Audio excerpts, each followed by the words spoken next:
Pesolo mai maunga luluina mea uma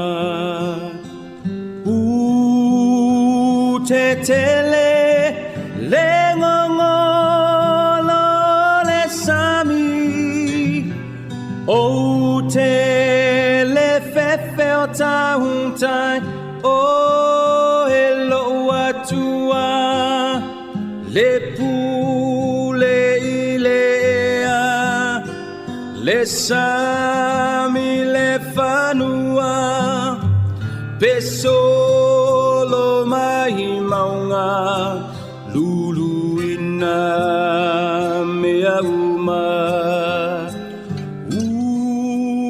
Utetele le ngongolo le sami O te fefe o tautai O elo atua Le pule ilea Le sami le fanua O te malosi Ngalu e pea Tatalo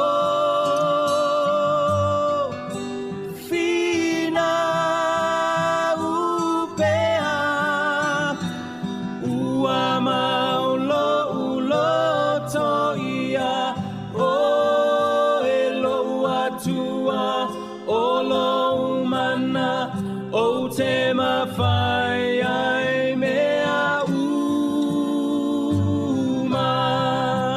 Pele funga mai le vine Le mati le olive Wha umatia le la fuma moe I le whanua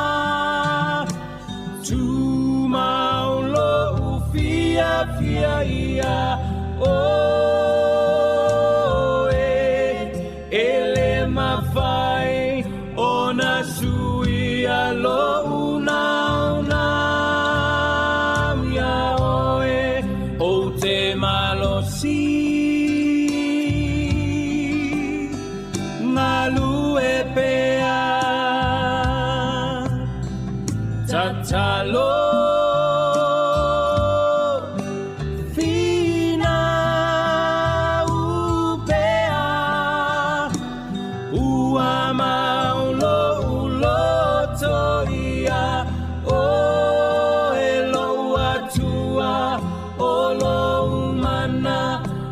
Te mawhai ai mea uma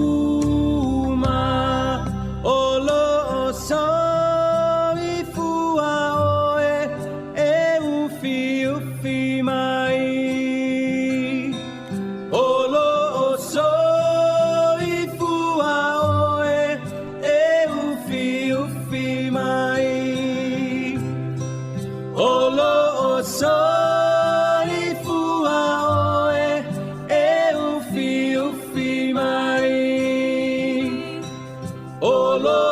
Soi fua oe e ufi mai O te malosi Ngalu e pea Tatalo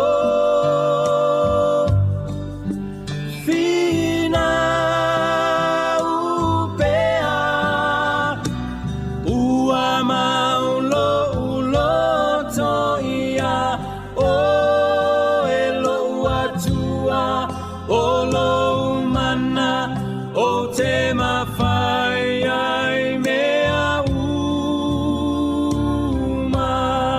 O lo umana o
E mātou te toi whatalofa maofo lo whaatu si o tatu atunu pele sa moa le nei tai au fou. O le aso luas fululua nei o le masino me I lona aso lulu, lua afe lua wha. O le tautua nei al siu fonga lau mua po le Samoa Capital Radio mai Wellingtone, o le ato e amatalia fo ilana tautua I le nei aso. Ai o le atatou, o atu il tatou sauninga alotu tatou te amata mea I le atua, saunia I le susunga I le whawhianga inga ia Reverend, Lilo Maiava, Maasangala, e kalesia a uso ke risiano I nai I Lower Hutt. Alo mai sa moa tatou sauninga alotu I le nei tai au si mai le whafonga.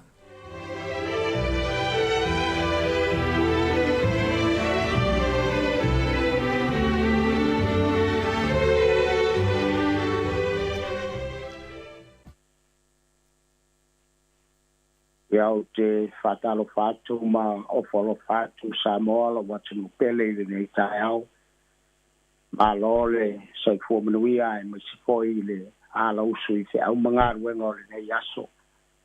Iau te tonu olo o maue tātou le te ola malolo ina o no le tua malana wha malolonga I o tātou tino. Ianga le leile tua I fuafanga mi wha moe moenga o le nei aso. Patalo pat foi le au fai ngan wenga pa ia le tua le pat fai taulanga ma le pat fai taulanga ia lo fangia le tua lo to so fo manuia le nei tai au wa le se au le tua wa bala u nai tatou le ngato foi le pa pe lo ia tu ma fatalo fatu I ai o tatou tu tau si tonu mo to malawa ma lo so fo manuia hasta I le tua I le ola male malosi o lo ufaso so atu I lo utou soifua. Ia wa foi eu te mawhaiba o le nei aso. Mori le nganga whaapitai le nei tai au le ofiso I whonga laumua o no nei abano whaaulo o mātou maua. E tātou te whai sangi na whaatasi ai le nei tai au. Ia ngale le tua I fuafanga mi whamoe moenga. Alo ina I maua lautou malosi. Ia wa tiu te mawhaiba ua wala au ina ai tātou. Samoa e o mai a tātou tāpo I atu I le tua I le nei tai au. Tātou tstalo. E tua lo mātou te mai. Pastai o lo wolofa amalau wanga le lei ua mātou ua wia I le nei asupou. A mātou tā o to mamoe o mātou moenga I le pō umawai atu. Sai ufutia lo mātou saonga le mo. Tai pui ma leo lo mātou mola. Mātou pāti patia le nei tai au I le lei ue fōa I mai ai mātou. E mai se leo la male manos. Pastai leo lo mātou mana vaina I le aso ma le aso. Pastai au whamanianga le tō. O mātou ngona ai le pia I le nei tai au. Se mātou watu no. Tiu te mawhaiba le lei aso. Talo matu inati la I whapeo na anga le lei lau fio. Ai maise le whatino ino fe au mangaru wenga o le ni aso. E la mātou bala au I lau fio le li e. So swani mai hoe. O lau swafa Iso. Amen. O le a tātou tāpo natu I le bi ingo le tua. Ua ka pena masawi mo tātou.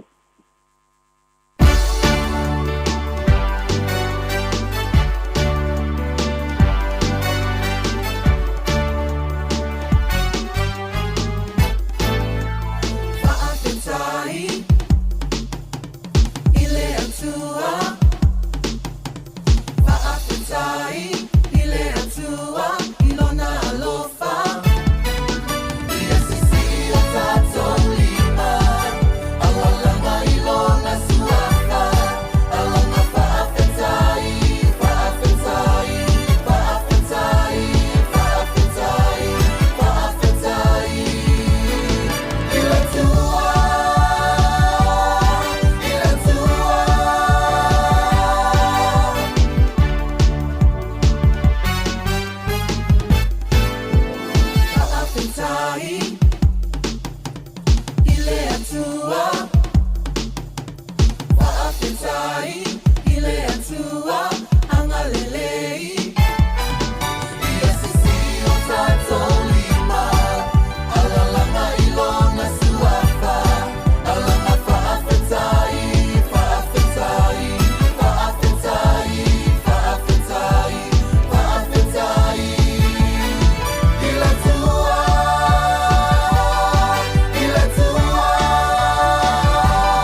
mau mo tātou le nei tai ao le a maua mai lea i le Filipi. Filipi ao na mata upu e wha. Whaitawina le poi upu e fitu. So swali bo le nei aso ia i tātou. Filipi ao na mata upu e wha, whai upu e fitu. Ni ole manuia fo i e mai le atua. Olo, sili lava i mea uma e manatu iai. E leo ina i o tau loto. A toa ma o tau maa fau ia ke biso Yesu. Amanuia le tua. Whaitawina o le nei whai upu. Ia wā fo i sa whamalosi mo sio tātu mo tunu o le nei tai au. Tusi le nei a Filipi. Kasi le tusia Paulo na tusia mai tonu o le whale pui ina i Roma. E le whai mofie la ngona no o iai la apostolo. Ai mai se o ti ngā ma whai ngata ma puapua ngā o le ngā ruenga. Ai nei e tusia le nei tusi ola na whaafitai le karesia po le uso i Filipi. Ono lang le lei ma le alo lofa. E ala i tupe le ai balaba sa lato walo le fai ia te ia. O le ngona la le apostolo le nei taia. O te misalo e te tau fo i na tātou la ngona ai. Matua la mo tātou le nei taia. Ia wha maoni le lofa. Ia wha maoni le lofa. Ia e whaia ma le fia. Wao manuia e au mai le tua. O le tangata e fua i ma le fia. Ina te maua manuia mai le tua. A wao o sila le tua i manatu ma mea le lei o loo e whaia. E leo fo i le tua lo loto.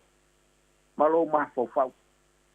Ina ne itoe ame e seina ni la ngona le lei.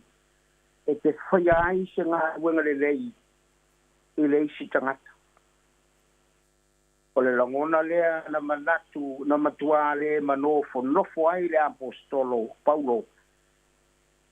E whaailoa i le auso oi Filipi.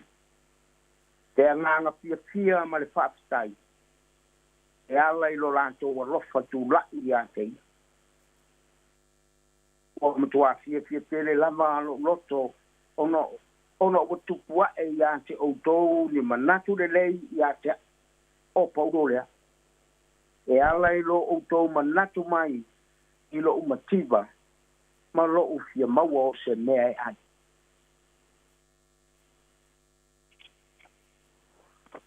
Awa o i loa o la matiba. O i loa fo i le maua mea. Ai o te mawhaia mea umalava. I le whaamalosi mai o ke viso i atea. Langona le sa langona ai la apostolo. Ai e tusi ai le nei tusi. Ma le langona fia i lona tua. E whaailoa i ai lona tua. Langona sa tau mi ai le apostolo. O le whaatina ina la o se mele lei tātou te whaia. Tātou te whaia ma le fia.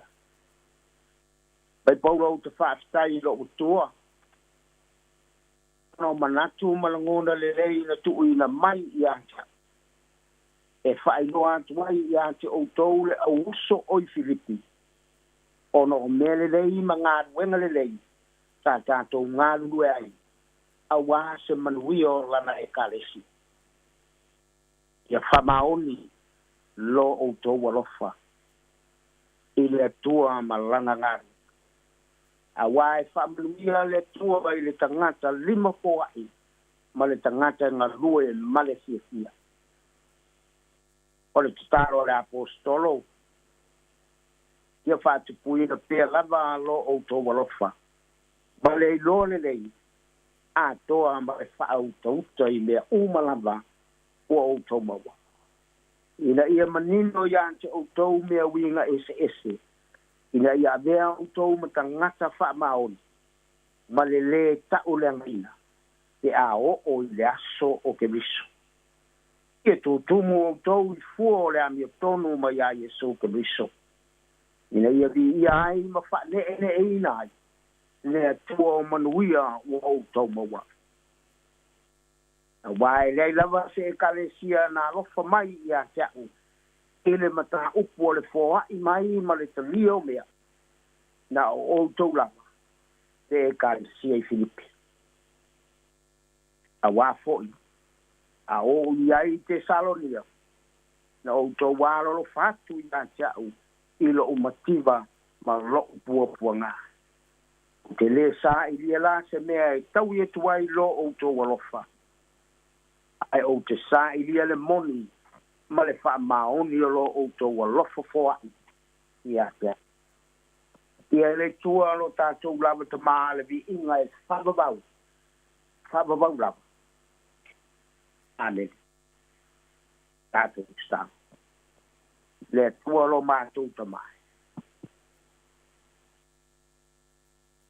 O lau o fio lava e pule ao i me umawa. O mātou mau. Do mātou wola, ma o mātou marosi. O lo o i au aulea. Mātou whātai le tua. O lo e au mai ale fia i o mātou loto. Ai mai sele nei aso fau o mātou waulia malemani. Mātou stalo matu i nātu si o mātou o tunu o le nei tai au. O nisi o ilungo a wala tele bababe, a wafi au mga wenga o le nei aso. Pui ma leo e lau. O le mātala i le whātino ino tiu te mawhaiva o le nei aso. Paso so e lau fi o le malosi. A wā manuia o aninga o lo talima. E le tua lo mātou tamai. Ani whale tonu se o le aso na lafi. Mātou waulia le nei so fau o wā lau fio ti tā pena ina me le lei mo i mātou. Mātou tui nātu si o mātou o tunu o i lau fio. O fuanga ma wha moe ngai o whapea o na soswani lau fio. I tai o le nei balo. I whapea o na tai ia le tunu o i le moni ma le whama. Tālo le tua i alo whangia fua fuanga i dai whapea o na alu ma le manui. E o lo whātau toli e stonu o whale ma. Angale lei lau fi. Kei lau whamalo longa i tino wa ngase i mai o le nei soifua. Mātou tui nātu ina i whapeo na i ei lau whamalo longa leli. So swari ali imata mai tai fo mai. Mai se le whātino ino lo lātou tiute i le aso ma le aso. Pai le poto ma le tamai. Vai la au fuala au mutui o lo whaunga ina, ia whapai e ina e lau fio. A walo mātou whaunga ina, leli e lo mātou. E ei lava se mea mātou tu mwhaia se i banga nā oe lo mātou. I da atu foi le nei tai au, da ia mātou whanau, da pena masa uni ia o ongo le nei aso. Leo ma pui e lau fio. Pai le poto ma le tamai. Wa so la to gum na I mani angale le la wo fio ina ya ma to na u le di o ponga ma fa ta ma to ta ya ile aso male aso so swari mai o lo ma to e tu lo ma to ta ma ya la ba to ba la au la wo fio le ne ta ya e tai ma to u lo file mu ya ma to ma wa se aso po male fia ono lau swafa Yesu o mātou wole mabala au tua. Amen.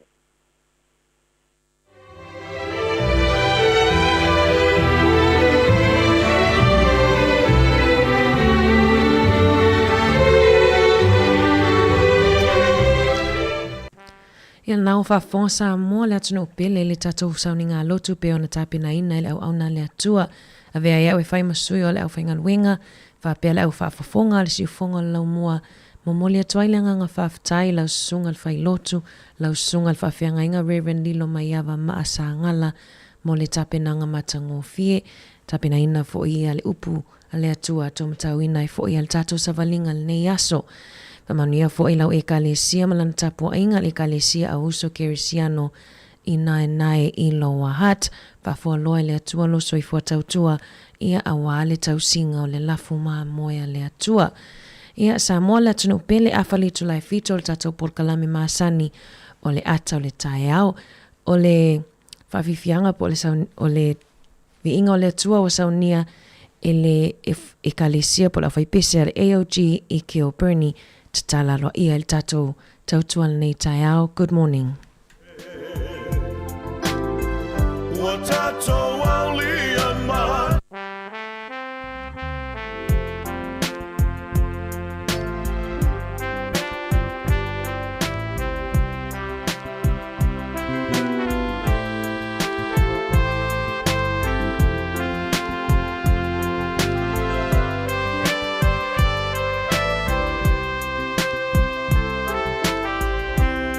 Se fa afetai ya Yesu lo umatai lene fa amor moe watato wali amai se fa afetai ya Yesu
O le tautua le si ufonga o le laumua o lo iai fo i le langolango a le New Zealand On Air.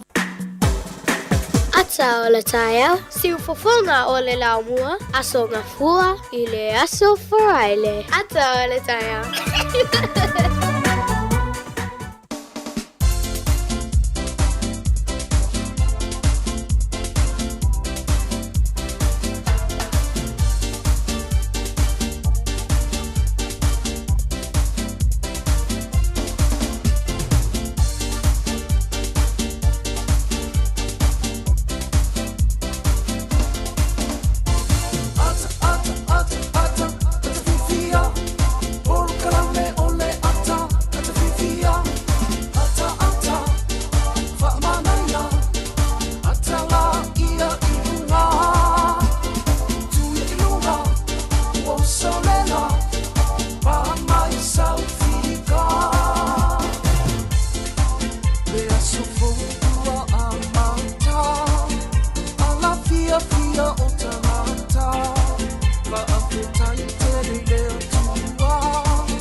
Toe whatala whātua pa ia ma le mamalo le tātou au whaafonga nei tai au le wo mai fo i tātou porkalame māsani ia o le ata o le tai au pa fia fo i le mamalo le tātou atu nuu ia o lo o mafuta mai fo i tātou paanga māsani ia e fia we whailo atu le wamato o lua atu ia ma le sunga le minister leo ia po sunga ia o le sunga ia tasi tutul waa ia e mate wha wau fo i le tautua ati ufonga la umua ia pe amatalia fo le tautua nei aso malo so i fuatasi.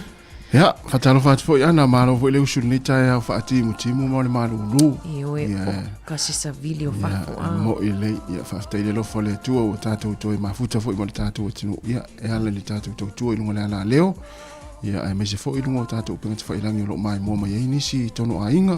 Ia tono ngā luenga. Ia, whapea fo i a so se vaenga lo langi o leo lo tele le tātou atinu le whatalo fo man ni tai au. Ia ai whaftai o le whaua, o sui fo ia le, o sui fo ia le au waa le ni tai au. Ia o le tūlanga lava nai mana, ia le mai mo mele tunu, le sui atu le au waa.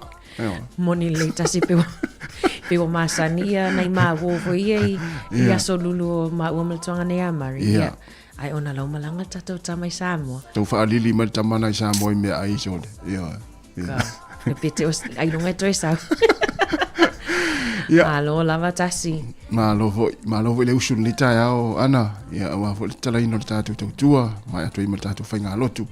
Ia le funa tātou amata i le, ne fu i tai au pokala me atal tai au, ia ai manatu. Ia fu ai lātou o lo o usu, fu i le pie le ofialu nga. Vela lipti. Na tonua. O lo o usu fu i le peu mana, ia le moia le mawhanawhana o le moenga seitulo.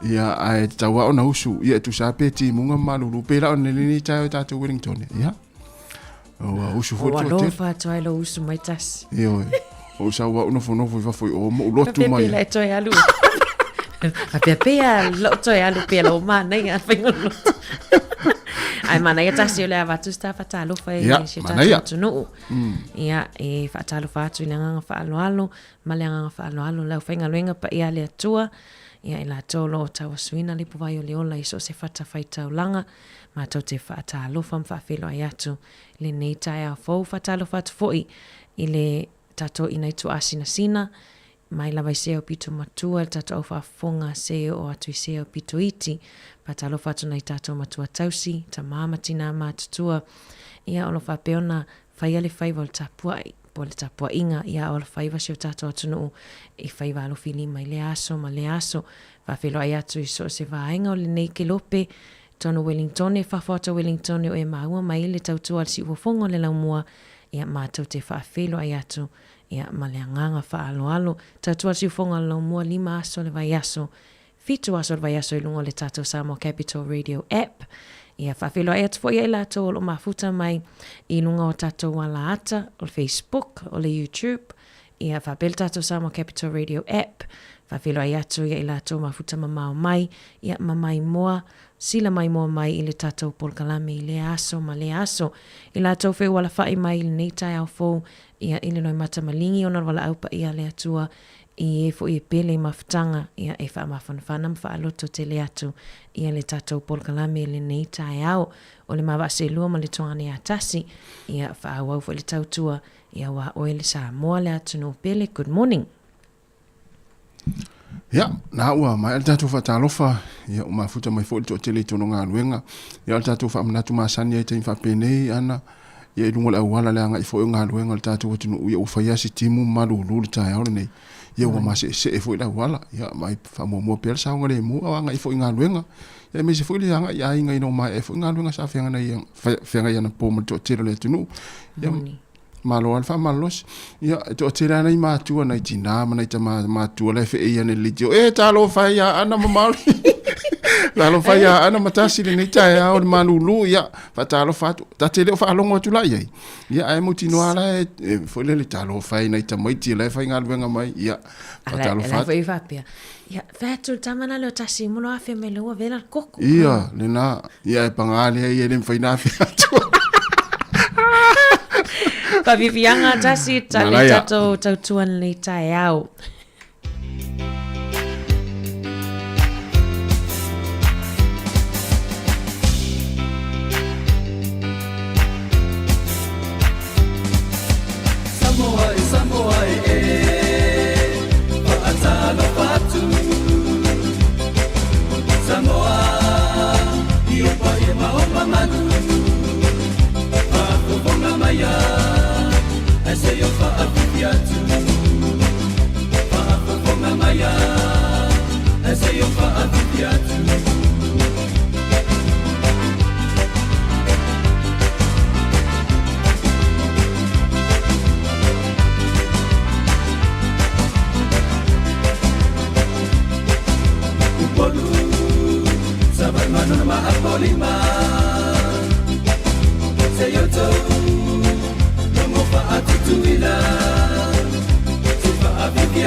Toi whatalo whātua se waenga I le talo le tau ma le talo le tai I Wellington I le aso luas fululua me lua afe lua wha. Mo Wellington le wa ai le ti munga I le tele o waenga Wellington le nei asum savili malolosi. O le fua le mawhanwhana I se fululua, fua le malulu e iwa. O so ai le lai le 25 minute te ai le fitu i le tae au nei wha moe moe ngoto i le 8 minute te ai le 5 i le afiafia nā nei. Wha solo atu i le aso a tae au e tau lawa i le aso sa ia o le awa ai anai ti munga i nisi o vaenga Wellingtoni ia ma le tele o vaenga e au aoa. Mo ngata i whale o mana ma porirua, whapea Wellingtoni, mo ngata i whale o Wellingtoni na sua le tai i le toe 22 minute i le wha i le waweao. E pe i le toe 22 minute i se fulu i le tai au nei, o na toe sua lea i le te au le wha i le afiafi. Mo ngata i whale o mana ma porirua mo i la tofu i fia whango taina ngata i whale. Na pe le tai le 1 minute te ai le tolu i le waweao, e sua i le 15 minute te ai le iwa le tai au nei, o na toe pe lea i le 28 minute e te ai le itu la e tolu i le awa uli. Tala o le tau ma tala o le tai ia fuanga ia fuanga nei aso whaafitai.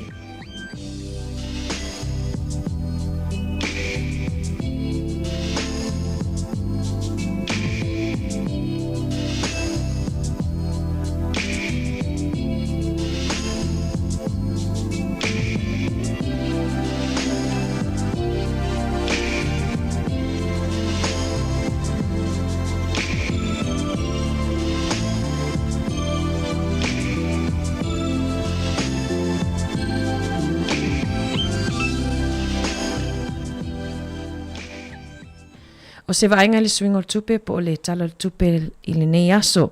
Tala New Zealand nei aso e maua le tupe Australia e iwa sfulusene. O le tupe Amerika i le aso e ono sfulusene. Tasi tala New Zealand i le aso maua le tala tolu sfululima sene. O le tupe Samoa mo i la toi fia la fuina la to tupe Samoa. O le tala New Zealand i le aso maua le tala 5 sfululima sene. Ma le tupe Fiji tala tolu sene le aso manuela fonga tau tupe nei aso whaafetai.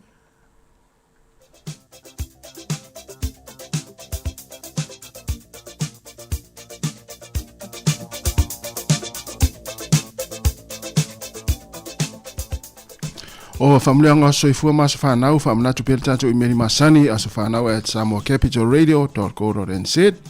Ia manu ia telo tau ha soifua o tōna soifua mai le nei aso le aso lua se fulu ma le lua o le masina o me ia whamni atu le atua ia te utou ma ia toi fo i pele malosi ia ma whapopo nisi aso se tele ia walwhenga ia i whiau mga aluenga ia posas whanau fo o seisel whanau ia ma onga foi. Whamni ia tele le atua i o tau ha soifua. Ai o le tātou tusi whaitau mo mai lea i le tusi a paulo le kalesia i Kolose. O lona mata upu e tolu a lona whai upu e se fulu mara iwa. O outou tane, ia outou ala lo fatu ia outou a va.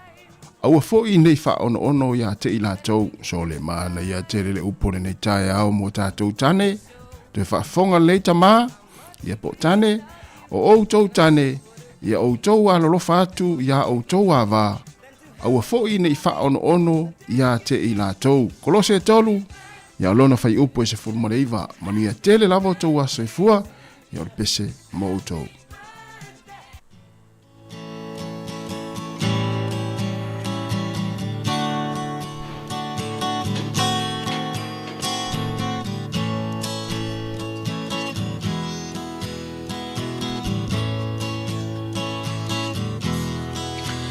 Ia vi ia lea tua ua ulia loa so soifua ia manu ia loa so whanau whamanu ia lea tua ia vi ia lea tua ua ulia loa so soifua ia manu ia loa so whanau whamanu ia lea tua ia vea ne Yesu matau tai o la umalanga a ofesoa ina lo langa Yesu le tai tai ala ia veane Yesu matau tai o la umalanga au fesoa ina lo langa o Yesu le tai tai ala au fesoa ina lo langa o Yesu le tai tai ala.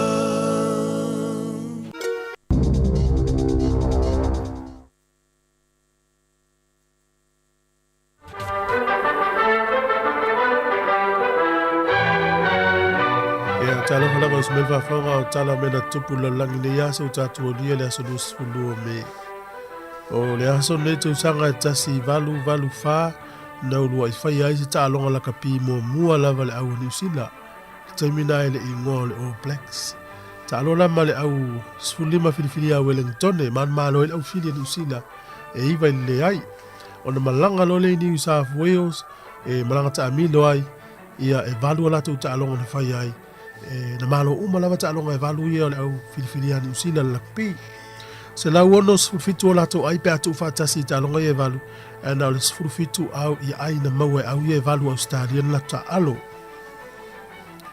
ia le sola to sanga ta si valu fa na fai ta longa mua lava ala au fili mua lava ni New Zealand o le aso nei le to sanga e tasi valu fitu lima na veai mali e toa lau pepa matupu o Samoa i le whaavai fau o le malo a vele tangata leo Albert Barnes Steinberger le whai mapari mia Samoa po o le premier le saye na taimi o le aso ne tausanga e tasi valu i valua o le fo mai Yesu afa ia Dr. Washington Sheffield o ia na ia fausia le mele ta o le toothpaste ia pe o lena le utato whangai na fo i te leo nei vai tau o le aso nei tausanga e tasi iwa tonu iwa saini ai se malienga le vao sia mani ma Italia fai se la fai ngā wō na saini le tangata lea o Adolf Hitler ma Benito Mussolini ia na taua leo la fiangenga lea o le Axis powers o le aso nei tausanga e tasi iwa ono se fulu na lulu ai se mafu e pito siri na malosi lalulangi atoa lava na whamawina e iwa te si male lima il fua mafu e na lulu la le nuu lea o Chile e Amerika i saute ea o whamamunga lai sa moa il mafu e lea tusa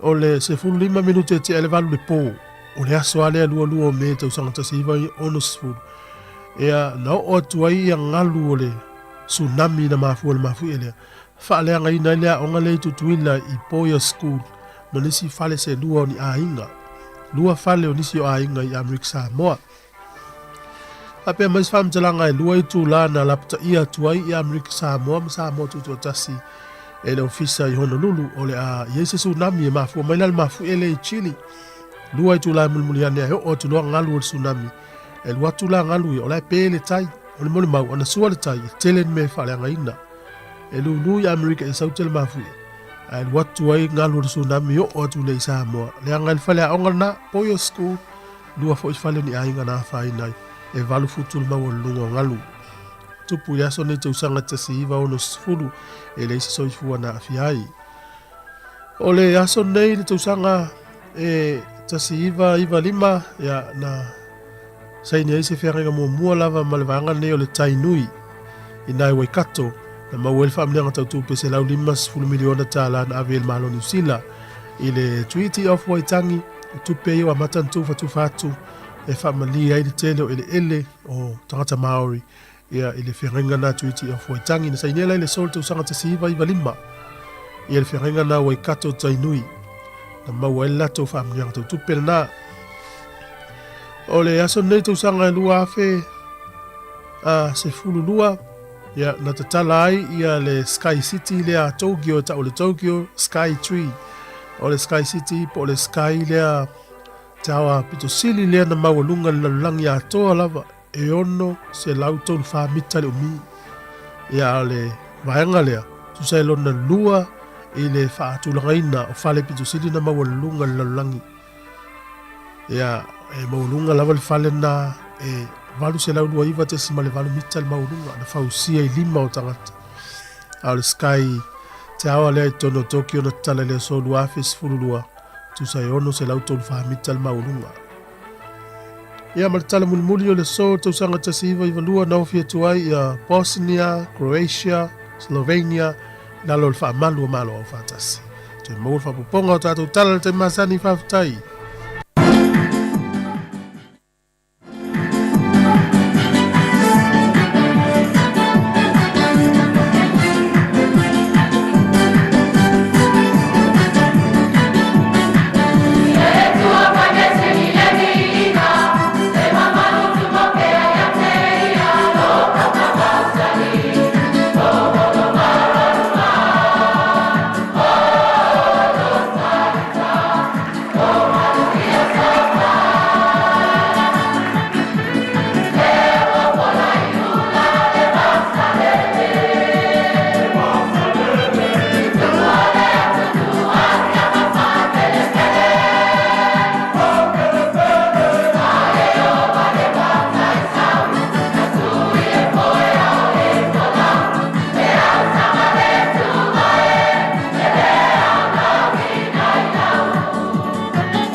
Whawhiwhianga me lau whaipese a ua. Nei vaenga o le tae ao, ia mali tato porkalame o le ata o le tae ao. Tasi? Yo e. Ya, malo lava fo i to e whatalo whatu le tato o tunu nei teimo le tae ao. Ya, a mesi fo i nei mātua i tonu a inga, tonu mo ta ngase, o mo to tangata mātua. E whape fo i la tau mafuta mo i tonu ngā luenga le nei teimo le tae ao.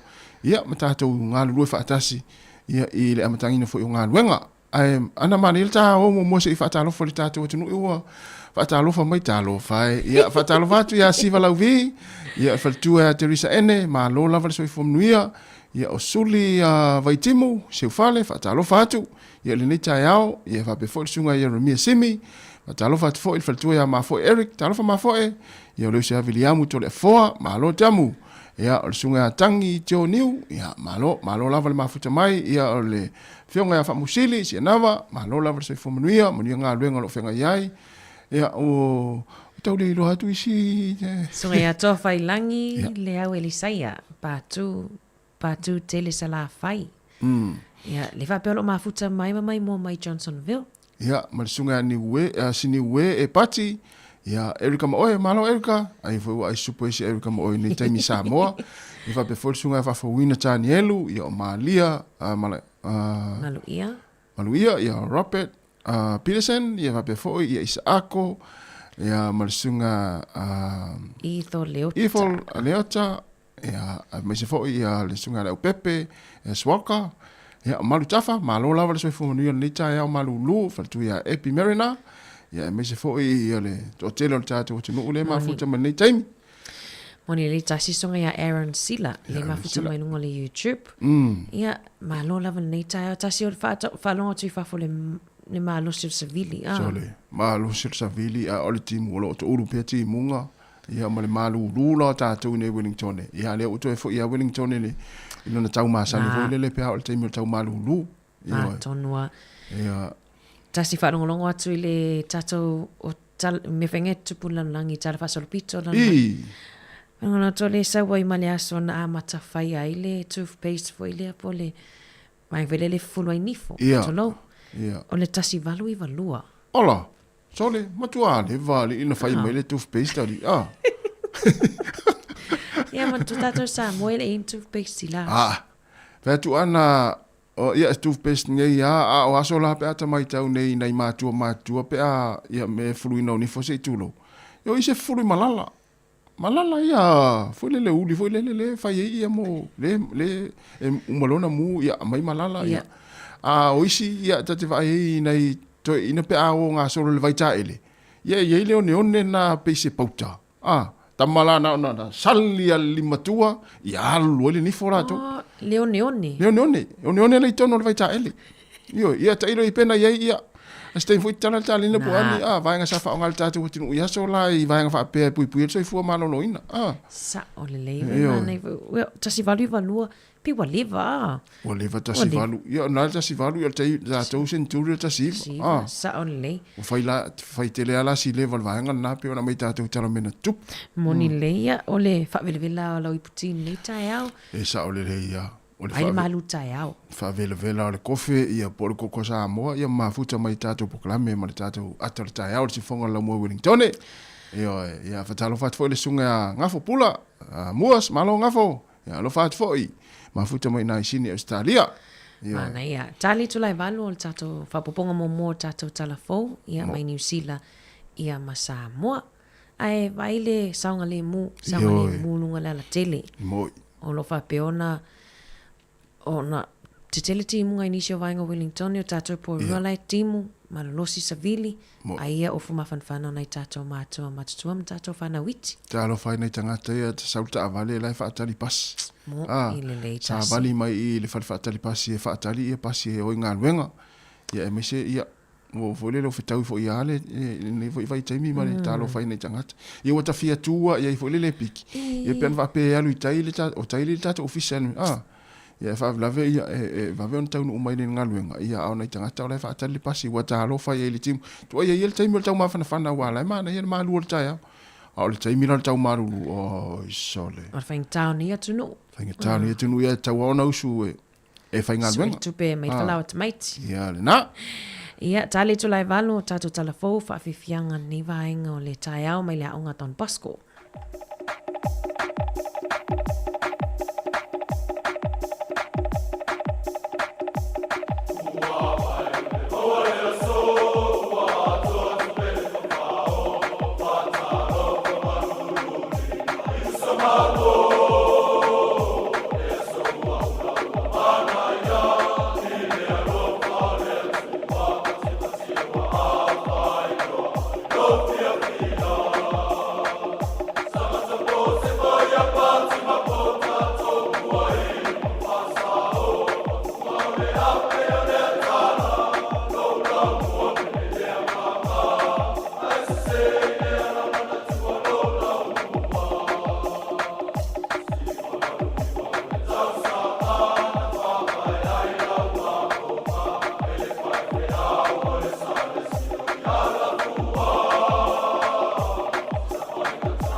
Soifua manuia lo tātou atunuu nei fo I whaopoponga o tala fau mai Samoa usi mai el whaafonga.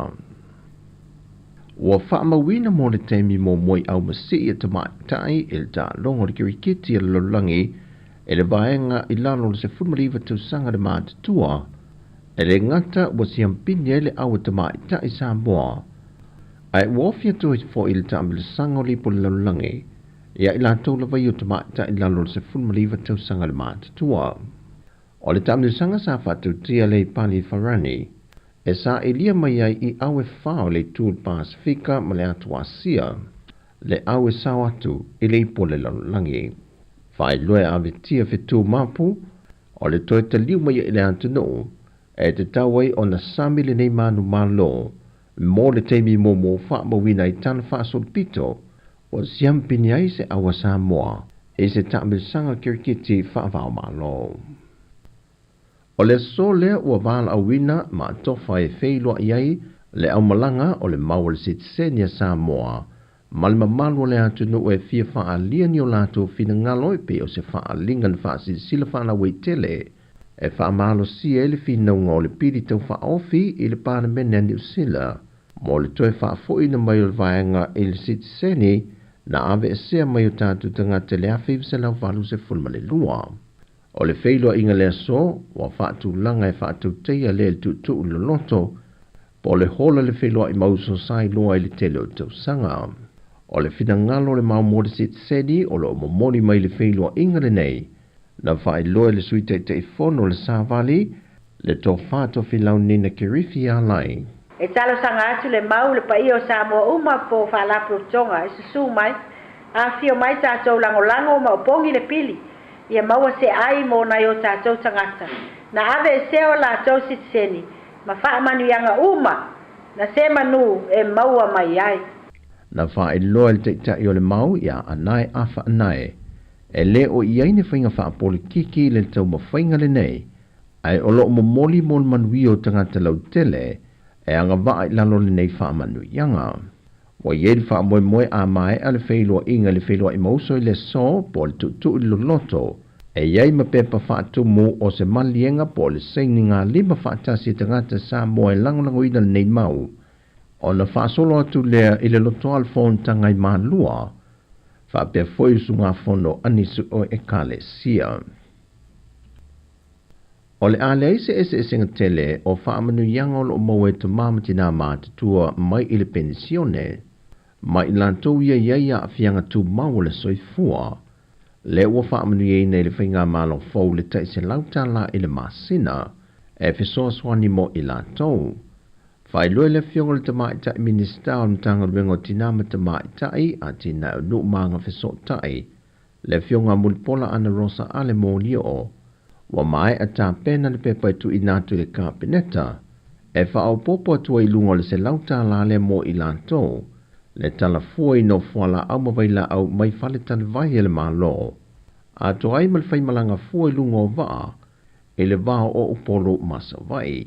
Na fai loe mulipola, o se tasilo anavatau le lato fai ngā malo ina o tula I mai. O le whaatino lo se fisoa swani po se benefiti, moi lato e iaia a fianga tu mau le soifua. Ua whaamau nia le whaamsi nonga mōlianga e au noma se whaasalanga, e whaasanga I se li ia onga I se kolisi le tūlanga, na malanga maimalon a ingai tā whaonga I le ate se mo le tūsanga te nei, e na whaurua I se tangi le ofiso leo ale a ingo se tamaita I se fulu lima tūsanga le matua, e ni winga le tāla whenga I na whaatino e lea li ia te ia. Na sila le whaamsi nonga le te leo lea fiango le soifuanga le lumana ia onga, o lea lii, na tui nā tuai e na o se lamputa inga, ia a vele tūlanga ua tūla I mai, o se a o onga po o se le sona tele lea, mo aso o to toiolo na soifua. Mai ua whape nā fo I le tamai tai nā awhia, ua tui nā tui iai se wha amalo singa mai le whamasino, mo le manuia o lona lumanai. O le whai unga leo telefou mai lo tātua tunu o ngā tutono le neiva yaso, Pamaduia tele le tua I la singo le awhenga iai, whaasoi foia.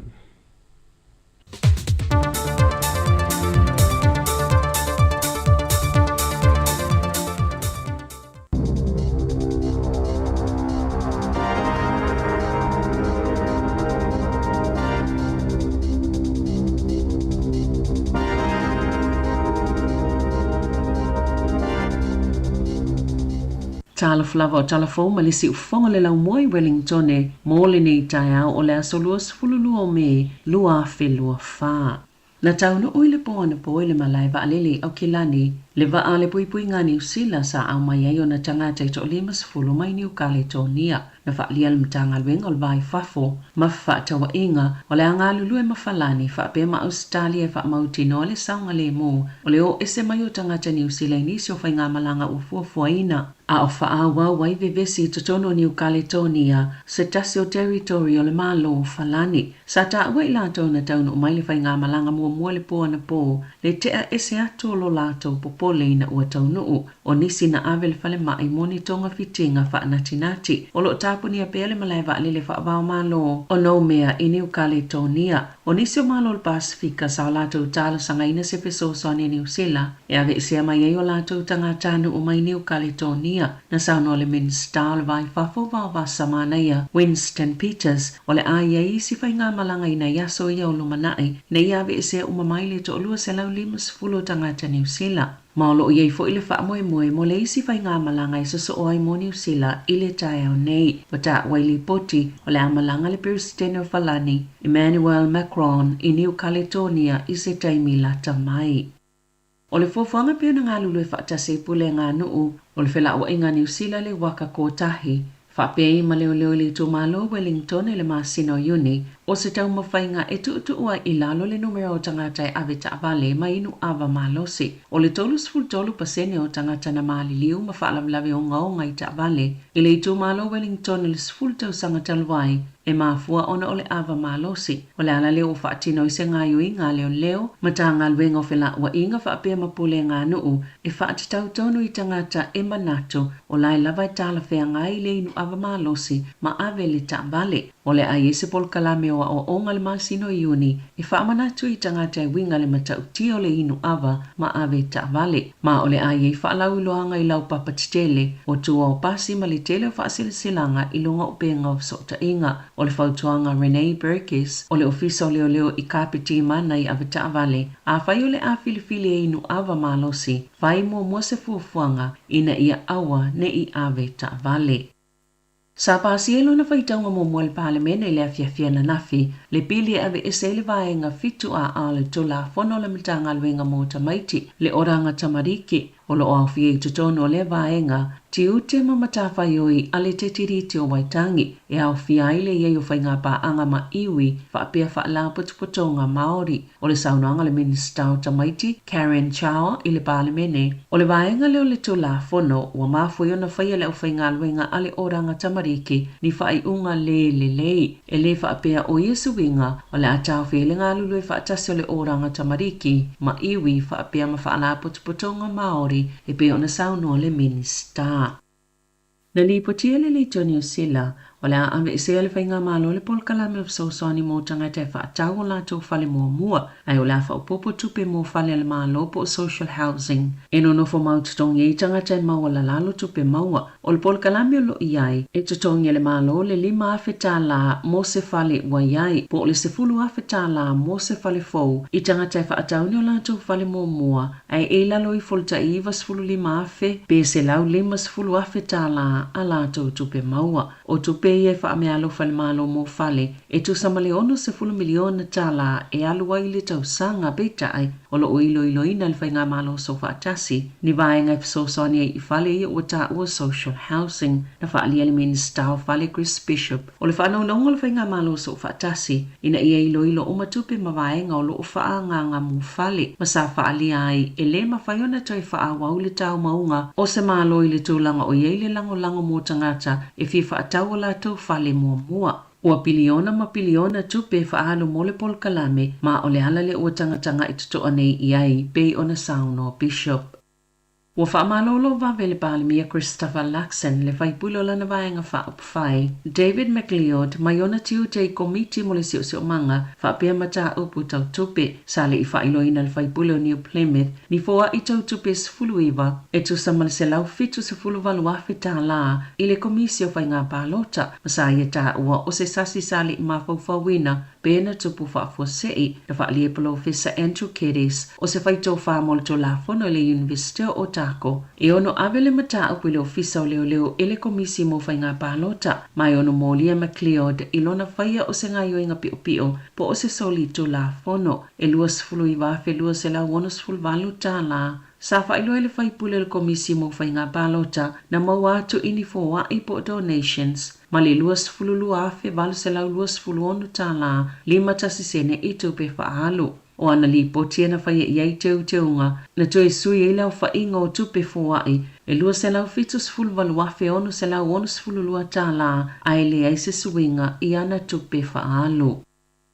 Ua li potia le whaatuputele ina o le numero tangata lantou te filifili e whao ngā fufo Māori o ni vaenga o lantou tonga fitinga e whao i atu le ACC po le ofisa mōtau i o whaalavila whaafosei i sa ili ilinga le ACC na iloai e whaalua ina pesi le tufo ile te leo le avanua e wha umi ai o na awhia tangata Māori i ni manu anga o ngaonga na ilo isi tangata nuu na ta ua Elton Baia o le ACC mo le tua Māori o alatou whaamaumaunga o lo o whaali ai talo mai le masino iuni ili tau sanga luafe luas folo sa amata mai ile na o le to tasi le ngase mo fufo po o tonga fitinga Māori ili tu sama le to aiva fe ua iai le taimi nei pe tu sama le 0.5% o le whaitau a whaio le tunu o tangata Māori peitai a o latou whaava ai talo sanga fau e na o le 0.5% o tangata Māori.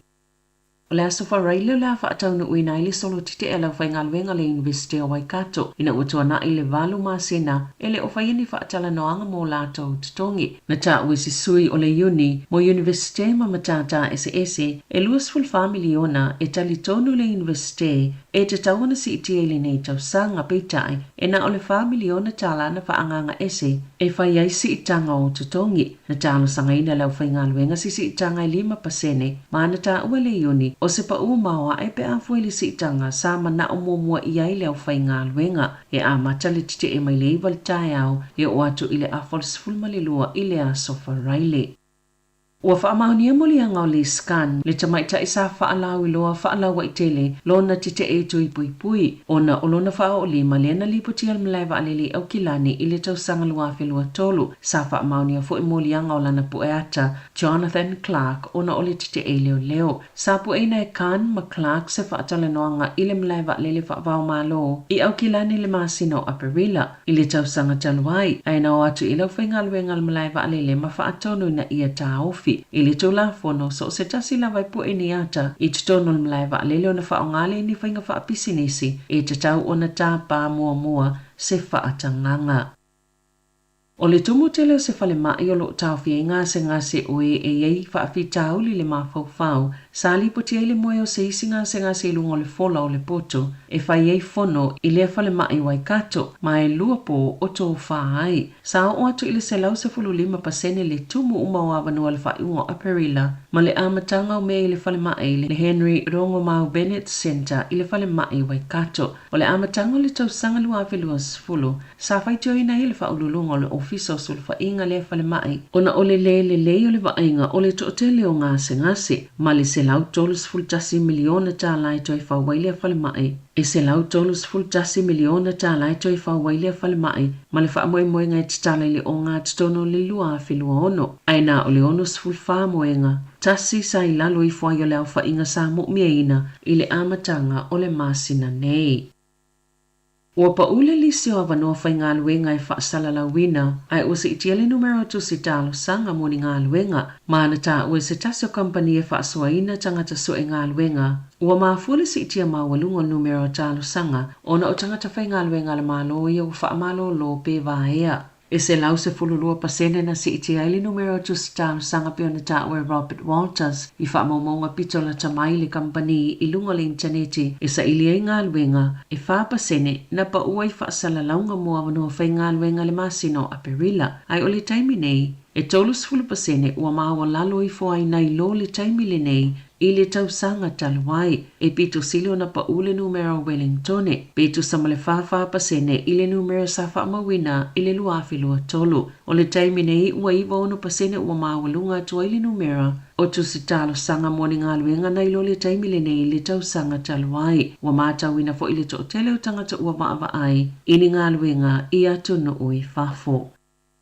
Isa isile poti fafata New Zealand e to atasi se tangata na maliu ua masalomia o le maioso fafose i o le fatu. Ma le to tolu sifulu na manunu aina ua fafose i o na pa uma o lalu le lele se vaalele o se fai ngā malanga le kampania le Singapore Airlines i le aso ana nafi. Na fea ato fa isolo i le pasese ma le awaa ma wala awai kapeteni e mo umia le tūlau ele vavi o le vaalele i Bangkok. O lungane o Irrawaddy Basin i Myanmar na tupo i le whaalavilavi na ta ui moli mawanisi o le pasese o isi tangata ile i whaia fusi pa o le vaalele i lea taimi ma o tangata i na whilelei ma tau ulu le pito ilunga o na ile i whaia fusi pa o le au whai ngā luenga whapea ma tangata saiti tono whale ui sa pito silo na tinga aina ma sa o ngā unga manuanga e tu samale iwa 10 minuti na ave se i tangata mai le vaalele ina ua tū lau ele. I taalonga, wa isa tau whaamata ua le asosia tangata la kapia New Zealand e sa vali ese mai ai ma le whaalaputupatonga po le uni la kapia New Zealand ma o loo whaatuputupla ia pea fi ese inga i le vaa ma le pule ngau loo iai. O se li poti whaatuma oti na whaatupeina le uni la kapia tau sangatalwai na vala awai na ia whaini suwinga titele le pule ngau le whaalaputupatonga le whaapeo le tula fono whaavai ma whaatulanga ngau le pule nga sa le tala whea ngai mo le nei talu tala fau ma sa vala awai fo i le komiti whaatono le iuni la kapina ia whaamawai a eso i tūlanga atu i ese pūlenga tūto tase. Sa whisilingi eina le le teo New Zealand le teitei whono le la kapia Wellington Russell Poole po o iai sono popolenga le whaamata ua le asosia le auta alo aina ia saunoa e le olo na mawhau tele i le tau whaamata o peitai o lo pito silo na popole i whaamatalanga le sao ia ua whaalu newspaper whaatase mamanato tangata o lo iai i le la kapi ma o lo na popolenga tele ona ole se seo whaamatalanga o lo iai ia forusanga po o pepa o whaamatalanga pe ona iai le aso na nafi. Tala whauia mali se ufonga le lau moa mo le nei vaenga o le tae au.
Samoa ina ia pule e matai aua olo na sua faua vaerua iai tauna na fua le tetea ai mani no lava ole mata ole vai ole a ano moni ua le toi ai ni matai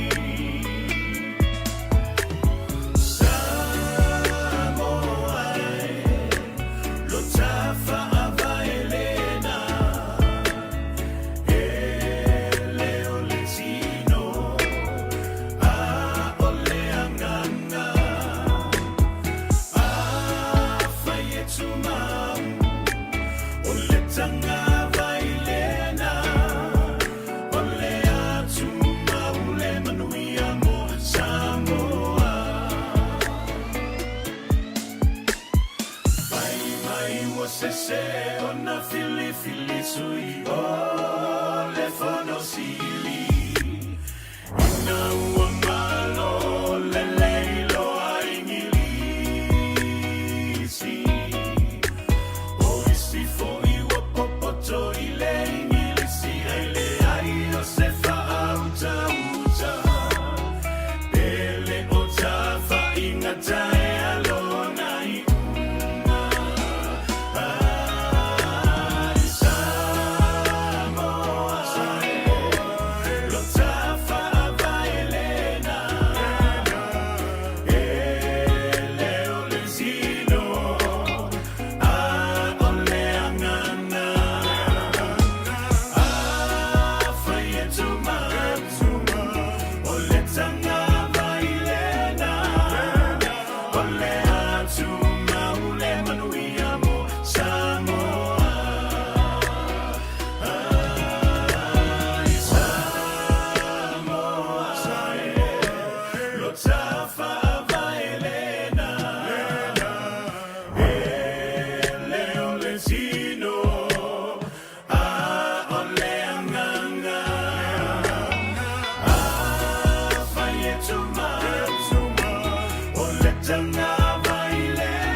O le tautua le si ufonga o le laumua o lo iai fo i le langolango a le New Zealand On Air. O le whaasisilanga tā ua.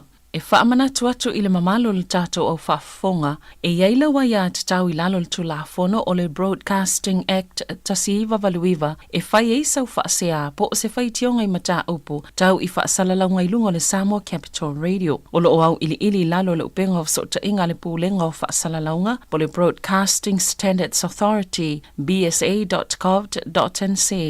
A ia inga mo le whai o sau whaasea i se polkala me whaamanu ali ai lau whaafonga anga.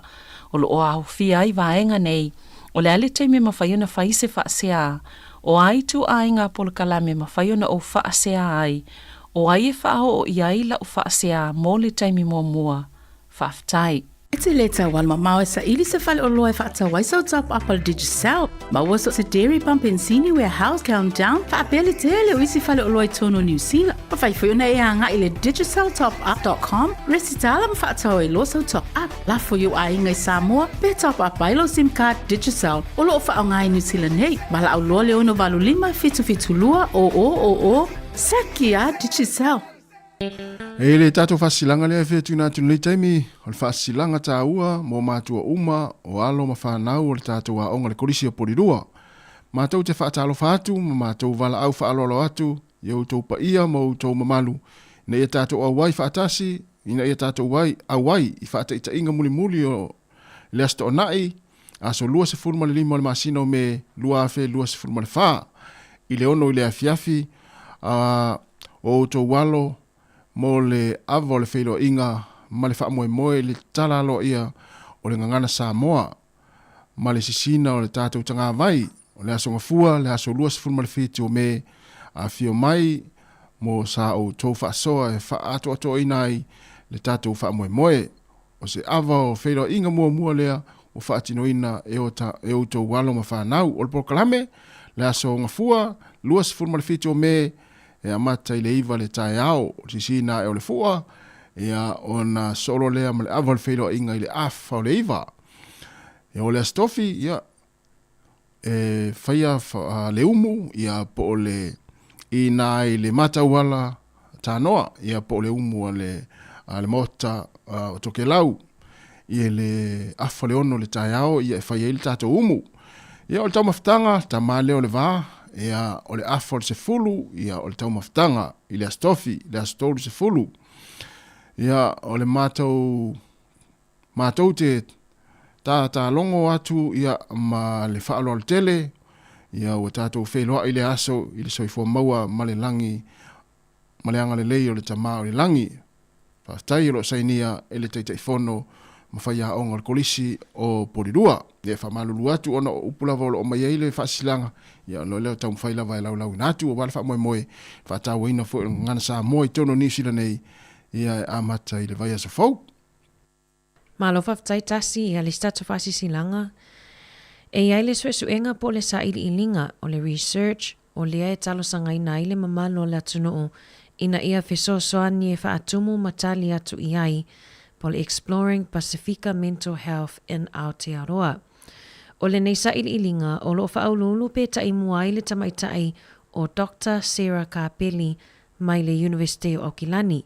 O le taimi nei o lo whaia la tau sa ili ilinga po o suenga i whaafita auli po o le ngasengasi o le mawhauwhau o tangata Pasifika i totono New Zealand. O loo sa ili atili i talitonunga o loo iai e winga i le soifua maloloina o le mawhauwhau po o le mental health.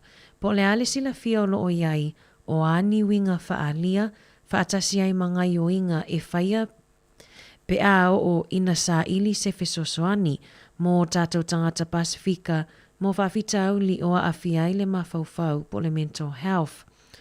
O le nesa ili ilinga po le suenga o le awhisosoani tele ia i tātou e whaamala mai pe whapewheo na whaatino sa tātou tali e sili atu le lei e whaamali e nai mana onga mo le soifua malolo ino le mawhauwhau o tātou tangata Pasifika.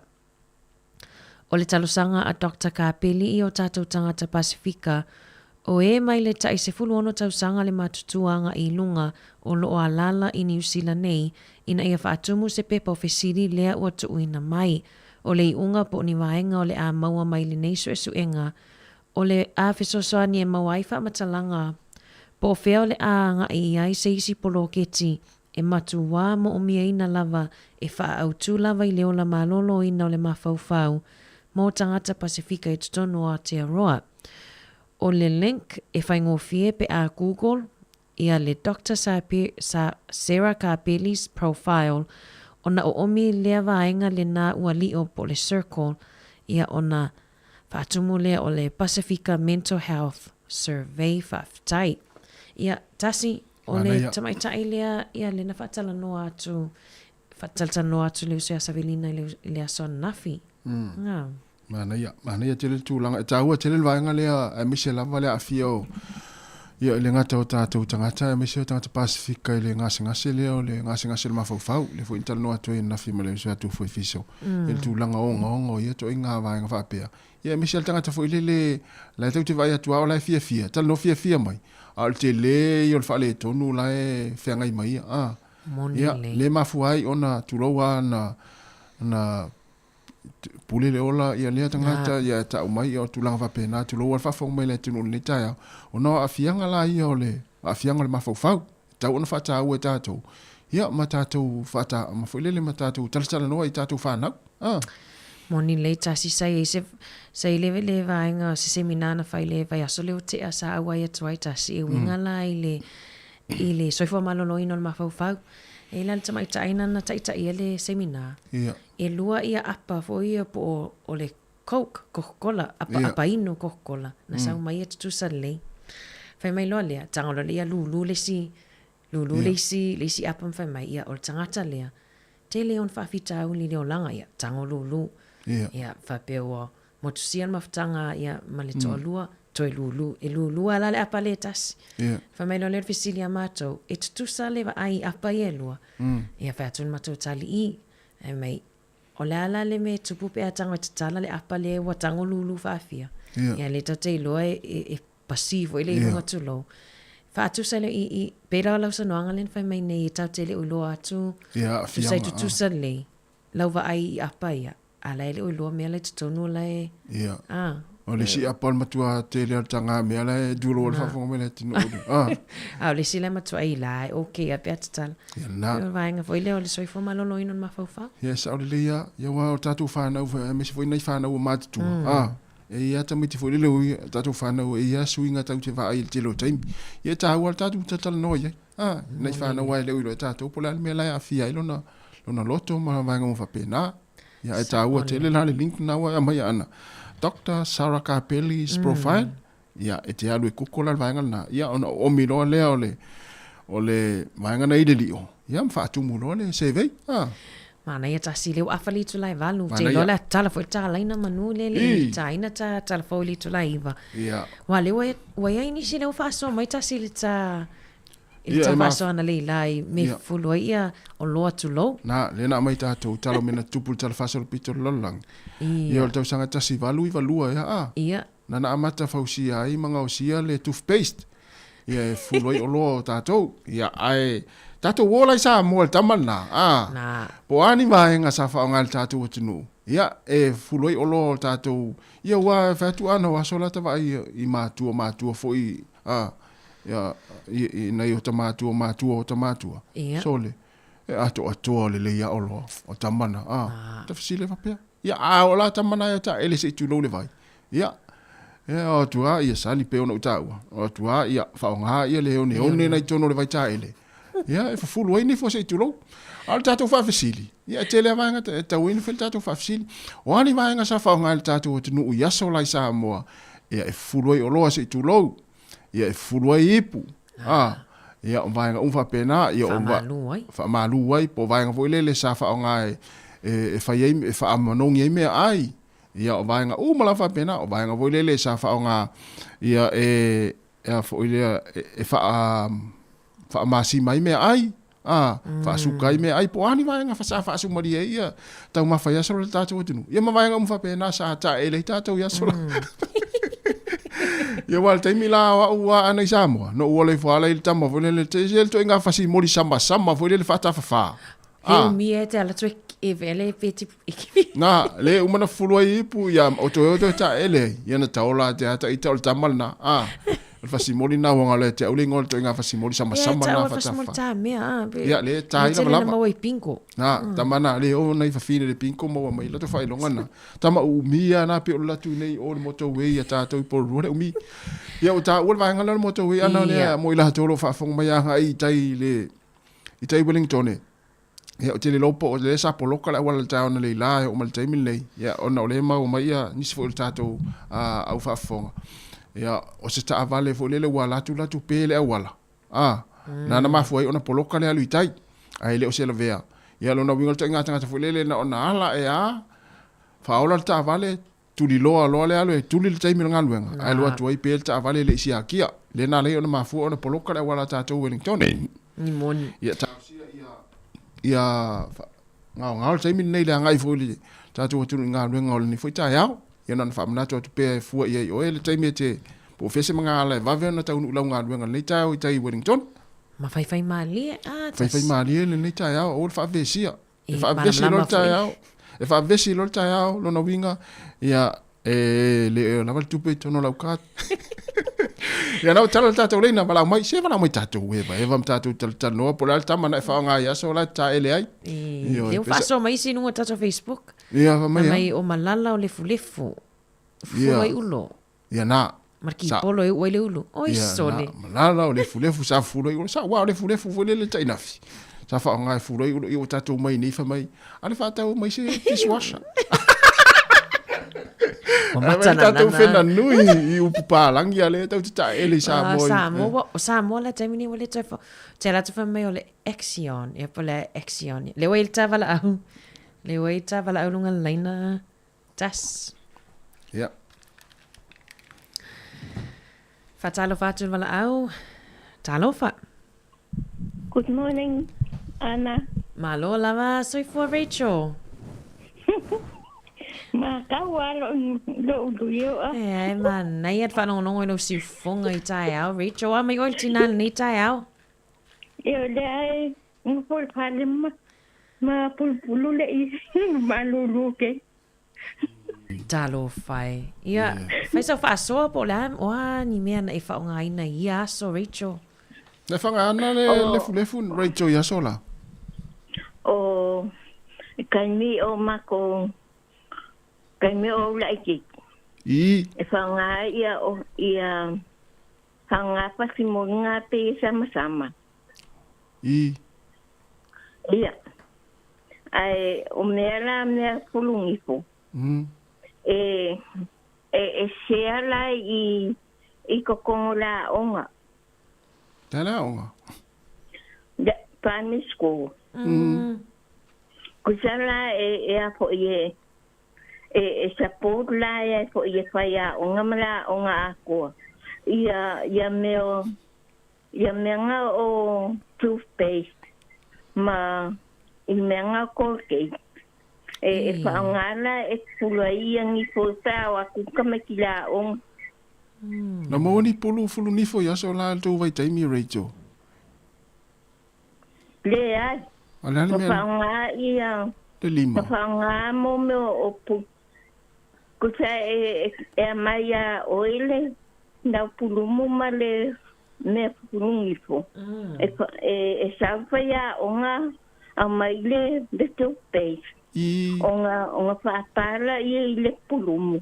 Ngai ala I fufulu ai le I amakanga le aung. Mana ia. I manga ia. Halo whaftai. E apo I e whaile kiwe e whaasolo I e whaasolo le lainga. Nga ola I le whaia onga. Onga ko I onga. Onga mai la I o pulumu male tupe te papa I lau pulumu. Onga alu la I kongole o le patum. Wa fufulu ai I anga mai la I papa ko apa I le assembly. Le stem foi le na fa lau pulumu I se aso ave tu fa ya onga le tango la mulamu mai pese la mulamu no se pulu. Le stem fa pen. Oi. O lona winga Rachel ele whaongale paste le fale e o umata mai tile a onga whato a fulu ai o loa tulo. Ia, kusa e apo I o pokalamenga ale whaia onga malea ma whaia onga uma. Ia. E apo e apo sea uma ia meanga I kokongo lea onga. Nal tau sanga le o mantua tau sanga le talo mai Rachel. Pose meo le. A feiva se lau fast food. Le ai. Oi. Le kusau ngo opon I le kasi vale mapiko. Ia. Ia ai kwa awalu le kwa makarawa onga I le fiku kausang. Ia. Ia o kainanga alea foi e look after lo grandmother ya ukaiminga I ola I falaka. Oi ia. Halo whaftai Rachel soa. Mana ia lau wha soa. Ia whaftai la. Manu ia le aso. Ia whaaso I fua. Ia mana ia. Asi sta woe. Mana ia foi. Fatalo vatu te mama to ya lino. A honi talo fa lino. Ya lo fatu. Ia va pe fol sunga fa fowina tani elu. Fa me fa fowina o le faua povi. No wele ulu ya soia. Faua povi. Faua povi. Ia mana ia vidi mai fa matala mai faua povi. Ia lo sa fa Nico le pepe malo Nico. Ia fo ia de sunga ia. Sina papali sina leo. Papali. Ia. Mana ia le wele stava la au tasi. Ia talo fa la au. Malo se fua. Ja, sai fu ia la sunga ia metele. Fatua ya. Mano se. Na kusa makefanga wange mawekta so mo ia. Wa ia pulu mo makai pa mo.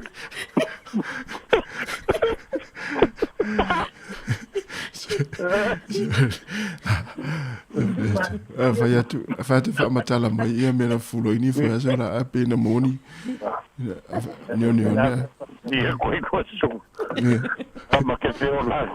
Ma feo la e mo re tau ia wole mo ia tais ma pum. Ya na na ele pulu ai ma ko mo ku ile pule. Le mo me tasi le fule fu ai le mo e tina ia ri. Sole. Le mele fe tu. On mele fe. On mele te fa ia tu ina mo fa na reto ia o si tu lo fa fo ale le mo me reto ia mo me o le fule fu mo me o. Usa equilia o mais no le fule fu fa lo reto. Ale lu ma alo fa lo reto mele so. sa o le ia. Ya mo le pala ka. Lo. Ai dalo e kamera nga kama umira nga pese por kapaka sama-sama. Ia. Pe ro futu. Na. Vangela le fa fonga re ku sei I lo akula lo makua walu mar puar fasimoli dan kaki ai lumar ma kame bari kui maanga bari tulingo si puae kori kawai ni mae vai le ki nganga re atu sere fasimoli mare nguko si puae ai tulia ia koi fa fo I mar fasimoli ngai wai e rei no pe fa senka kaka me kanga me na fo ka ele ainga ole fasimoli foi lea. Na tatou I lo mai le upu fulelo le tipinga. Tipinga fasimoli. Tipinga fasimoli. Ja, sorry. Vai la I wai e kasi le fasimoli uminga pe or moto wei. Ai kipi. O kiki luas pulu fasimoli e maua. Na fe fasimoli. So le e o fai fasimoli so le wa o fulelo fa ano ya to isi a inga se fulelo to ipua. Ja. Jij de mensen kan worden aan moe medicijn. Menga maya kadaila olo ngai ulo pa umang fai mai. Vai le I illo le ulo. Ja, le simla menga le fulef. Sa. Pangel le fulef ya ku le pulu ya olo ila ya le kingo le ulo. Or mako makfangua I ko I le mako wai. Ia.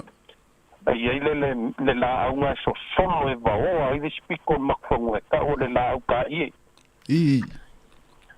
Tamala nga au ngi ka la ka fai unga vai asu. Ia. Ia puli lo ya awaru ke fai popo ia pe aru foi shau ki nga I mau ke ho yuka. Ia kau mai la ia le la nga mai sasa fa kasi malavalava. Ia. Na vai le mamangong e muringa vor mangong yo poka ka me ia. Sa ole. E mangong yo le la au ka ole la au ka ia. Na mo ile me. Ai Lupe msira lewa mau mai le. Fayulu. Ia. Le ia se kama kusa marmeole le me pesenga ore kokongo le ore popo le o. Ia. Ai tangora mai le o nga ka ela ia va esere a angore o ai vai la me pisenga o ngai kokongo. Ya ngare saria ai milia yo lima ia e uru ai vai la I illo uru ka o nga sulu ia le la. Ia Miriam. Sorry. Ia de ma ia ore menga ore o pe o nga tango e o lo pe ia ra uru fangu.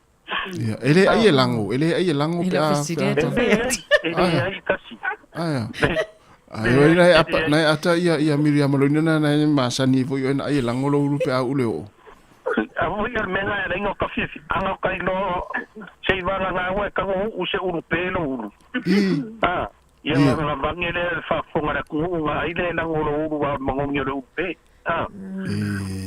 Tamanga ore popo. Le ia pe ia ore fa pe ia fongu. Ia. Ia ore suor fongu. Ia. Ai au no nga fai ke unga. Ia. Ia wa fa nga lor kama foi le ka ore loa. Vai benga ore loa. Vai ia na I kamio o isa mo le loa. Ia. Kasi nga me e kere nga vali ia ulo kama ka ngofi kenge vali ia la kola ungu. Sao? Io. Ngai me nga mo si ka ko kungu nga aso.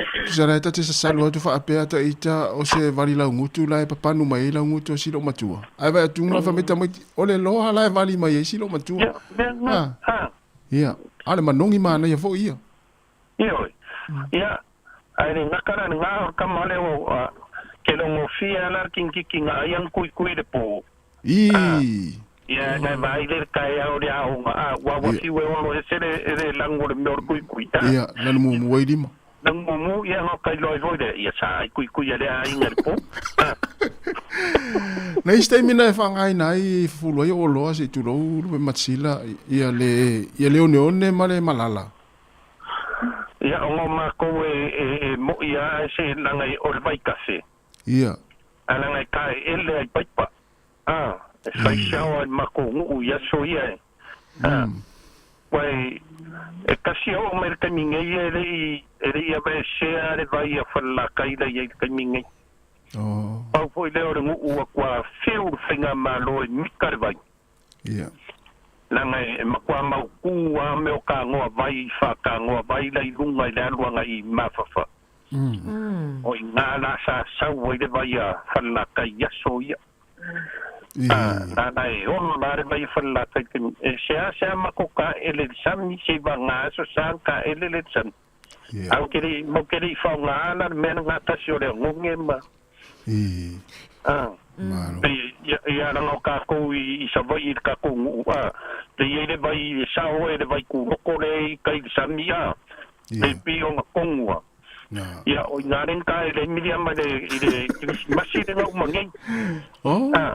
Ia o ke le lo ala nga le ngau me ko fai ma molu I la lo le lo mo ko. Le lo la po asu mangi ngonge ka fu yo. Ele mereng ma ko ngi sa vai. Ia wanga nga ka milo mai sa ngonge ka mai de vai nga ka ko. Ma lo va ftai, ma nei no va so al pemtsila. Ya ore so nya ku ngal lu po para men ngai ku la so ya tai ma lu ku ar pa ora fa fonga nga makseo la ngema Morito kenyo Rachel wa mo paste ma me prumo fa mo lo fatto Manuel lo vas lo fatto dai fase fu vai là tato va ai lei ia ole me na tio foi le mana o tu ale man na ata mo e fulu la to yo la to ni foi ni malala mani ia e sao le ta o te mai alino ia ole na turu le ngole fasimoli sama le sa wangalo na turu io ia o te ofu le lo el vaenga le o keni mulipola o ana moli ia o sino leo ia le lo te mama tu ia alino ia o te ofu le lo o ta mai na sa wira to ia sola e wel tavala o tasi talo falvala ma lo le on sai mai Alfa tosi alor sai fu Mahal saya fuk. Ya, le faso mare fo ia nei faso na. Ia. En litai. Pawale sa osi faso na mele le la auta ia wa mo fo i. Sa ba ia ma to le tamana la na tele na solo lungo le vai. Tamana na tango lo lungo le papa. Sa ba ile o.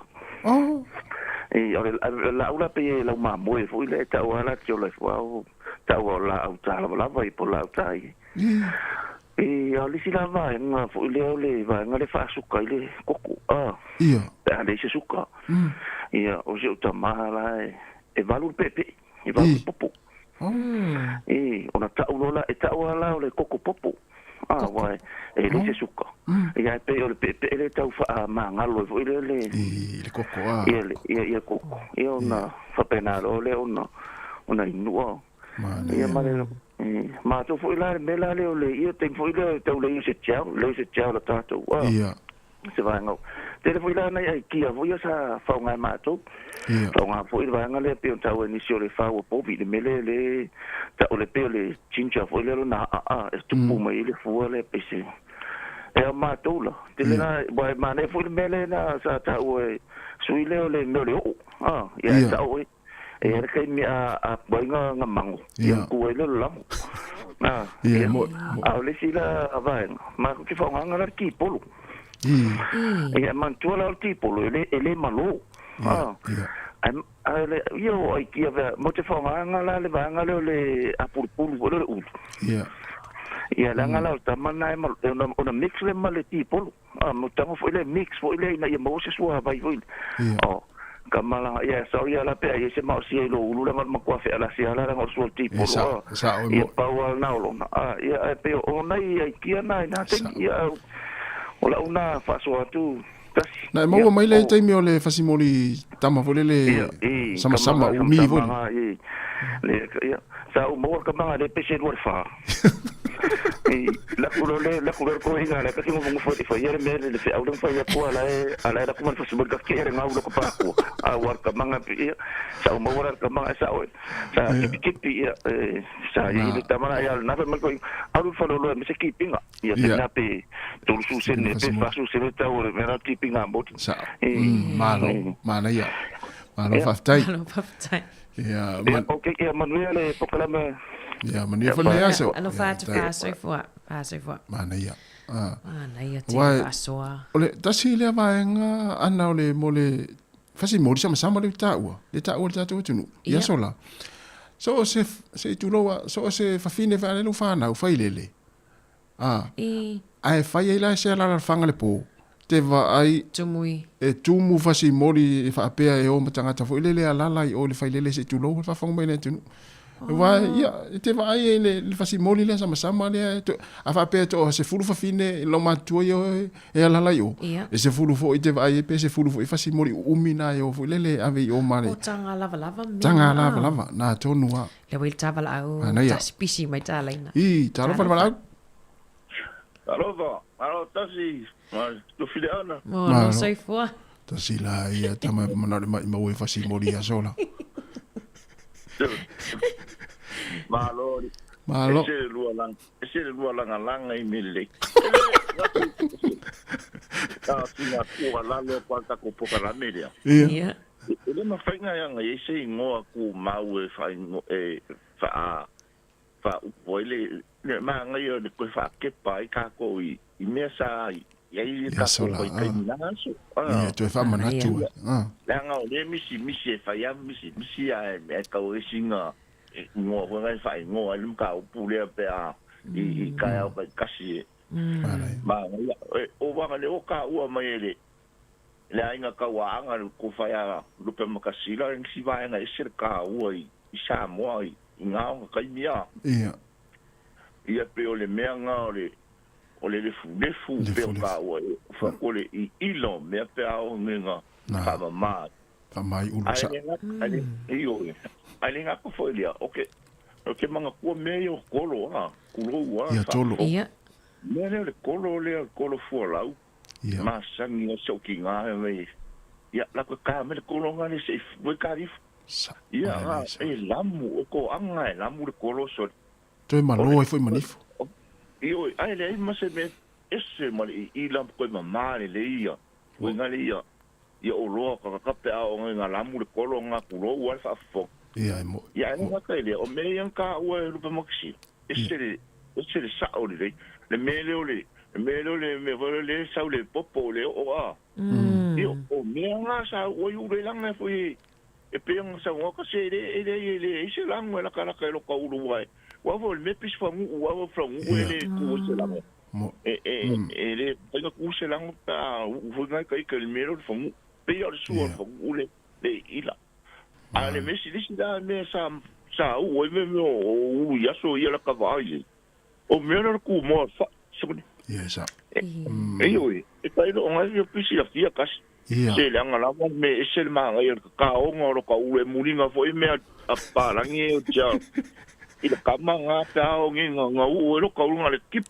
ngale ka u mar ko mo kipi luga ya e lo ka u ai me se la pe fa pe la o i voli le fia ma va voli le pe o ai lo e filo fa ta se ma o fonga umi te va i ulo tamana e fo le fa tu i lunga yo sa o le ma le si mea sa le la aunga o le o sola ma sa mo sa ka va ai yaso ai e ka kele ko ngi u ye pa o fai po le mea nga la aunga ka si pexi a fia po o roman le aunga ka o fa o povi ia e mu ngale ia e ke va ke la ka u mai o ka le ila na ia mai o lo ko u sole ia ka ko o mea nga sa ye la so wai le mui ngai me o fa nga o mai jar mai sa fa ia i mea nga ia ke unga ngai ka ko ka ia e se le ka o ale kasi o ke le i mau nga se o ngonge fa mul ka i lo ai o kua nga i sia nga ko pulang ai sa o fa lo ngo o fa o nga te mea nga i nga le kamanga le sa mo piste po ia na o ai ka ke le mau ai ko fa lo ngo e se le nga mea nga o io no mea nga sa pa ma e ka ko ya so e le mau mai me o tianga mai me o tu paste malala mal ali ila yo o lo ka pe fa nga mo ilele Pia saka whaasoa ku ngai stel maa ngai ol kako whaasoa ni kai au. Aftai, mana ia foi lau. Kili alu aso whaafukai mo pokalame makango fia ni kai au. Aftai, mana ia foi lau whaasoa. Ia mana ia foi nei aso. Ia aso fua. Tasi tele foi le kisi ma foi ta ua ilunga Facebook. Pe leo mai ala au vaenga ia sa whaatau fasimori aso lai avi whailele a. Ia malo. Alanga sa awa ule mori mau va a whaile lo tasi rea o loa e tele na oma. Ma nei lo matua i teimi o whalele ala la whangai whailele mo meo fasimori sama umia leo le nā turu. Moni le tasi. Te lo ta wala mun muli le taina ta telefon a tasi. Pisi mea tātou le na. Ia umalo foi tātou telefon le te ala iwa. Telefon tātou le na tātou na wil tātou wala. Ia, talofa. Talofa. Talofa i lo sungan ni tai au. Ia, maro sei fua.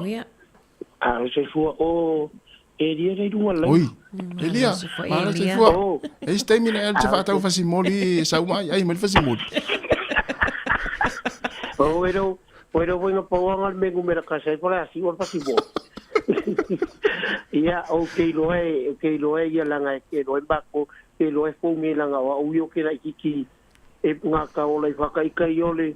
Pasimoli shampoo. Pasimoli, ia, ol pasimoli sama. Ia mare puruka wanga. Ia o mea ngai. Tau ke lo wai pe o kuranga wa manga ia le mo paso ni kai wa mai chakas. Wai pe o kasile maua ku aku o mea. E pe o ia ngai maua kala anga o mea nga. Ia wala ngai mako ia le karbo. Ia pe o le maua purue. Pe o mea nga le wala ua kuai. Pa malo ia pe o rua. Manga ia kele ia. Awa o kasile maua le memole o pa ua povi. Maua le memole ku mua fai. Ia mako. Ia o lenga maua e mo ia nga maua pasport sama-sama. Ia nga ba ben ku wala ku wala ua ku foi nge ku hoje. Ia le ua mako wala kaini nge le chao mo. Anto leo mai ai ni New Zealand tu tiri ta ele ni fangu ni fo.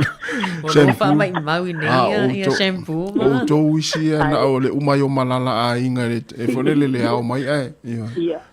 Ia e pe ore ola tala no atu na fa mo ia tele le atu la suga tasi pa te patia.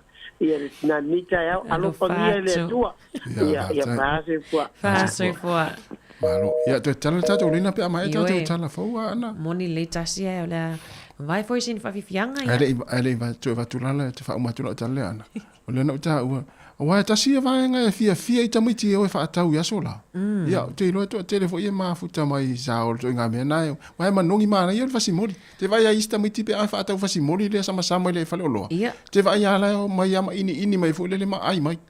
Ai sa, ai man to e tasi o tamaiti ia pe na fo ia e ia whawhine mai tanga tulo. Ia. O e fia e tau mawhara si mori tulo. Ia. E ai manongi lato ia i le ene mai. Tua tele tamai le uaenga ia sa. Ai le peta li e mai le uaenga e pe le taktonu le utalatas.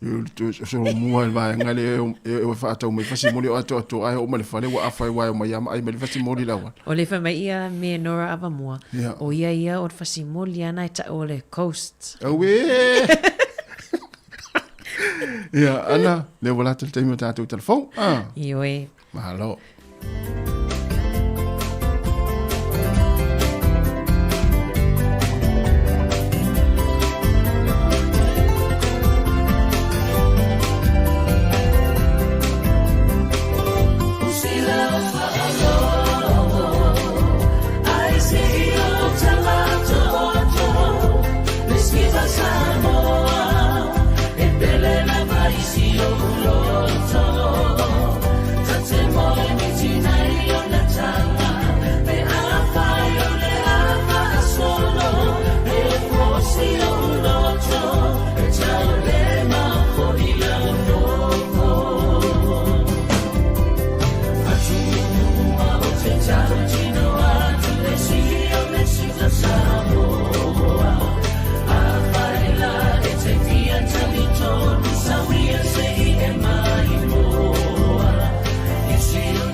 Manunua tu tato whawhiwhianga na e umatala photo e whaamai ai nā atu. Whawhitai.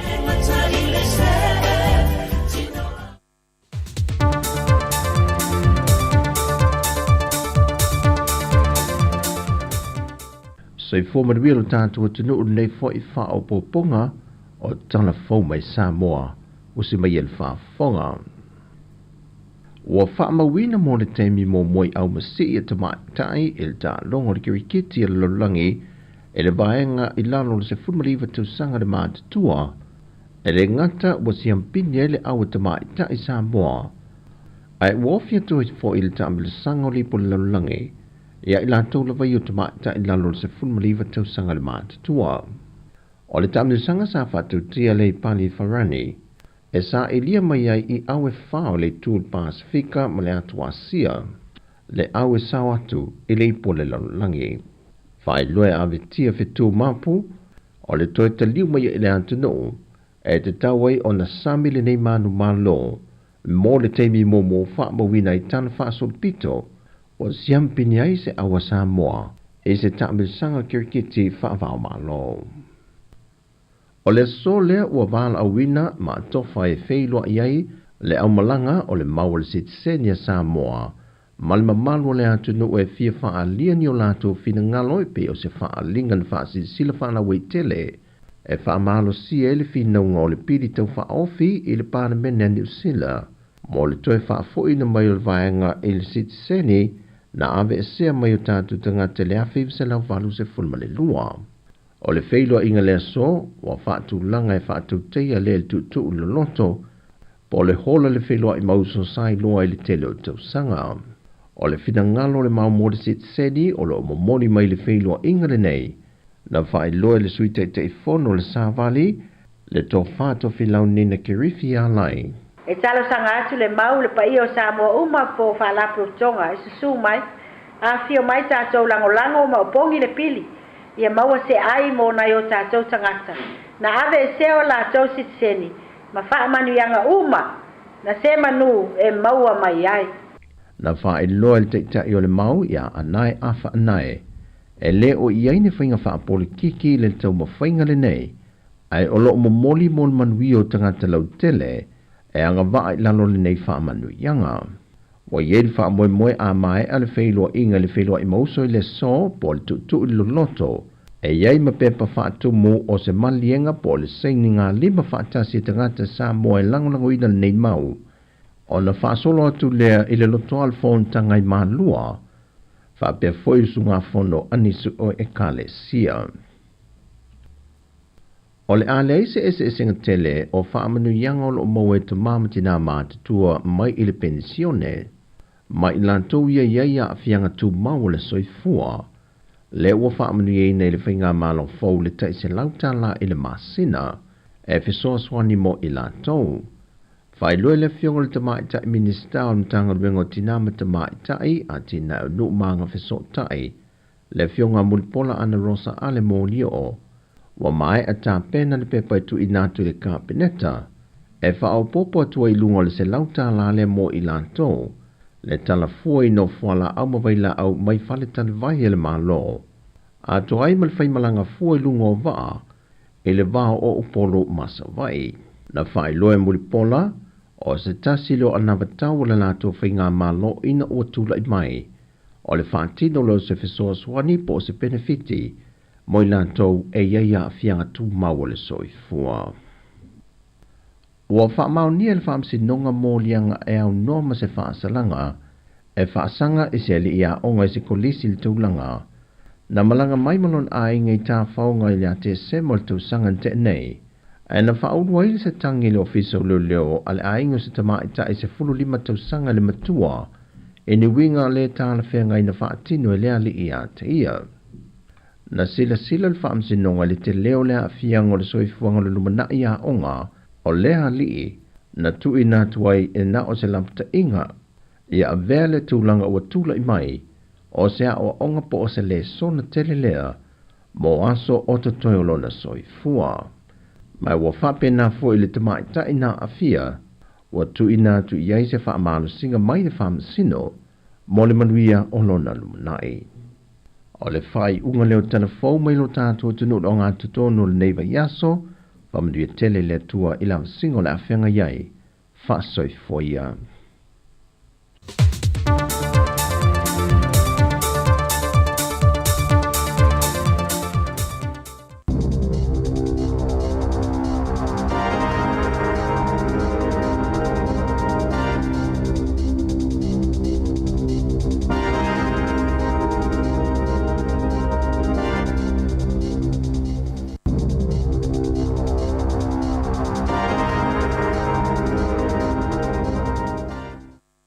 Tala flava o talafo ma le si ufonga le lau moi Wellington e mo le nei tai au o le aso lua sfululua o me lua whelua wha.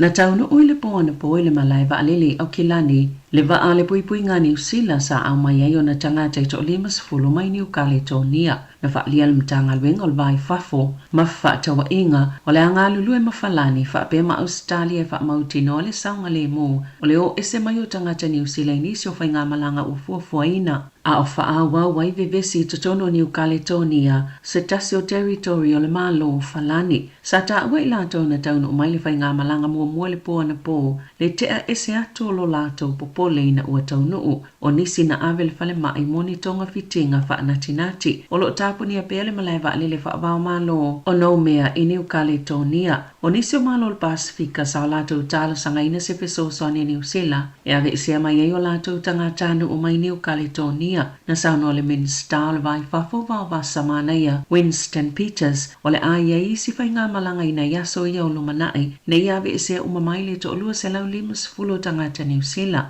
Maolo iei fo ile wha moe mo le isi whai ngā malanga i soso o ai mo New Zealand i le tae au nei. Wata waili poti o le amalanga le Presidente o Falani, Emmanuel Macron i New Caledonia i se taimi lata mai. O le fofanga pia na ngā lulu e whaatase pule ngā nuu o le whela o inga New Zealand le waka kōtahi. Whapei ma leo le tō malo Wellington e le masino uni o se tau mawhainga e tu ua i lalo le numero o tangata e ave taavale ma inu ava malosi. O le tolus full tolu pasene o tangata na maali liu ma whaalavlawe o ngao ngai taavale. I le tō malo Wellington e le full tau sanga talwai e mafua ona o le ava malosi. O le ala leo whaatino i se ngā yui ngā leo ma tā ngā luenga o whela ua inga whaapea mapule ngā nuu e whaatitau tonu i tangata e manato o lai lawai tala whea ngā i le inu ava malosi ma ave le taavale. O le ai ese pol kalame o onga le masino iuni e whaamanatu i tangata e winga le matau tio le inu ava ma ave taavale. Ma o le ai e whaalau iloanga i lau papatitele o tua o pasi ma le tele o whaasilisilanga i lunga o penga o sota inga. O le whautuanga Renee Burgess o le ofisa o leo i kapiti mana i ave taavale. A whai o le a filifili e inu ava malosi whai mua se fuafuanga ina ia awa ne i ave taavale. Sa pasielo na whaitaunga mo le palemene le afiafia na nafi, le pili ave ese le vaenga fitu a le tula fono le mitanga luenga mo tamaiti, le oranga tamariki, o lo awhi e tutono le vaenga, ti ute mamatafa yoi ale te tiriti o waitangi, e awhi aile ye o whainga pa anga ma iwi, whaapea whaala putuputonga Maori, o le saunanga le minista o tamaiti, Karen Chao i le palemene, o le vaenga leo le tula fono, ua mafo na whaia le o whainga luenga ale oranga tamariki, ni whai unga le, e le whaapea o Yesu winga, o le atau wheelinga lulu e whaatasi o le oranga tamariki, ma iwi whaapea ma whaala putuputonga Maori, e pe ona sauno le minista. Na li potia le New Zealand, o le ame e se le whainga malo le pol kalame of soani mo tangata e whaatau o lato fale mua, ai o la whaupopo tupe mo fale le malo po social housing. E no nofo mau tutongi e tangata e maua la lalo tupe maua, o le pol kalame o lo iai, e tutongi le malo le 5 afeta la mo se fale wa iai, po le se fulu afeta la mo se fale fou, i tangata e whaatau ni o lato fale mua, ai e lalo i folta i vas fulu 5 afe, pe se lau 5 fulu afeta la a lato tupe maua, o tupe e whaame alo fale malo mo fale, e tu samale ono se fulu miliona tala e alua i le tau sanga beta ai, o lo ilo ina le whainga malo so whaatasi, ni vaenga i soani i fale i o ta ua social housing, na whaali minister o fale Chris Bishop, o le whanau naunga le whainga malo so whaatasi, ina ia ilo o matupe ma vaenga o lo o whaanganga mo fale, ma sa whaali ai, e le ma whaiona toi whaawa u le tau maunga, o se malo i le tūlanga o iei le lango mo tangata, e fi whaatau la tau fale mua. Ua piliona ma piliona tupe whaalo mo le pol kalame, ma o le ala le ua tanga i tutoa nei iai, pei ona sauno Bishop. Ua whaamalolo vavele palemia Christopher Luxon le whaipulo lana vaenga whaopwhai. David McLeod mai ona tiu te komiti mo le sio manga whaapea mata upu tau tupe sa le i whailoina le whaipulo New Plymouth ni foa i tau tupe sfuluiva e tu samale se lau fitu se fulu valua feta la i le komisio whainga palota masa ia ta ua o se sasi sali i mawhauwhawina pena tupu whaafosei na whaalia polo Professor Andrew Kedis o se whaito whaamol to la fono le University o ta kako. E ono avele mata upu le ofisa o leo ele komisi mo whainga palota. Mai ono Molia McLeod ilona whaia o se ngai oinga pio po o se soli tu la fono. E luas fulu i wafe luas e la wonos fulu valu ta la. Sa whailo ele whaipule le komisi mo whainga palota na mawatu ini fo wa ipo donations. Mali luas fulu luafe valu se lau luas fulu onu ta la. Lima tasisene ito pe whaalu. O ana li potia na whaia iai teunga na toi sui e lau whainga o tupe fuai e lua se lau fitus fulu waluafe onu se lau onus fulu lua tā la aile ai se suinga i ana tupe whaalu. Wali potia le whaatup tele ino le numero tangata lantou te filifili e whao ngā fufo Māori o ni vaenga o lantou tonga fitinga e whao i atu le ACC po le ofisa mōtau i o whaalavila whaafosei i sa ili ilinga le ACC na iloai e whaaluaina pesi le tufo ile te leo le avanua e whaumi ai o na awhia tangata Māori i ni manu anga o ngaonga na ilo isi tangata nuu na ta ua Elton Baia o le ACC mo le tua Māori o alato whaamaumaunga o lo o whaali ai talu mai le masino iuni ili tau sanga luafe luas folo sa amata mai ile na o le to tasi le ngase mo fufo po o tonga fitinga Māori ili tu sama le to ai wafe ua iai le taimi nei pe tu sama le 50% o le whaitawa whaio le tunu o tangata Māori peitai a o lato wa ai talu sanga fau e na o le 0.5% o tangata Māori. O le aso wharaile le awha atauna uina ili solo tite e lau whaingaluenga le University o Waikato ina utua na ile valu masena ele o whaiini whaatala noanga mō lātou tutongi. Na ta uisi sui o le uni mo University ma matata ese e luasful family ona e tali tonu le University e te tauana si iti e li nei tau sanga peitai e na o le family ona tala na whaanganga ese e whaiai si itanga o tutongi. Na talo sanga ina lau whaingaluenga si itanga 5% ma na ta ua le uni o se pa umawa e pe afueli si itanga sa mana o mōmua i ai leo whaingaluenga e a matale tite e mai leival tai au e o atu ile a fulmalilua ile a sofa raile. Ua whaamaunia molianga o le scan le tamaita isa whaalau iloa whaalaua i tele lona tite e tui pui ona o lona whao o lima lena lipotia mlaiva alele au kilani i le tau sanga luafe lua tolu sa whaamaunia fo i molianga o lana pueata Jonathan Clark ona o le tite e leo sa pueina e Khan ma Clark se whaatale noanga i le mlaiva alele whaavao malo i au kilani le masino Aparila i le tau sanga taluai aina o atu i lau whaingaluenga le mlaiva alele ma whaatonu na ia ta ofi i le tula fono so se tasi lawai po e ni ata i te tono le mlaiva lele o na whaongale ni whainga whaapisinisi e te tau o na tā pā mua se whaatanganga. O le tumu tele o se whale mai o lo tau fia ngase oe e iei whaafitau li le mawhau sa li poti e le moe o se isi ngase lungo le fola o le poto e whai ei fono i le whale mai Waikato ma e luapo o tō whaai. Sa o atu i le se lau se 5% le tumu uma o avanua le whai ungo Aparila ma le amatanga o mea i le whale mai le Henry Rongo Mau Bennett Center i le whale mai Waikato. O le amatanga le tau sanga lua avelua sfulu sa whai joina i le whaululungo le ofisa o sulfa inga le whale mai. Ona o le le o le vainga o le tootele o ngase ma le se lau tolus fultasi miliona tā lai toi whauwaile whale mai. E se lau tolus fultasi miliona tā lai toi whauwaile whale mai ma le whaamoe ngai titala le o ngā titono le lua awhilua ono. Aina o le onus fulfa moenga. Tasi sa i lalo i fwai o le au whainga sa mu'miaina i le amatanga o le masina nei.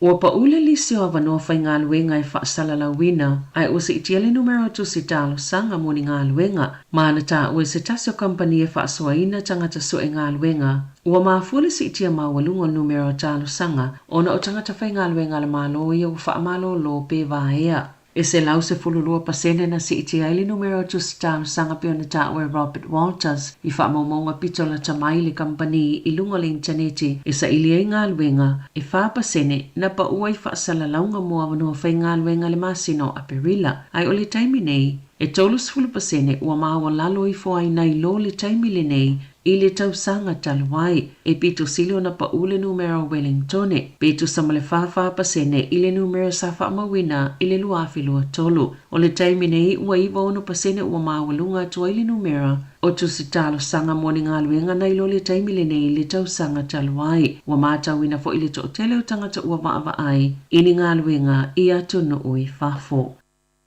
Isa isili poti whawhata New Zealand e to atasi se tangata na maliu ua masalomia o le maiosa whaafose i o le whatu. Ma le to tolu sifulu na manunu aina ua whaafose i o na pa uma o lalo le lele se vaalele o se whai ngā malanga le kampani le Singapore Airlines i le aso ana nafi. Na whea ato wha isolo i le pasese ma le au waa ma wala awa i kapiteni e mo umia le tūlau ele vavi o le vaalele i Bangkok. O lunga ane o Irrawaddy Basin i Myanmar na tupo i le whaalavilavi na ta ui moli mawani sil pasese o isi tangata ile i whaia fusi pa o le vaalele i lea taimi ma o tangata i na whilelei ma tau ulu le pito ilunga o na ile i whaia fusi pa o le au whai ngā luenga whapia ma tangata sait tono whale ui sa pito silo na tinga aina ma sa o ngā unga manuanga e tu samale i was full minute na ve se i tangata mai le vaalele ina ua tō lau ele.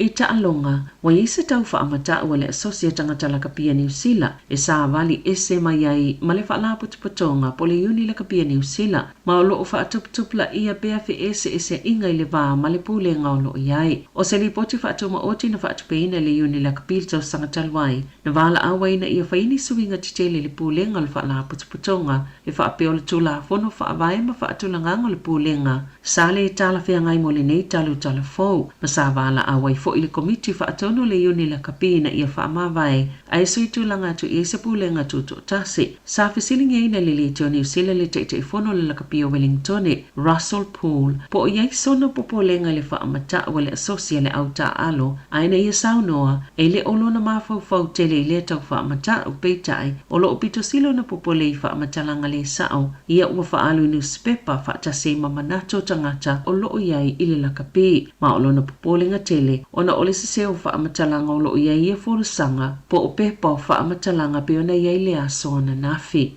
Tala whauia mare se ufonga le lau moa mo le nei vaenga o le tae au.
Yo whawhiwhianga le taimi o le tātou poklame le sifonga la mua nao mai atu fulfa ponga lona lua tātou telefau ta penina Savilina Kasiano mai se tātou tala mai Samoa. Yo le whapuponga mulmuli le tula sifulma lua i le au nei. Ia e toi whatalo whātu nei teimi tātou tanu. Ia olo whaafonga mai mo mai foi lungo tātou pengat whailangi. Ia ana wa toi tala tātou leina.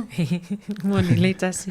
Pisi me tātou leina le whai tātou tala fō. Ia. Ia e mane le utoi te tala atu ia. Mai sa whaasoa. Mana ia, tātou tala noa ma toi whaamanatu ia le soifuanga fo i maani vaenga fo i sa tātou whaongaina ia so lawa e mai tau atu.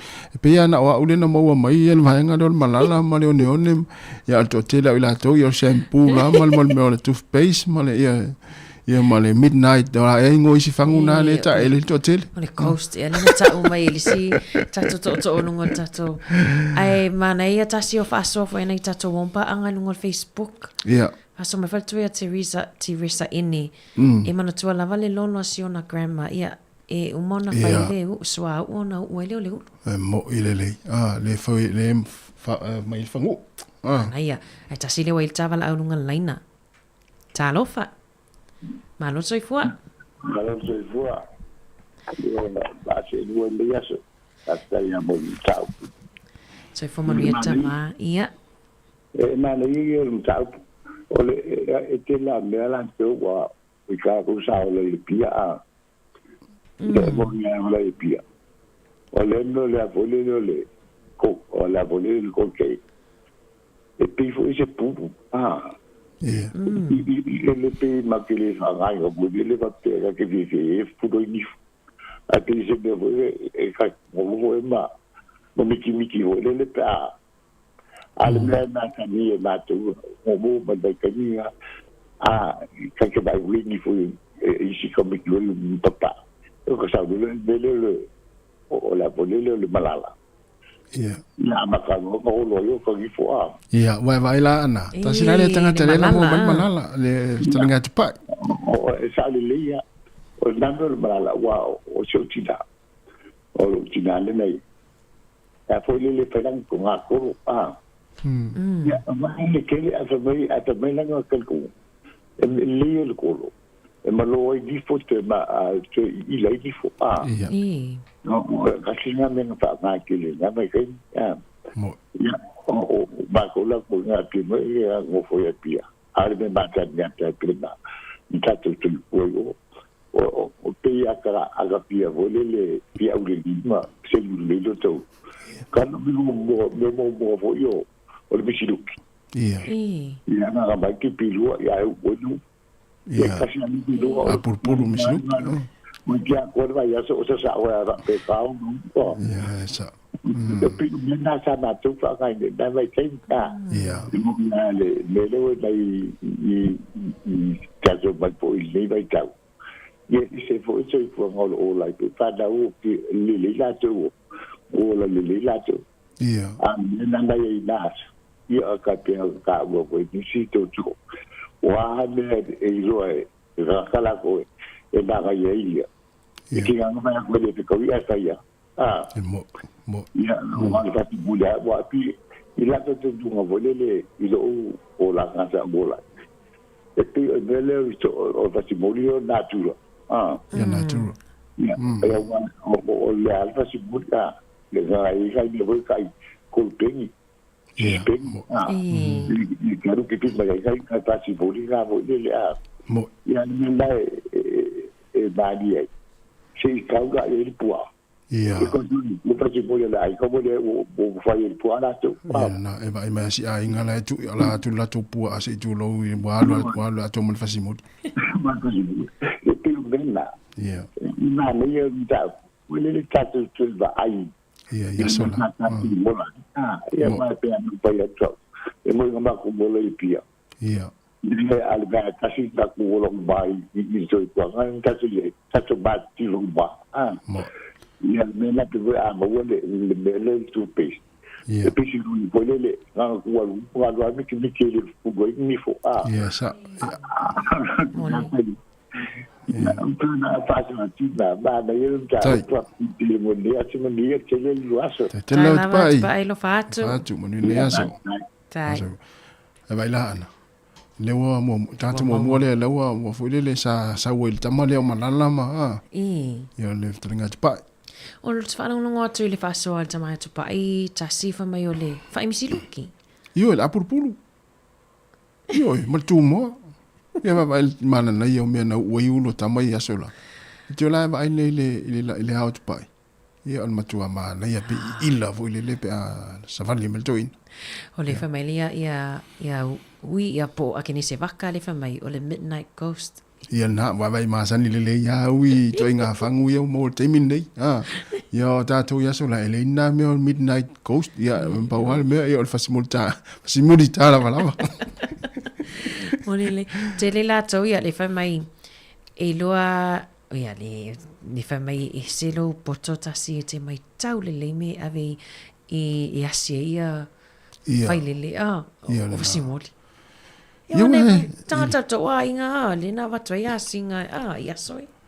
Mol mele mol te ngata fo le loa uma mea sa ola e sa mo. Le mai tau le mo meo ave la fanga fai le meo fasimuli ta lava. Ole lam sam.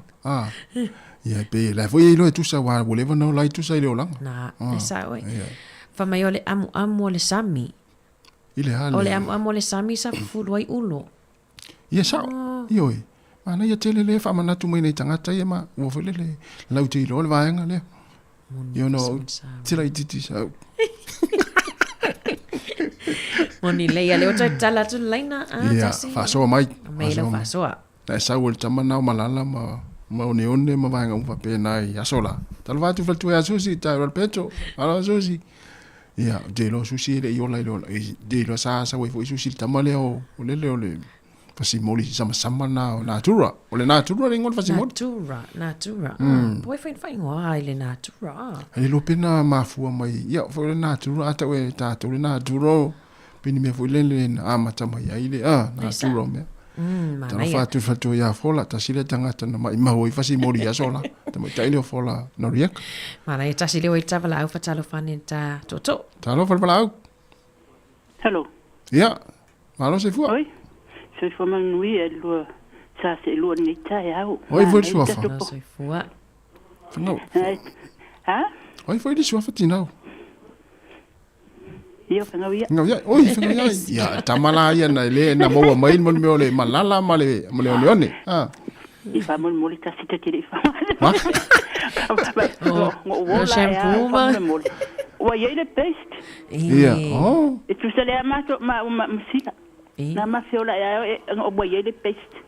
O ia ma sila ma fiola ia au minga e o fo ia richo. Ma fiola e ma to fa ngal paste. A te matia ba nga fo de le wole ai se paste. Atoa fa nga I lo le malala. Ya ai sa fo le fianga ia ma sila ole o. Sine ma man ko fo ole o fa ile fangu. Pa se fangu tas ma ana. Te lo sila fia fo le o.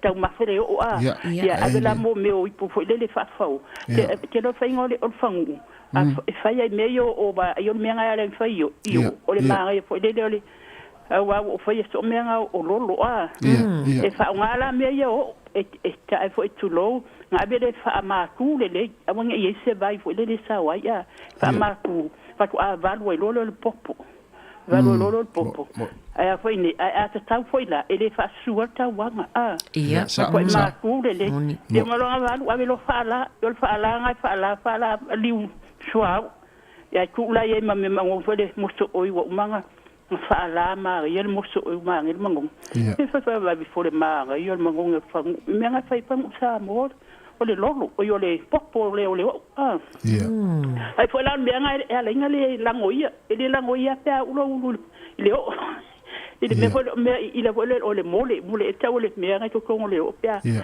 se le o ai ta samila ma ya lo fason ma yo ke lo me ma tango pienga e o lauta ie nga tai da balaba yo ta ko nga ma sangi pasimoli o yo ma sangi pasimoli ta la balaba sa mo le sama o le naturu naturu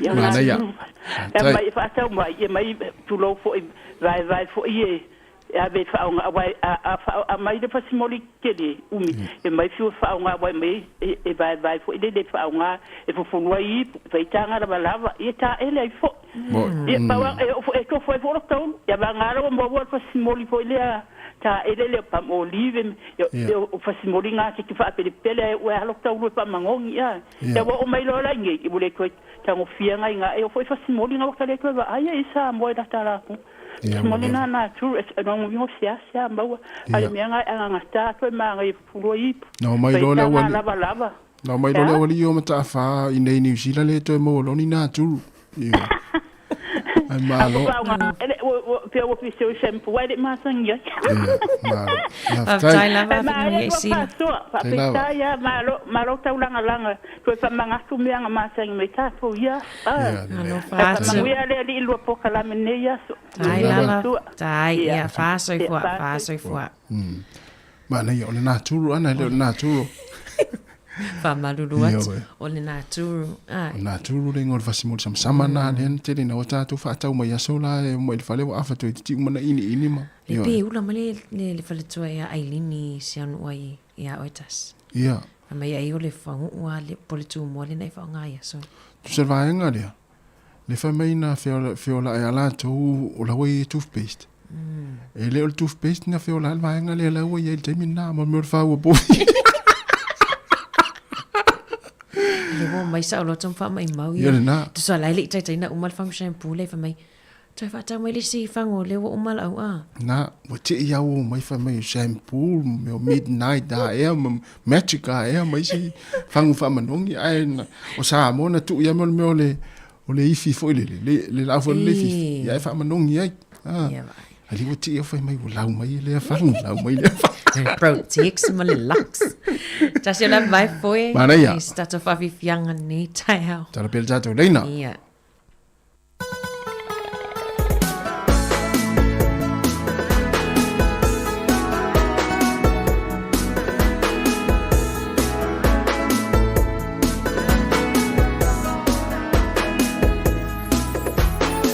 Tu lo sa moi o paia.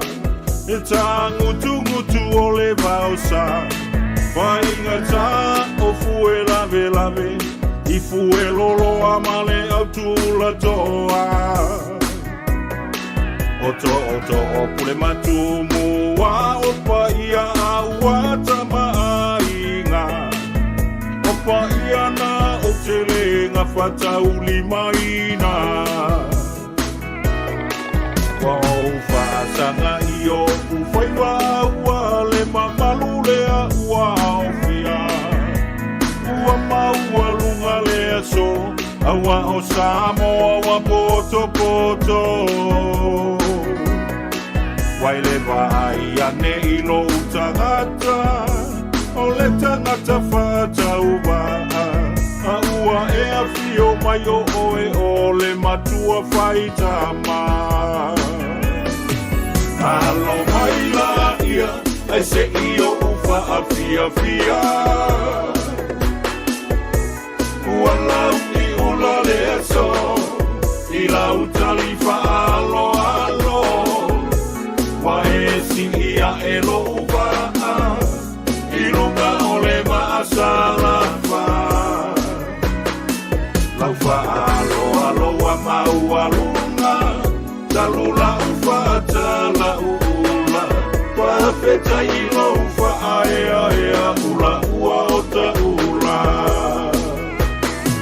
Wa o pale malo fio ufa iwa ua o le mailo ule tango lima Ua mali e malo wafeta ila upule to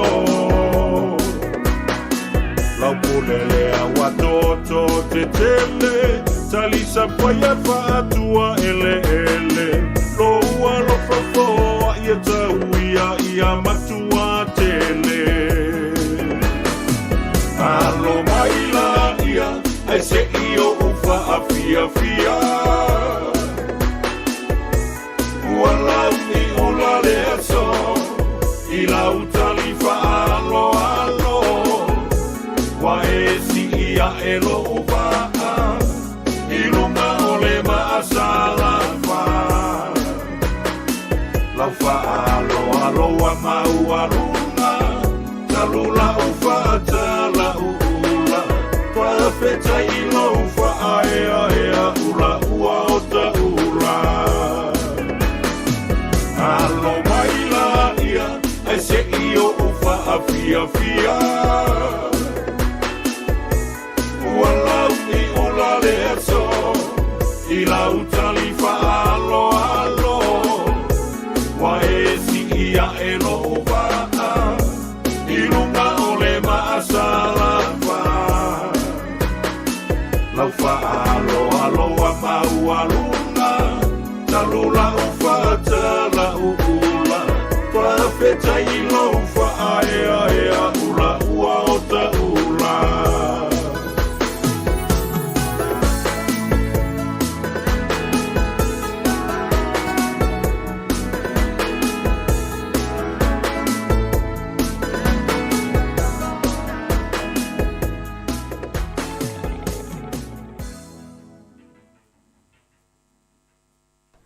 Whawhiwhianga ia I le nei vaenga o le tai au leo a toi luas fulu ma le wha minute tali tu lai se fulu ta tuati fonga lau mua mo le ni tai au ia nau toi tala tu tatou laina ia po I fia whaasoa mai ia e winga I mea whaina whaonga I aso ia wale le whamamai no nifo po o loa ia mena fufurua ipu ia uua iulu le te leo nei tatou tangata ia lo whaasoa mai fo I nongo le tatou wala ato le Facebook. Aso mai le songa ia pepe tia seunga pata filo. Fape mai ole ti polo na whaonga ma shampoo e ua ili laulu. Ia e umai pu popo susunu utu ile auli ia e auli. Ia oi pu popo susunu po malala na utu I auli lava lava. And it was all for free sa ole le songa ia pepe le ile alu isi tupi. Ele whapea mai ele ngalo leo langa I Samoa. Moni leia tatou to lea. Ia ole whasoa motu loa maulolo lo whapea mai. Ole upu e mafua mai ile upu sia mani ole ka pani. Mai sia mani. Na satu ai I Samoa le fale fasimoli. Fale fai fasimoli. Mana ia Rosita pale mene. Whapea mai ole si polo.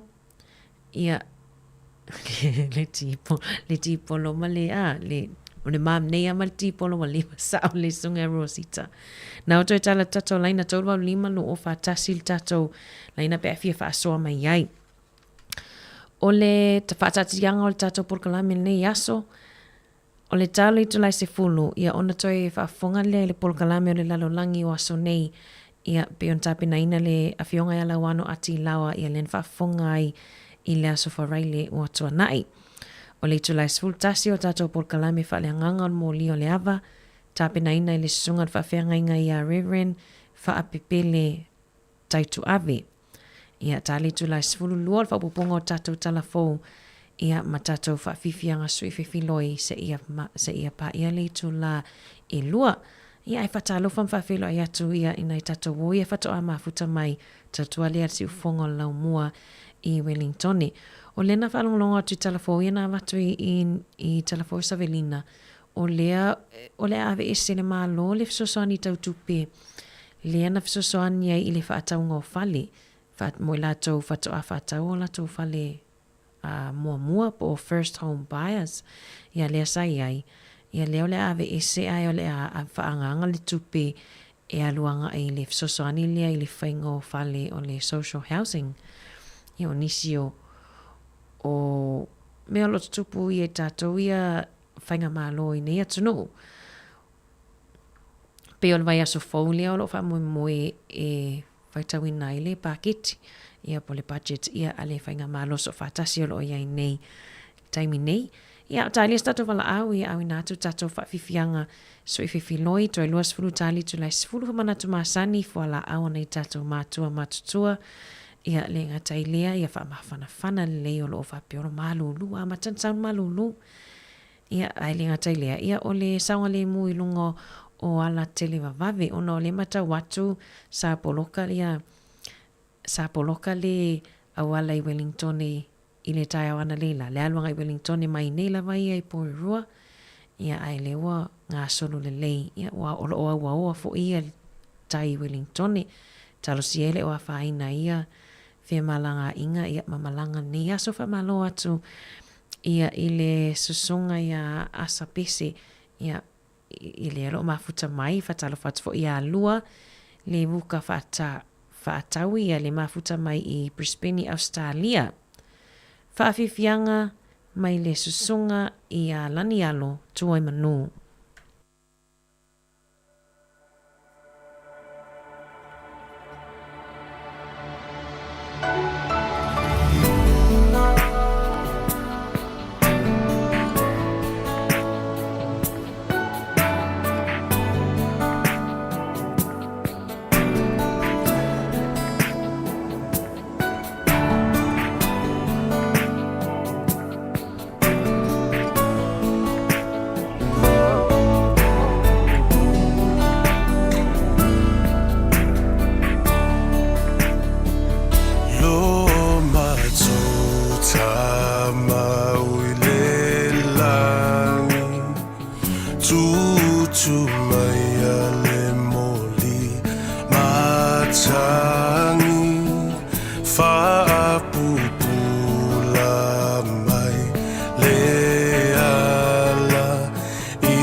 mawhailoa o te lefa tufua o se tana aia ona na whangala malama tangata masio na paasino manga ole ai ngatawa ana le matua moepo malona ai ngatoa fitu o tama afio mai la ia o ngā whaia ua so o tino so o papa ainga o tupu ainga o papa ainga o ta whaifa ala mai la ia I matau a e sila sila ma whaatatau ia ui mai ia ma whaingata a whionga e mamala ainga tau ana se e maia ai whaatapatapa o le au fia o lau tamalena lau I ta whaifa I amapana wailoa ai Samoa Samoa e usile whaafofonga se I o rupe se mawhailoa o te lefa tufua o se tana aia ona na whamala malama tangata masio na paasino manga ole ai ngatawa ana le matua moepo malona ai ngatoa fitu o tama afio mai la ia o ngā whaia ua so o tino so o papa ainga o tupu ainga o papa ainga o ta whaifa ala mai la ia I matau a e sila sila ma whaatatau ia ui mai ia ma whaingata a whionga e mamala ainga tau ana se e maia ai whaatapatapa o le au fia o lau tamalena lau I ta whaifa I amapana wailoa ai Samoa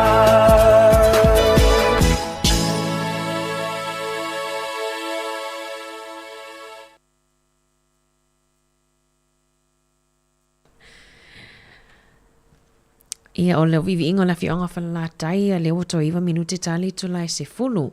Tali se fulu ia ona toi whafonga le polkalame o le lalolangi o aso nei. Ia le na whatautai a le fionga ia lauano ati lawa ia I le aso wharaile le vai aso taluai. Ia au te loa ua watoi fo ima statu whaamutai fo ima le tatau polkalame o le atau le tae au. Ia piona manga lue to o lua tuai ma le tuangane ia tasi tui tolo waa. Ia whaftai lava le mafuta mai whamangalo fo ile tautua le atal tae au ia po le mawa se lua fo I pēo i se upu sasi lau whafonga anga ia whamangalo ma le tautua ile atoa lava. Ai tali tu lai sifulu tato polkalame to awina atu sifutasi moli o le ava ia ai whamalo lava le ngā lulue malo on sai malo tawatai. Malo fe la tolo mafuta mai whaftai le avea o le tautua si ufonga lau mua ia mauli tio whaalongolongo I aso taitasi. Ai whamaina tu tatou ne tatou polkalame ia I le whaafifianga lea ua e taifo ia uta alo whātou polkalame mo o tō tautua si ufofonga o le lau mua mai Wellingtoni. Samoa e pele oi le loko o mai asi ka pomoli na au ifunga ua e taifu fo I uta malo a fua ua maua le atua ua whawheta I tele ua sapaya whātua ele le lau sa saa o le whaiva le soifua leo ua matsaina ua tini pa o le uto malo tau sala ua e taifu fo I uta malo a fu maua le atua ua whawhetai tele ua sapaia whātua ele le lau sasaa o le whaiva le soifua le ua matsaina ua tini pā o le uto malo tau sala awe awalava ne ia te imato yo vae aia tuuina tuia o ele viina male mamalu awa o oe o le tupu o tupu le matai sau o mea uma o papa tiso ai le meto tisi I whaamanui anga malo o le masui sui le whaatoa i le nganuenga o lea ua toe nei o se anga tau nuu tamo o moonga I le whai taunga o le luafe le luafe tau sanga o le alofa Samoa se isisia e ia le fua o le sa o lotonga Malo o le masui sui le whaatoa i le nganuenga o lea ua toe nei o se anga tau nuu tamo o moonga I le whai taunga o le luafe tau sanga o le alofa Samoa se isisia e ia le fua o le sa o lotonga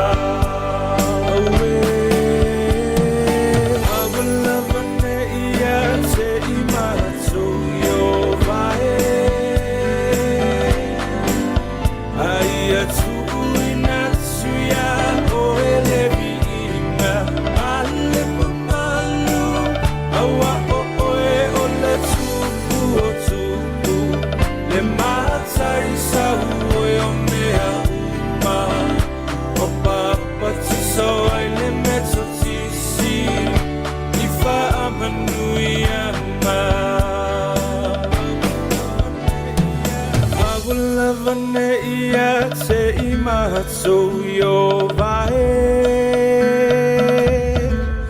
Aia tuuina tuia o ele viinga Male mamalu Awa o oe o le tupu o tupu Le matai sa ue o mea uma Wa papa tiso ai le meto tisi I whaamanui anga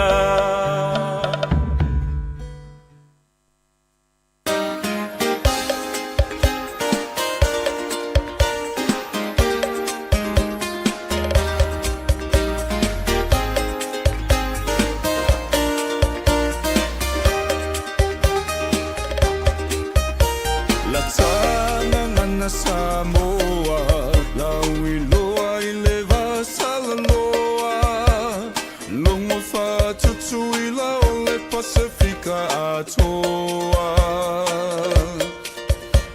I tue wha o le lalolangi Sila mio ma sila mai moa I se mafua anga walai o na o talanoa Amoia taua I lo tato fi mai le atua Na tafa sino manga o lau ele mawhanua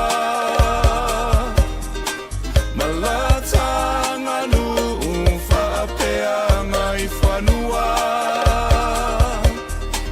Ai maselenga ngana uai a foa I fua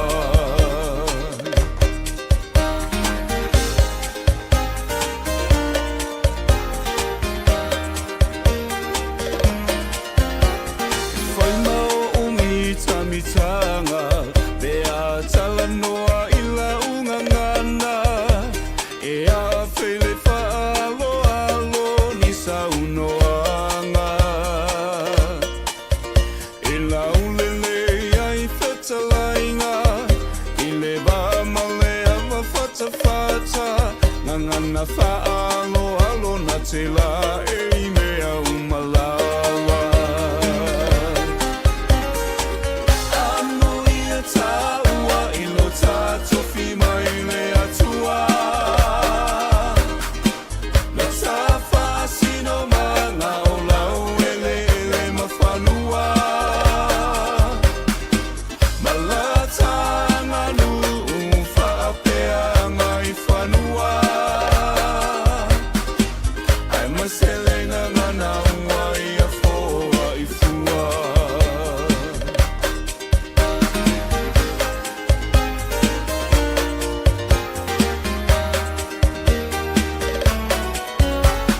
Alitai o ne nu pe a taunu mai se malanga tua o le malo pe fai fo ini suafa. Ona mau tua leo lenga nana tu la falela na fau tau tana o fai longa na o leta mau a inga o la unga ngana. Amo ia taua ilo tato fi mai le atua. Lo tafa sino mana o lau ele mawhanua. Malata nganu whaapea ngai whanua. Ai maselenga ngana wai a foa I fua.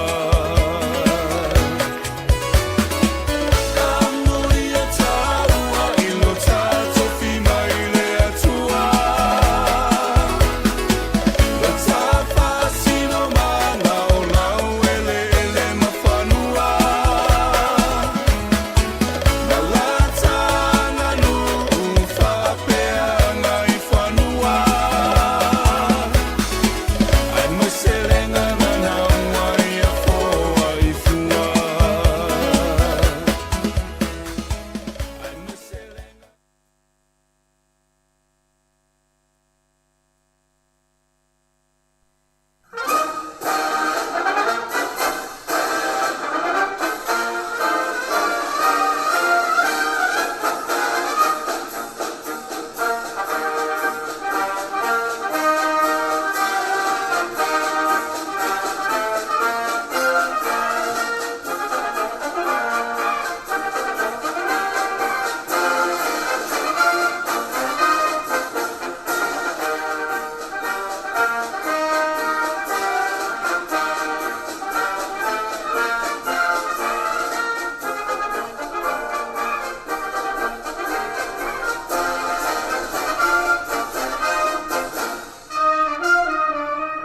Ya, so I fumanuia nei tu la fo le aso lau fionga la wano, ta lo falava. Ia, e fi fila fo I whaatala whatu I lau sunga tu fua ele nei tai o fau, ma lole langi mama le soi fua manuia. Ma ftei fo I o lea ua maua le whilo inga o wale wha au wawina o le tātou ngā ruenga. Ia, mai se hali nei Paul Kalame, ia, pei o na Iaias Ferreira te itasi. Ia, o sina o toko hui o nai mea dupu I leitu ma leitu o le langi, wha ma lole langi mo ma. Ia, ma le soi fua manuia, ma tau te whaatalo whaatua I le nganga whaalalo tele le, wa ia lau whaafonga, e le ngata I New Zealand ei. Ia, ai whaapena fo I o isi ta whae fio le kelope, o lo whaapena ia ona tāpua I mai ai, ma sila mai mo mai le mo manu o le tātu tunu I le nei tau tua, ma le au nanga le tātu wale siwa sa le lau, le si ufongo le lau mua I Wellingtone. Wa ma lo lava le folau, ea ma lo le langi mama le soi fua lau lei. Ia ila nei wha aupoponga o le tātou ngā ruenga, pe ia hoi o na mātou talano atu I le nā vai asa o mawai ma le sunga atu fue. Ia mawhai lo atu foi, ia numera a wāwheso o ta inga. Ia ona o le wha moe tāua, pe i ona whea ngai ma tātou I le nei vai taimi, I le Parlemene New Zealand, pe i ona ta atia I nei le pili, ia po le lafo, ia mo le toe wha tu lai ina mai, ia po le toe wha tā ua ina lea mālo ia, I tu langa wha le tu la whono o le sitseni se vaenga tele o tangata Samoa pe ona solo ia i tulafono le awhiwa se lau walulua al Parliament o New Zealand. Ia mai o le lava aso, ia pe na ona toe whaamanatu atu i le mamalu o le tātou tunu. Ia le tāpena ina o tātou submissions, ia po o tātou manatu malangona tusi-tusia. E whaalia airo tātou lango-lango i le nei pili tāua. Ia o le a le toe o se whaamtalanga i tu langa o le a matamainga o le nei mata upu, ia ma le mafuanga, ia awa o tele ai na sila fia e loutou manu. Pe o le meo lo ave i ele whaantaua, ia o le lua vai aso le o lo de toe nei, vai aso te ruai sa toru vai aso, e tā pena ai e tātou tu singa name submissions, e tu inatu i le komiti filifilia o le Parlemene, e tu sai o le sitseni sa moa, ia le o umal vai aso mua, e toe lua la vai aso amatatu i le so, le aso sfumalfitu le nei o le masino me, ia e lua fulfalas foreile lea, a olesias foreile, le aso tolutasi i le vai luanga o le pō, ia pei o le tapula ale nama i nao le a muta ai, ia lo tātou awa noa le nei, ia pe a fia tu inatu si o tātou manatu whaalia i le nei mata upu tā ua. O le tulanga o lo iai o lea, ua umale vai aso, ia mai o moli te le atu le whaafitai, ia lo leo masui o le tātou polkalame, sunga atu fua, ma se foi le li pule ma le tātou ofisa nei, i lautou mamalu uma o leo umawhai o na whaao mai o tau suafa, ma telefoni, ia ma pito nuu o lo tau alala ai, o lo iai na isi o lo wana o le suafa, ma le telefoni, ia aile i whaailoa ina mai po o ina i Wellington, ia pe o Aukilani fo i po fea. Ai, e tā ua le vaenga lea o ma ao na wha mao popo. Ia silvia fo i o Wellington o le tu malo tele, e se ale lau mua ia e se le Wellington region. Ia wha te inga e iei le tonu Porirua, Upper Hutt, Lower Hutt, Wainui. So e tā ua la le whaelo mai o lau suafa ma lau telefoni. Ia ma whaapea mai, ia o au i Newtown, se wha te inga, Porirua o po Upper Hutt il mātou pitonu. Ia ona mata ngō fia lea wa a ona ina tu whaantasi. Ia ona ave aila lea muli. Ia silo fia le leia e whaipule ma komiti o le Parlemene. Ia le mea ono dātu o iai e tau otua ia i lātou uma. Ia le tūlanga moni o iai lautou fina ngala ma sa tātou manatu. Ia e tusa o le nei mata upu pei o ai whaaftei tele lava i lautou ma malu leu wha mau uma lava i o tātou swafa. Pia na sa whailoa atu fo il nā vai aso. O le tātou leina telefoni le nā tolu walu lima, lua iwa whā. Tolu walu lima, lua iwa whā. Ea, e le aisisi e tali atu. O le telefoni al tātou ofisa. Ai mau aila wanoa fo ile nei e te sāu noa matu uai. Ia lo swafa matu langa whapea, pe a whapea mai ia e leave le message. Siaki leia le tātou au whainga luenga, ia awafa a maa maunga o leo o tā pena le leile tātou lisi umi, o leia e le mātou manatu wha maa urunga. O le lisi le nei, e le afe, ia ai tau ona whaitau afe. Ona, pe a fua e le mamalu o le tātou tunu, ma le tātou to tele.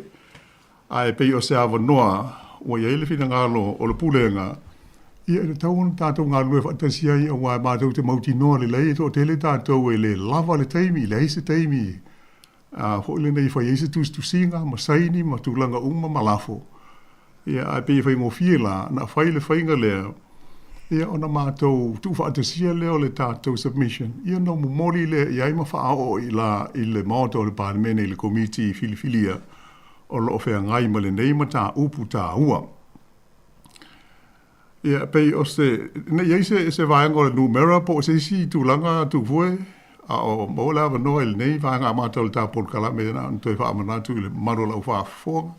Ei, whaftaila la whiona wano na ua maua maia le vaenga o le numera o le ofa tolu valu lima lua iwa wha. Numera lea e leise si e tali atu. ai o kometi ana piki e le tatou i meli e ofisa ia fe au tus a vole le o mo saunoanga ia o mai o ta upu fita no ile tiro malo ia sa o le lo saunoanga mana ia fa pe mai o lo ngoa tu fu fiso por duo tiro foi ia mala o mela ia ona atoa le o nei vaenga na o lo mana mia ona ia inisi ele o mai ia no foi o lo au mo wai e fa mo mai alvasinte nei a o wala au mai pela tiro mo tu la tu sofa malo ha tai mo ile lei e ia la tau o lo misi ai le do tele io e pe ai ana no mato fa manato tu fa pena ia pa fa ile mo so ava no e te vala au mai ai ia mo mai lo swafa e ia foi nai ai nga matango fia ia la au fa tau tu ia tu fu e tasil de ngata le na vala au mai ai o le o lisi o ia mo tina ai nga ma le whanau. O le mtua patango fia tele, tasi al whaiu.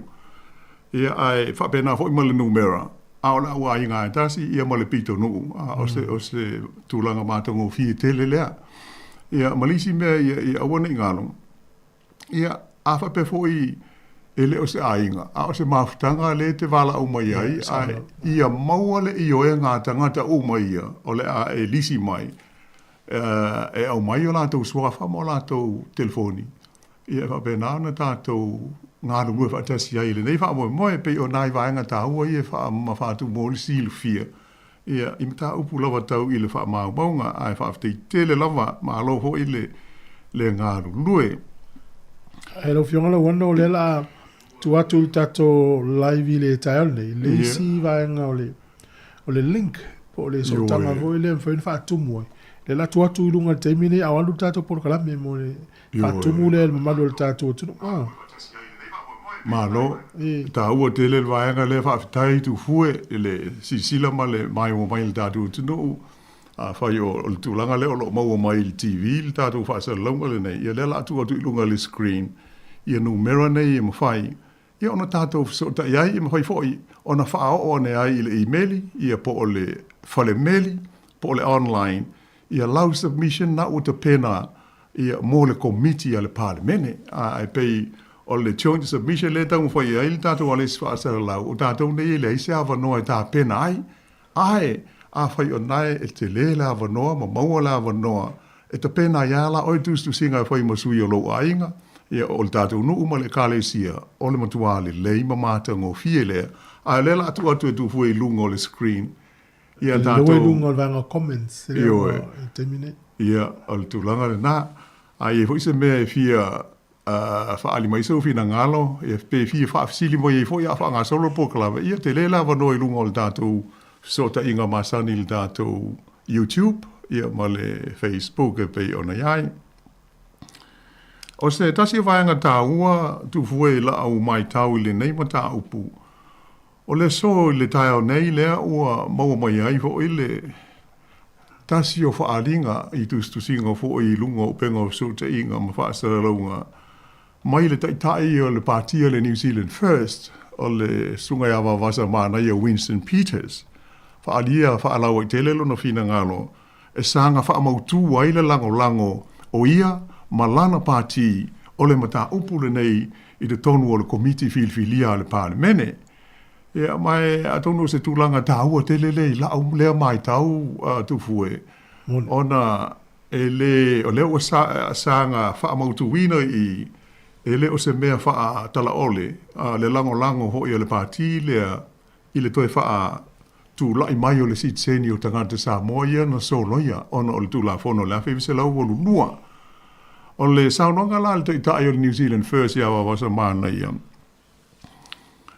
E ala ona nau o ia ma le pātia le New Zealand First e ave i le tono le komiti i e sanga tala noa ona o lo o iailo na tā ofi e tele isi vaenga i le tauna wha au popo i le tono o le tula fono po o le pili ina i e sanga wha le leia ai mō tātou tangata e oe pe o le sauranga manino le awa wasa mana ia i le so ia Ia mā se tūlanga tauana tātou fia ai, wa o sanga whaamautu i nai le lango le nei pāti, e peila o le fina ngalo o le taitai o New Zealand First, ia sanga wha le leia tili ia inga matulanga e pei ona maio io mai le pili le nei a wase le lei mō tātou tangata.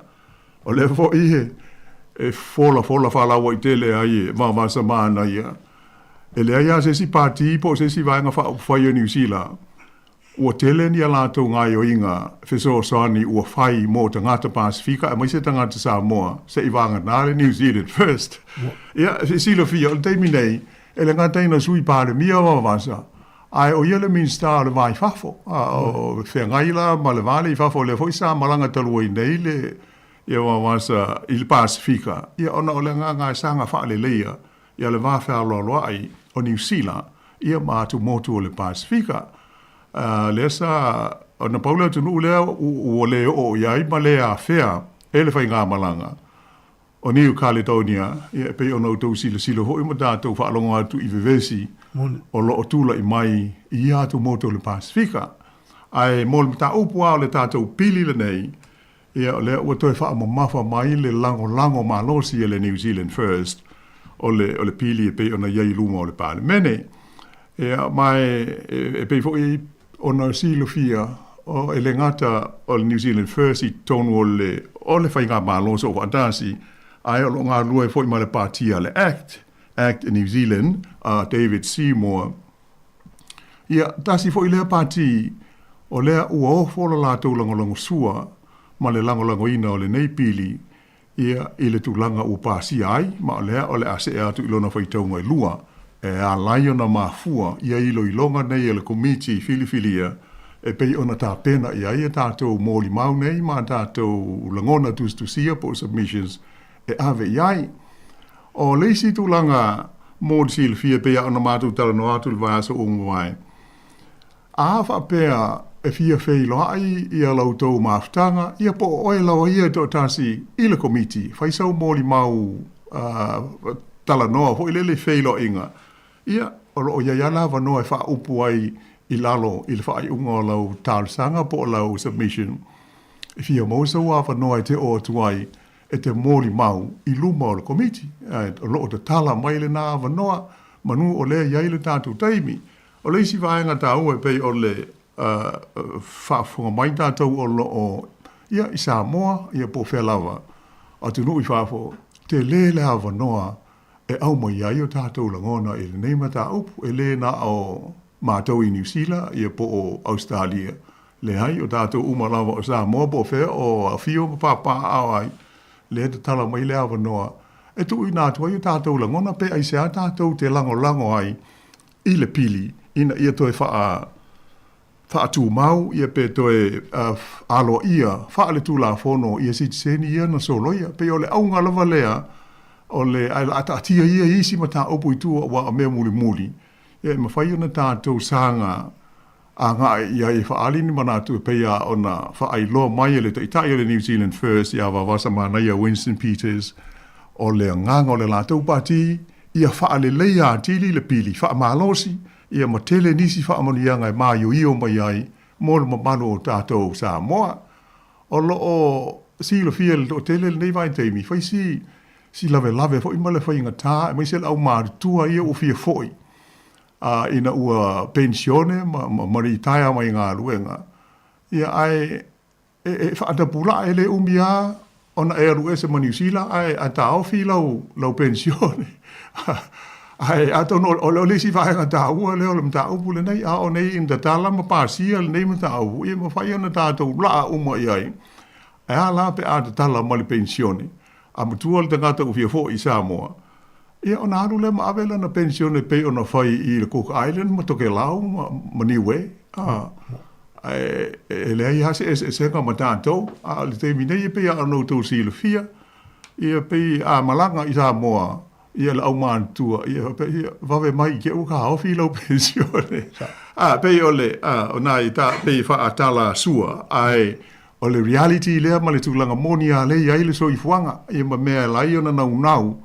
Ia le totele, ia e tau mwhai, maua se whainga whaafai ngofie, la lea o maua le nei awa noa, ia la me tātou te nofo a iai a le sanga whaali o tau whitangala mo tātou langona, ia wale a ngā ilu maul mo manu se tātou tunu e le ngāta ina toi whaatu lai mai, e le aia na tau o la tau na ave sel tu la fono la tau sitseni, ia ai whape fo iona se e tu ai isi whaamanianga uma, e a fia maua e tangata pe a ave ma sitseni o le nei e tu no.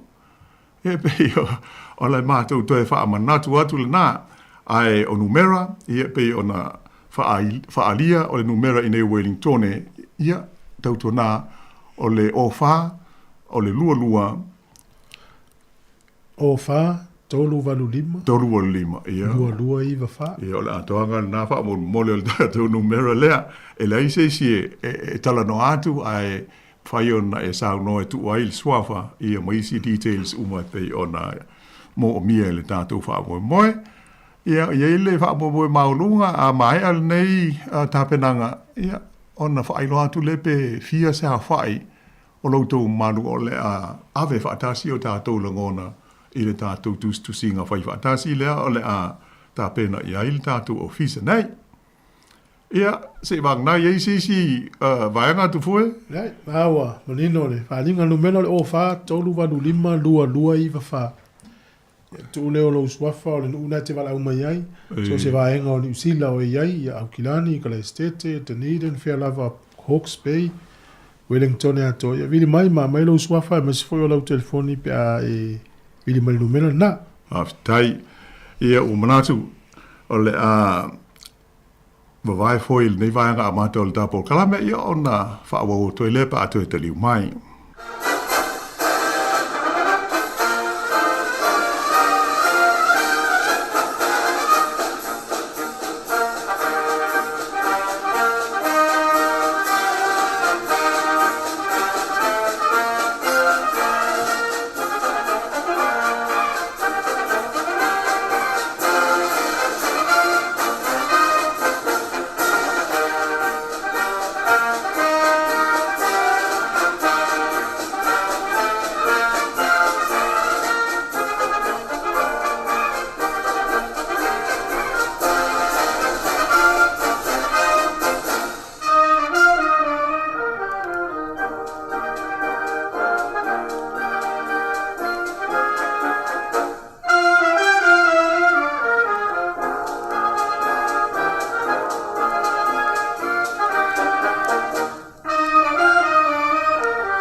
Ia, i le toi te liu mai la o le tātou whaasara launga. I leisi vaenga o le tātou tala mo le so, sa tali malo ia le Kovana Sili, ma le malo New Zealand i le vai aso le nei, i le asia singa tau o loa mai, ia o te roa, a le fionga i le au maru o le malo sa moa, le tama ainga, le fionga ia tui ma le lifano, va le toa sua lo vile lua, ma le masio fo ia wha mausili le inafo. Le fiafio le so lua, sa wha feilo ia le whainga malanga, e le tamaita i Kovana Sili o New Zealand, o Dame Cindy Kiro, ma lona li i a Dr. Richard Tavis, i le maoto le malo i Newtown. I le mai ai leo wha alolonga wha Maori, i le Pofiri, mo le whainga malanga mo malu. Sa whape fo iona whaia le tūlai wha alo le fita, e awala i le luas futasi o a whana sa wha pāpaina, e alo i ai le to ai tau nuai i le laumua, o le ao mamalu o le malo o Samoa. Ia ona ia si ai lea o le tūlai wha alo a le fita. Na maua fo i la vanoa o le fionga i la o le malo, ma le masiofo, e feilo i ai ma whaia onga, ai maise o ta maiti a onga, o le onga e whaingoina o le tamae mai le pito nuu o nae. E wape o le onga mua le Wellington e whaonga i na ilenga ngana Samoa. Ia ai o le so lulula sa asia ai le whainga malanga ia le maafa amanatu o le taua, le Pukeahu National War Memorial i le Lomue Wellington, ma tau au i nai e leo maru o le malo se pale i le maafa amanatu e mana tu ai fita Pasifika na mali liu I taua. Ai ole pole so lulu, sa whapea na whaiai se whailo inga, ale au malanga, male mamalu o sa moi Wellingtone, maona aitua oi, ia ma lea whailo inga whaalea nuu na whaia I nei le ai o porirua. Sa wha poina, e maafutanga o whaife au sa moa so whaatasi o Wellingtone, ia manisi o le mamalu o le tātu tunuu I le lau mua nei. Ia mai sa to tele lau foi le mamalu ma le paia o Samoa na maua la vanoa e awai I lea whailo inga. O se teimi mua le nei ua whaiaise a se singa tau o loa a le fionga tui ma le li whano wa le toa sua lau vile lua I tonu o New Zealand. Tā lua na tu lai mai o ia I le tofi o le ao o le malo o Samoa. Ia o le isi vaenga o le tātou tala, o le nei vai aso, e pei o na sila fo ima whaafonga, whaasara launga, ia ele ngata o tātou Paul Kalame, a o isi whaasara launga mai whafoi TV, malunga o sota inga tele vavave.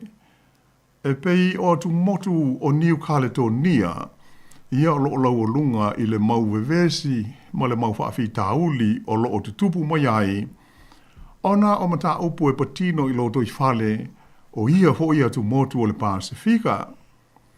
O lea ua iaitangata ua mari liu ai nei wha alvelave. Ea mai tātou te tārusia. O le avave o na maua se toa file mu o ia tu langa vevesi e pei o na whea ngai ma ia ho ia tu motu I le nei taimi. O le a muli o na o atule ia se whaamtalanga I le mafu anga o nei vevesi. Ai mua na fia faise whaamtalanga pupuu, o walisi le fia o mamaro lau whaafonga, I atu motu nei o whaingoina o New Caledonia I le whaapeltania, I po le Nouvelle Caledoni, e pei o na lau sila fia I le ngana whalani, a wa o ia motu, tele dausanga o I lalo o pulenga whaakolone, a le maa lo tele o whalani. O New Caledonia o ni atu motu mata ngō fia tele. Pe ia ona sila fia le mamano le tātu o tunu o mawala vanoa e malanga maa sia tuai I lea vaenga o le Pasifika. E le ngata I lea, ai e ta mao a inga fo I ona ele maona ngata I fale I minerale maisi ta mao a inga faale natura. O nei atu motu wa leva ona faatu langa ina e le la lao malo o whaatasi mō ngā luenga taua o onga ma ngā nuu le UNESCO e whapea o atu motu e iai le alo. Ia po o le lagoon I le whaparangi o le lagoon au pito I te leo le lololangi a toa. The world's largest lagoon.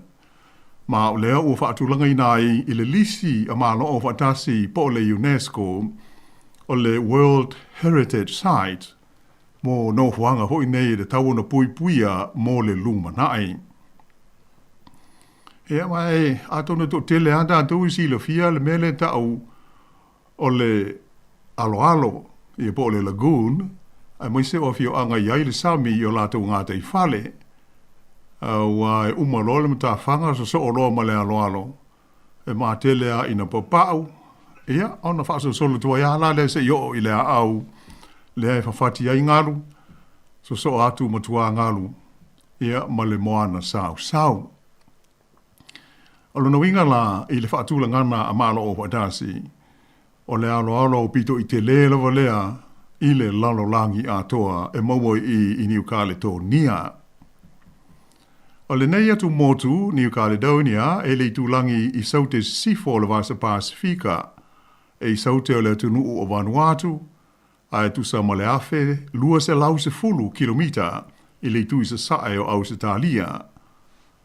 Ia ai e se fulu mo le fitu wafe kilomita ia le vā o New Caledonia mawhalani I le atu Europa. O New Caledonia fo I o se atu motu po se vaenga o atu motu le Pasifika ia e no foia I tangata Melanesia. o lona motu au tū, po o lona motu au pito i te le, e ingoa o le Grandi Terra, ai o le tōtele a o tangata o le nuu, ai mai se tangata mai falani, la tau te whaingoa ina i le motu au tū le nei o New Caledonia o le Sailu, o se ingoa falani, ea mai o le tele o lea motu, e se furu ma le valu wafe 5 kilomita whaata wha ia le tele o ele o New Caledonia. Pe tusa lea ma le fitu wafe se lau fitu 2 maila whaata wha po o square miles.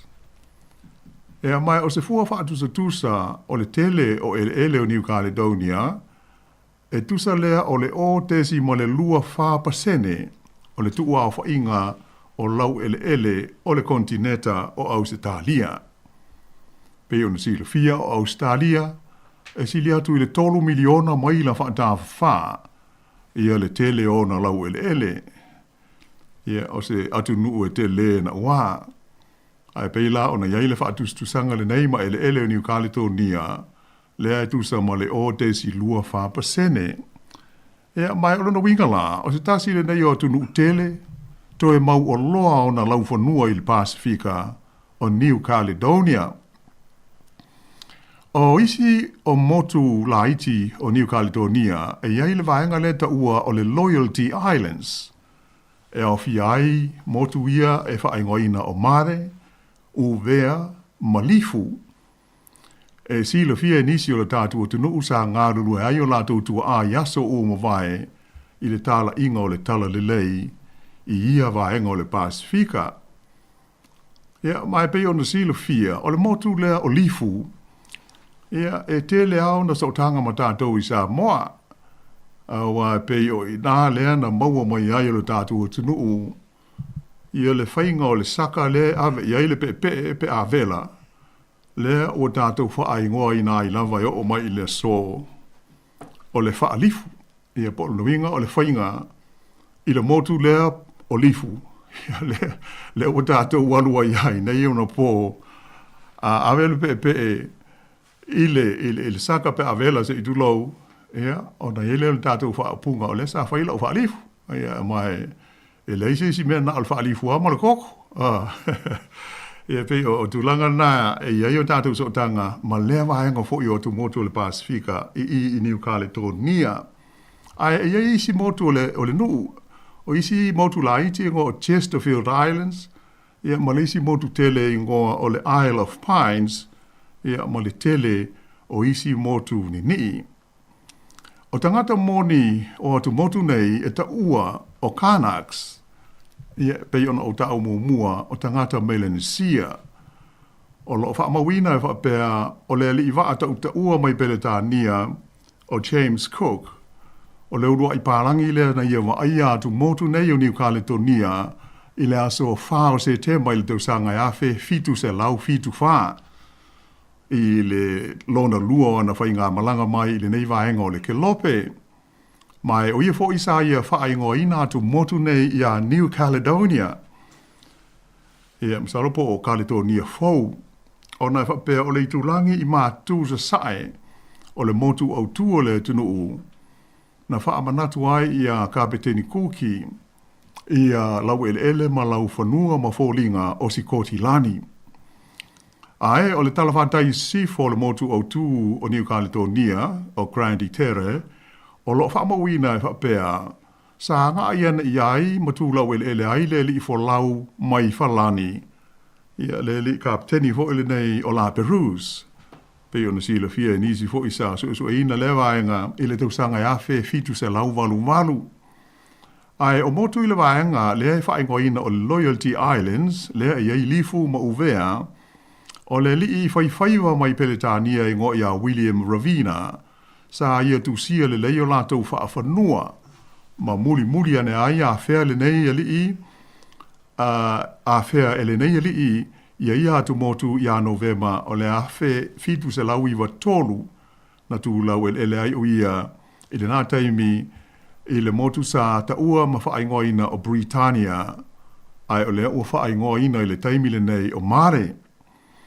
o lo fa mawina foi i le va o le afe fitu se lau i vaono ma le afe valu se lau fas fulu i nisi o so tanga i le va o palangi ma tangata o tumotu nei o New Caledonia e au fiai mani tangata fai faiva mai a Melika o ono po ie pe ona silofia sa matua ta tele lava ia le fa ngota ina o le ia tele ho le nei o le tafola i le sami ia ona o le fia maua e tangata o le suau ia sa tele ina whao ngā ina mō le mauati na e na ono pō. Ai o tangata mōnin o nei atu motu o Karnaks o tangata Melanesia e pei ona tā ua mua. O le whaitawa whai o le atunuu o New Caledonia i le taimile nei e tusa ma le lua se lau fitu se fulu wafe. Ai o le whāsfu ma le whāpasene o le lea whainga o tangata ia o Karnaks, ai tolus fulwhapasene o tangata papalangi, to tele lava i tangata mai falani, ia ma tangata na tupunga mai ai tangata falani, ia whapea maisi tangata e au fiai i la tau e tupunga mai i Tahiti, whapea le motu o Wallis, ia mai siri atu i le tasi vai tolu o tangata umole tunuu, e no nofo i te tonu o le ai, ia po le lau mua o no mea. E pei la o le vai sua tonu lea o loo mafua mai ai vevesi ma whetaua inga e pei o na tātou mōli mauina i le nei taimi a mai se le nei vai aso i le ai o no mea whapea ai maisi vaenga o New Caledonia. Ai pei o na tāua mua o New Caledonia o se atunu ue le lei ma losi lona tamau ainga pe a whaatusa i le tele o atu motu o le Pasifika. Ma e tolu a vaenga au tū po vaenga di tele e whaalango iai lona atina e ma lona tamau ainga. O le vaenga mua o le atina ina lea o maina o lo eli na ai minerale e po o le vaenga ita o le mining industry. O minerale e maua i lau ele o New Caledonia, e au fiai i le meleta ua o le nickel, e tusa ma le 20% o le GDP e maua mai ai, o ia atu motu. Ai le ngata i lea, e maua ai foi i le minerale e ta ua o le magnesium, o le ua mea po o le iron, o le cobalt, chromium, ia whapea ma le manganese. Ai o leisi vaenga au tū e whaalango tele i aile tamau ainga o New Caledonia o tupe ia ma se leni e awala mai i a falani e le ngata o tupe mai le malo falani ai o tupe fo i e wha moli mai ainga ma isi tū langa wha pe nā le ai mawai le tūsa o le se furu ma le 5% o le fua wha de tau o le tamau ainga po o le GDP.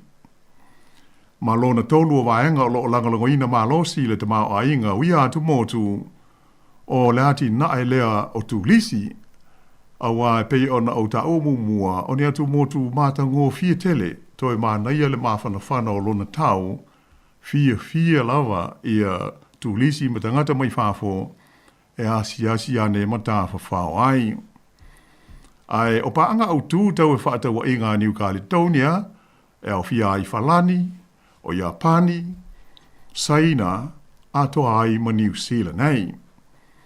Ea mai, o le umi e malanga ai i le waalele mai au kilani i New Caledonia e tolu i tū la. Ea ai se i vai foi lau whaafonga mai le taimi, ia ona toi whaawau o tuai leo le tātou tala, ai usi mai pēr le whaafonga.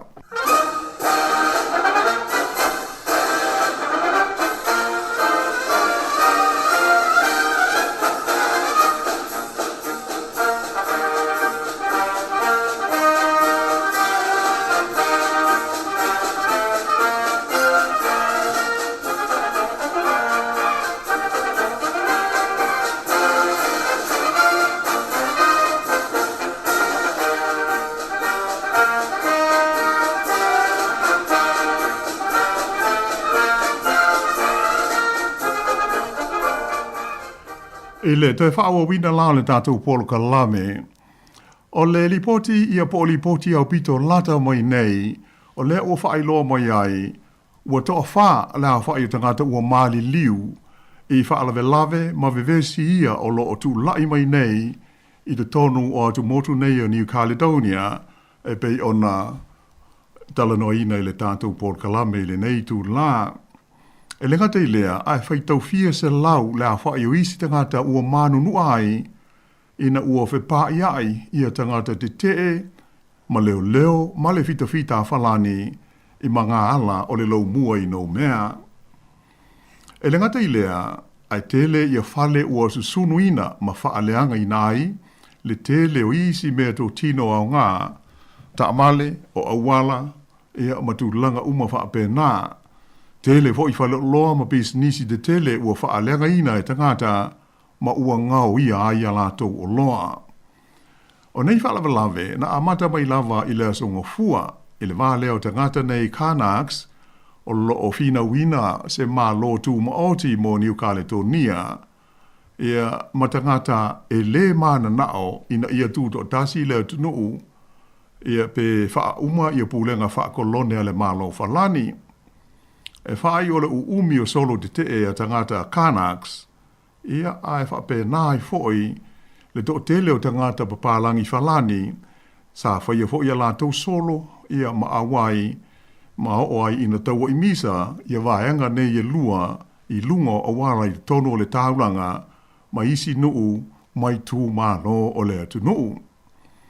O le aso an nafi, le ana polo ina ai le pele stene o le malo falani, o Emmanuel Macron, ia le wha mamaluina leo pūlenga mō taimi o wha lave lave wha fosei, o le state of emergency, i te tonu o New Caledonia atoa, ina uali mai, le matua wha te teleina o nei vevesi ma wha lave lave.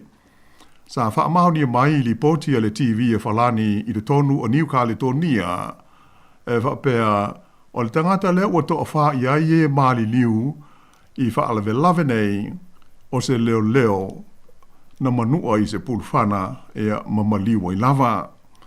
Ta ua hoi nei wha se launga e mauti noa o le ato o tele tangata e maali liu ma manunua pe a whai e tuwaio na maua se tūlanga to a file mu o vevesi e pei o na hadia ni mai nei i nau mea ma isi vaenga o New Caledonia. I le taimi nei, ua maua nisi o tai o whaala poputonga o lo au tui vevesi nei, e ma ua tau fia ai e leo leo. O le foi ua whaai lo mai, ua wha sa ma ua tau fia e le malo whalani i to tonu o New Caledonia. Ia le fesota inga po le awala fesota inga hoi nei e alumia tele ma fia i aile to tele ta ua o le TikTok. O na o se vaenga o tau mawhainga e tau whaafile mū le mau whaalawe lave o lo o tutupu mai nei i lea tunuu.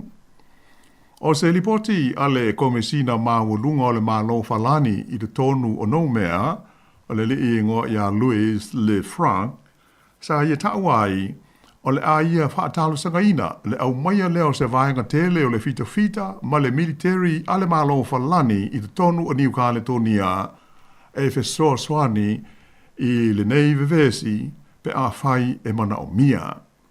Teimi nei, e tusa ma le afe le a whai o le fita wha apitoa falani, ma le fitu se lau o leo o leo ua iai i te tonu o nou mea, talu mai na yaso ua mawai tu nei.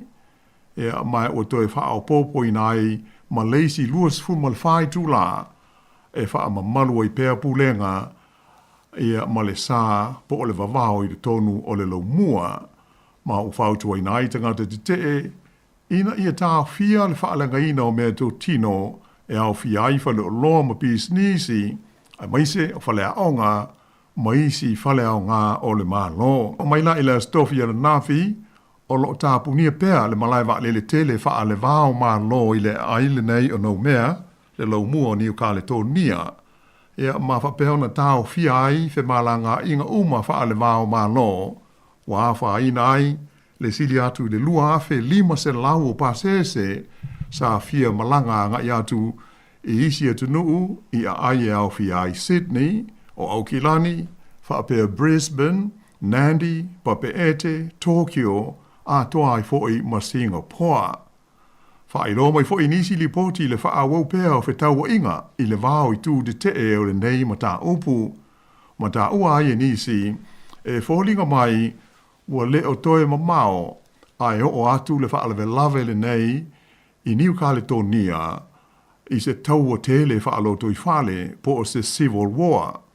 Ona o lea ua mai tawina le wha au ngā ina o au penga e tangata o loo whetau wai. Wa uma ona whaia se tāru sanga whala wa i tele le Pelestene o New Caledonia o le li e swafa ia Louise Mapu mo i tu uma ina ia whiutanga ai se tūlanga tō a while mū. Whape nā whoi ona whaia se tāru sanga whala wa i tele a le whala po tonga tele e ta ua o le FLNKS lea o loa vea ma wha malu o whala po tonga uma wha o whai o māloi de tono New Caledonia i tangata ina ia whaatoa mālie ia whaawhitauli o loo alie di mai, ma abe sea mea ia ua poloka ai awala, ma ua awhaina ai ia le whewa inga o tangata. O le mafuanga au tū lava o le lewhia fia o tangata Kanaks e pei ona whaailoa i neivevesi, ona oni suinga te tele ua mana o le malo whalani e whaia, i le tūla whono mō whai ngā pālota i le tonu o New Caledonia. Lea e whapea o le a te tala ai le a wanoa mō tangata mai whalani ua atoa le se fulu tausanga tālu o nano nofo ai le tonu o New Caledonia e pālota ai i whai ngā pālota whaaloto i whale a New Caledonia. Ua atiri ai lao na sanga tū mau i a tangata Kanaks i a lātou te te ona o le pola so lulu na tenei i le fono whaitu la fono po le National Assembly a Whalani i le ai o pale na pasi ai i a suinga nei e pei ona tā ua e whapea sa langolango ina e whaipule tolu se lau lima se futasi a e te te i ai i a le se lau lima se fuluma le tolu o isi sui o le pale mene. Ai o le manatu o le FLNKS o teunga nei o le tu la fono o le a te le lava se a whaina ai o whainga filifilinga whaaloto i whale a New Caledonia. Ai mai se, o le ono vai ei lea o le leo tangata tō tino o le atunuu i le tonu o pūlenga whaaitu mā lo, ma le pāle mene o New Caledonia. E mō le silo fia, o New Caledonia e tolu i a na whono whaitu la whono whaaitu mā lo, ai e ese ailo na pāle mene e ta ua o le Congress. Wa lewa o na whautua ina e le whaapo tonga a tangata ia o le atu nuu o loo whinau mō se mālo tū maoti. Ina ia aua le wha taunu ina ia suinga e pei o na pāsia nei. Ai e te tau i le mālo whalani, o na awina mai se usu ngā whono whaapitoa i New Caledonia mō se whailoa inga matangata tō tino o le atu nuu. Ia, ai pei ona ta ua o le popolenga o tangata Kanaks, ma la tau ia o loo whina wina se malo tu maoti mō New Caledonia mai pulenga whalani. Ona o le swinga lea ua whaia nei, o le a whaingo fia te lea i tangata mai whalani, o na pālota, ma tili ai o na le tau nuu, le mea o loo whaana nau i ai i lātou, o le whaia leo se malo tu do tasi o New Caledonia. Pei ta iane la e pei o na whaalia mai, o le mata upule nei na ioe ina ele senate o whalani i le aso lua o Aperila. Ma o lea ua pasia ele fono whaitu la fono i le aso lulu lea na mawai atu nei le aso sfurulimo me. Ai, e mana o mia pea lava, o na pālota ina ma whaia i aise whaai unga a le fono tele po o le Congress a le malo whalani, lea e tuu whaatasia ai ia mau te lua o lona pā le mene, le fono whaitu la fono, whaapea ai ma le senate. Mai mo mia o na pāsia ai i le tolu vai lima, ia pe o le ono se furu pasene o sui a whaipule. O New Caledonia, o lea walata i le valu se furu tausanga, talu o na avea ma territory e pū lea i le malo whalani, e pei ona amata ma iai le tausanga e awhi iwa se lau wha se furu ono, ia ma i lalo lau tu la fono whalani, e le o tele ia ni saolotonga mo tangata moni e ona le tunuu ia e ta ua o Carnax e mafuli ia ile to tele o tangata o ia tu motu. E taru mai le tausanga e awhi vise lau wha ono o le whaatula ngana wha le tula fono o atu motu o New Caledonia o le pele stene o falani o le ao lea o lo lātou mālo. E iai ia sui filifilia mai New Caledonia i le tonu o le palemene o le mālo falani i pale. E le ngata i le tonu o le mautou sui po le National Assembly ai whapea ai fo i le tonu o lona senate. E wila ina iai ia le fono whaitula fono a New Caledonia ai e whaalango i le mālo falani mō lona puipuinga ai maise lona saunga le mū i tūlanga whaaloto i whale a toa ma le tele o isi ma tā upu whaale wā o mālo. O lea ua manino mai e pei o le aunga ma le pongai o whaale lave ua vesi ai nei loto i whale o ia fo ia tu motu o le Pasifika i le nei vai taimi. Ona o le fia maua o so mālo tū maoti ma se saolo tonga o na tangata mai pu lenga whaakolone e pei ona tele tausanga o lātou whenga iai. Ia ma e le whainga tāo na tātou mālama iai, ona o whaafi tāuli lawa fo inei sa whengai matua aolo tātou o tunuu, o e sa fina wina o tātou mālo tūto tāsi mai pu lenga whaakolone i aso ua mawai. Ia e usi mai pēle whaafonga.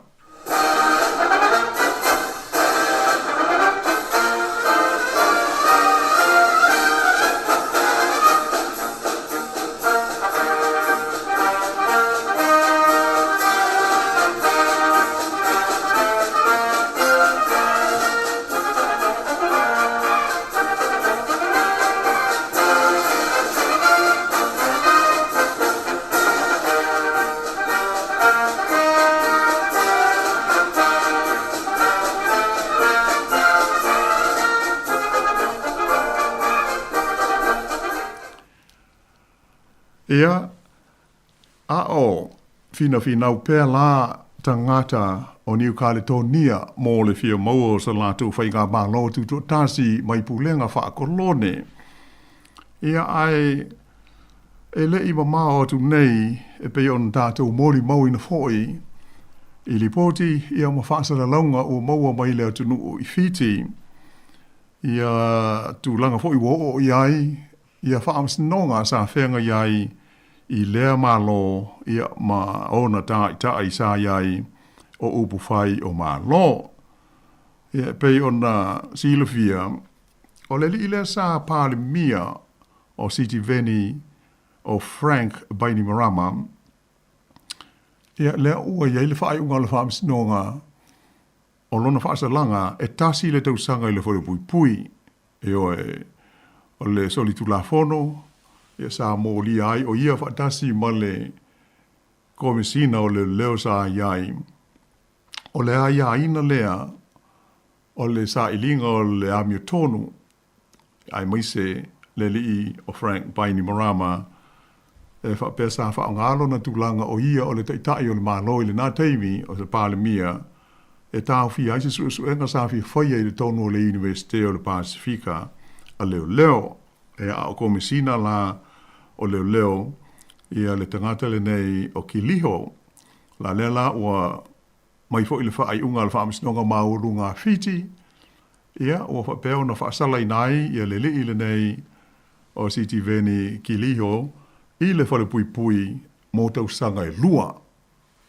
Ia peo na silo fia, o le amtanga mai o le mta upu le nei, na toi apili e le mālo i le whaai unga na whaia mua e solo fuai e le aise whaasar langa o le to lua lea Bainimarama e ma le lisa avea ma komisina o le leo e a le la ua mai le whaai unga a le whaamisnonga apili i o le tulanga le ua iai tasi le tausanga e whale pui pui ai Bainimarama ai lua tausanga e le li ina avea ma komisina o le leo o le atino. Ia ona ai tala nā mō le nei vai aso o mwhai ona whamāpopo i na fo i tu fue mō le tātou polo kalame.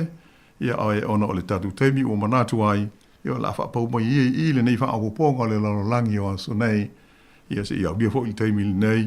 le foi vai aso ia ona mau le se si fa o ponga fa type so ni mai tu fue mon wi lava vai ngo to le so malanga tu ile fa unga vai aso.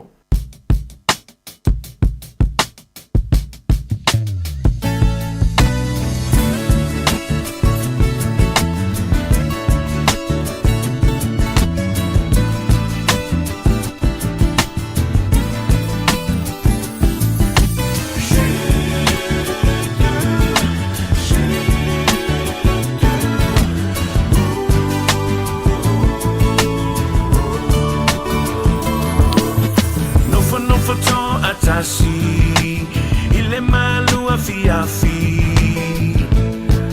Hangi mali mele matangi Fa solo lo uma fofau A o se fungala au Fa amali eina Lo utu ina nau O mo o nga uale mautinoa A o ai ea sana ingoa Tingea se ifa ali mai Walalele o ileva ai Via toi te patasia tu ya oe Me e te tali mai i oe Tingea se ifa tali mai Walalele o ileva ai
Ile malu afi Hangi mali mele matangi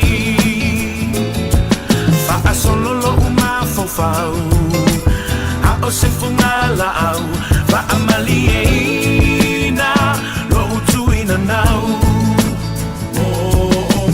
O nga uale mautinoa A o ai ea sana ingoa Tengea se ifa ali mai Walalele o ileva ai Via toi te patasia tu ya oe Me e te tali mai i oe Tengea se ifa tali mai Walalele o ileva ai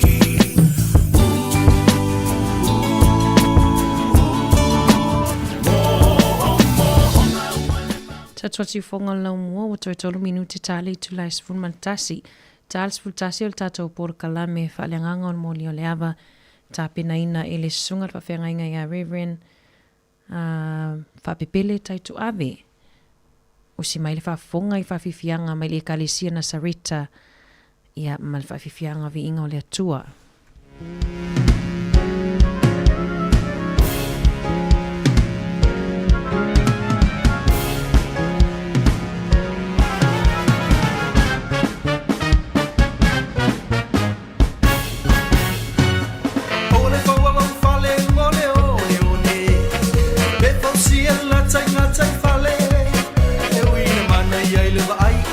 Tinga ina fa yu sai fa masali lo la nga i le batai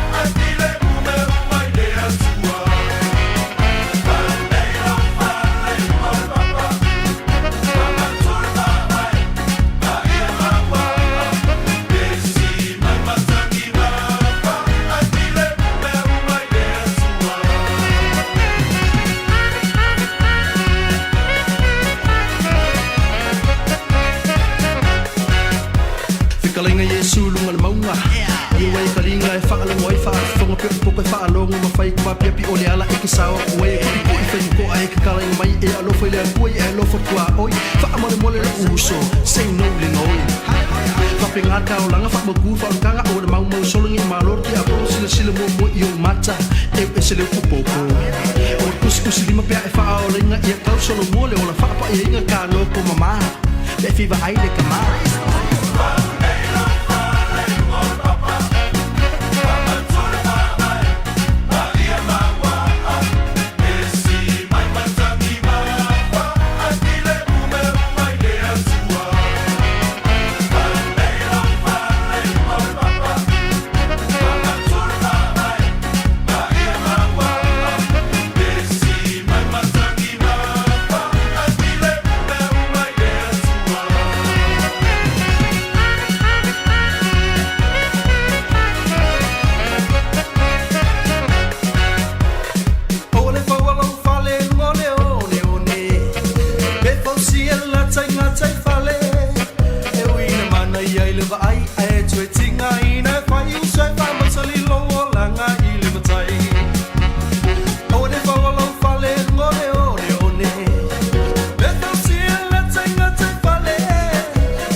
Ole porkalamen moli ole ava tapinaina ile sunga le whawhiangainga ia Reverend Whapepile Taitu Ave ole Ekalesia Nasarita Samoa Gracefield Iloa Hat usi mai le whafonga.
Ia, ile wafa manu malo lo tātou o li whaola o Yesu ke viso te whatalo whatua ile mamalu o le whafonga anga sa moal ni tai au fau ile ngata o tonu lava o ni usila nei ia e whapena fo i so se tafa o le lalolangi o lo umwhaionga whafonga mai eisi o tātou o tunu unga maua maile nei whaasala ia e ole tātou porkalame māsani fo il nei o le mōli o le ava. O le mōli o lo o emo mai pēa e whaima tai alai ia i tātou i le tātou malanga.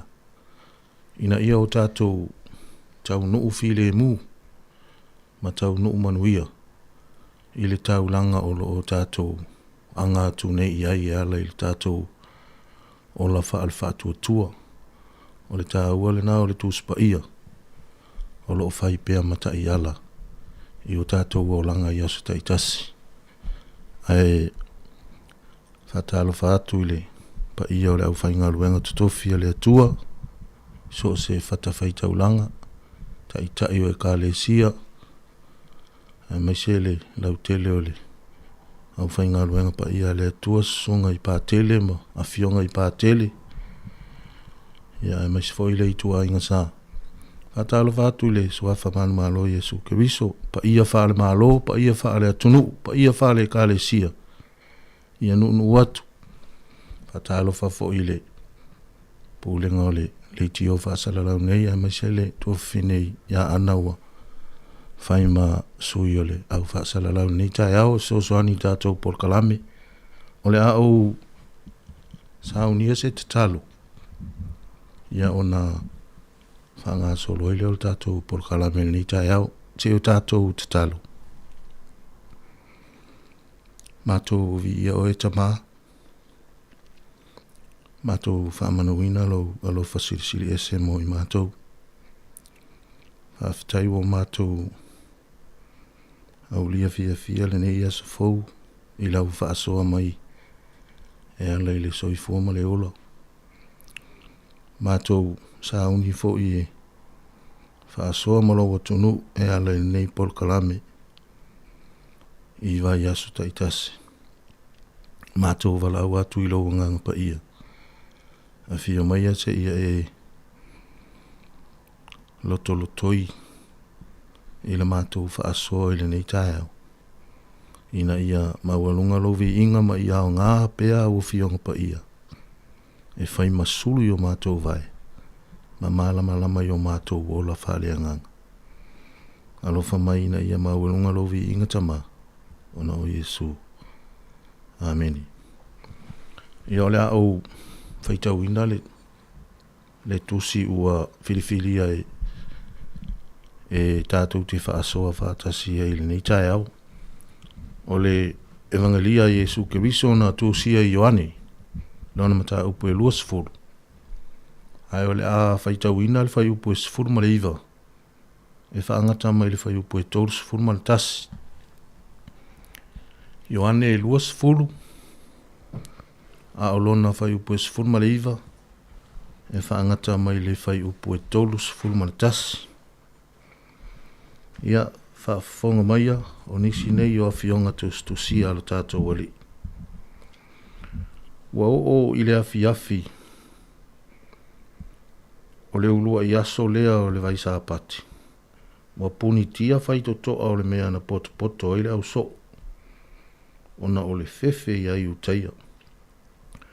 Wa maliu atu Yesu ua tu i totonu. Ona whetalai atu leo ia ia te ilatou. Ia o tau manuia. Wa ia whetalai atu lea mea. Ona whaali atu lea ia te ilatou o na 5 malona i tū. Ona oli ai lea o le au so. Ina ua o latou wa ai atu i lea li.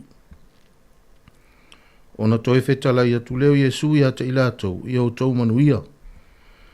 Whaapei ona awina mai o au ele tama. E whaapea foi. Ona o awina atu o tau. Wa ia whetalai atu lea mea. Ona maa nawa atu lea o ia te ila tau ma whapea atu.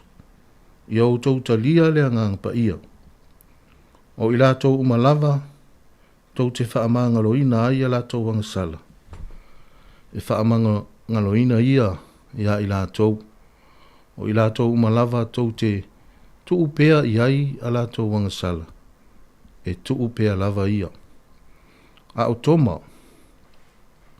O le tasi o le toa sifuruma le toa lua. O ingoa ia ti tumo. E le iai o ia mai la tau ina ua mali watu Yesu. Ono fai atu leo le au so o ia te ia. Wa matou iloa atu le li. A ua fai mai o ia te ila tau.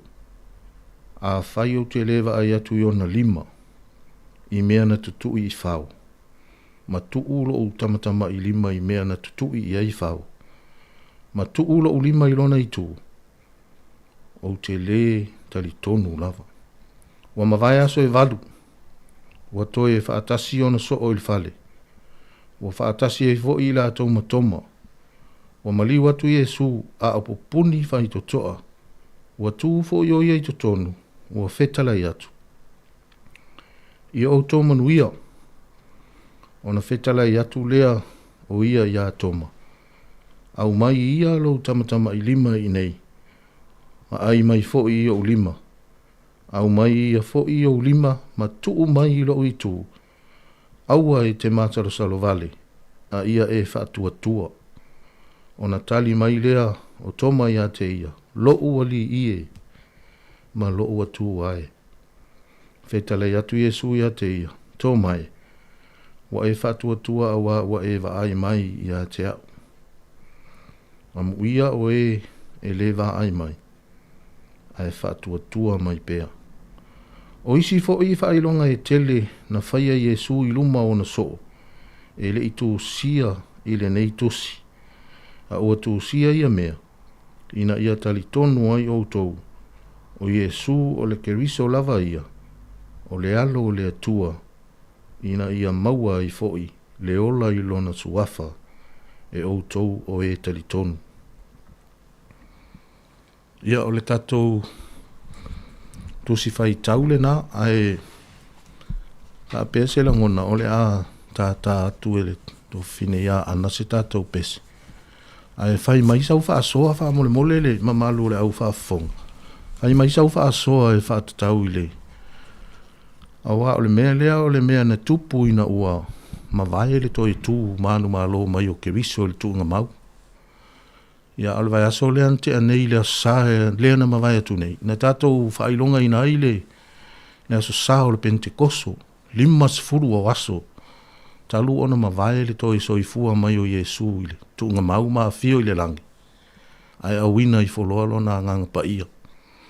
Ai ile va inga o le fai tau le sa tatou fai tau wina. Le na ma nava Iesu ilo na auso o ma fai atu o te talia le ngang pa ia. Na ma nava atu a Iesu le taimine na. Ai le iyo o ile asu sa le iyo o ile taimile na pe yo na fai longa ina ile Pentekoso. Ai le ta ua i na tu Iesu ma nava atu ilo na auso o ma fai atu e talia le ngang pa ia. Lona winga o lea na faa ata atu ai il taimile. E Iesu le meo le atupu le aso Pentekoso. Ai au mai e ila sau faa soa o te talitonu maa nei ale amai o sa tātou faa soa le tātou o tunu. E faa tatau ia toma. Awa o leo lo maa tila i ia le talitonu o toma. Pe sa tatau o na tupu le naa mea ia toma pe o se mea sa le tatau o na tupu. O le aso talitonu.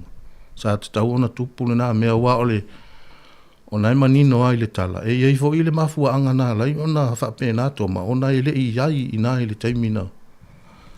Na whaali e le au so ia Iesu i le au so. E ese le mea sa iei toma. Lona winga o lai fo i lai i le excuse a toma i mwhai o na le talitonu. O nai le i iai i nā. Le ana sau lea ai whai atu iei i al to tele lau so. A le tali nā toma se ilonga au te wa ai. Fatoa au talitonu. A mai la sau wha aso i le vaenga lina. A o nisi vaenga. Ia o lea au tau mwhai whaamatalatala ina atu. A mai i sau wha aso. Sa whaamata sa tatau ona tupul na me ia toma pēa. O le tangata sa maha futa mai Iesu li tolu tau sanga. Pe ova hatu fo i ma le tolu tau sanga. Ia. Ta pena mai i mai sau wha aso o tala atu tatou leina. Wha mole.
a o talia sta to vala au ia te lo la o a mataina tu lo tato fa so ni ta au ai o tato tu fai tau na to e fa manatu atu o le yo ane luas ful fa u pos ful male iva ile todos ful mal tasi ale sa o fa ya tu e mana ia le mai o sa fa soi e fa tau ia to ma wa na o ma tila ia inale le tali tonu o toma o le so o se tasi o so o Yesu sa ma futa ma Yesu li tolu ma le afata usanga ya o le o le taimi le o a mata ona tau fa i ui ule misiona Yesu le lalolang ya ale ma tila ile le tali tonu o lona so o le o toma ai o te fa upuina se manatua o le tatou e fai manatu o le tatou fa asoa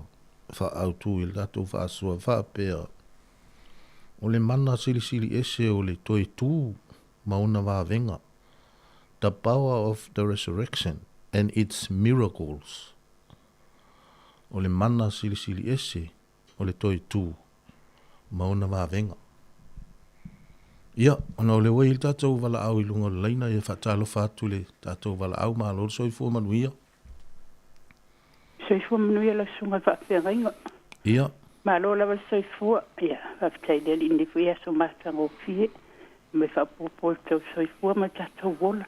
E fie tali atu vesili whamole mole. Ia, sau no mai. Pele vesili, pisa ta tauna tupu ia tōmale a. Ia. Ia, i lo mana tali ta tauna, na whapea tōma tauna tali tōna. Wala na sila fie le de ia.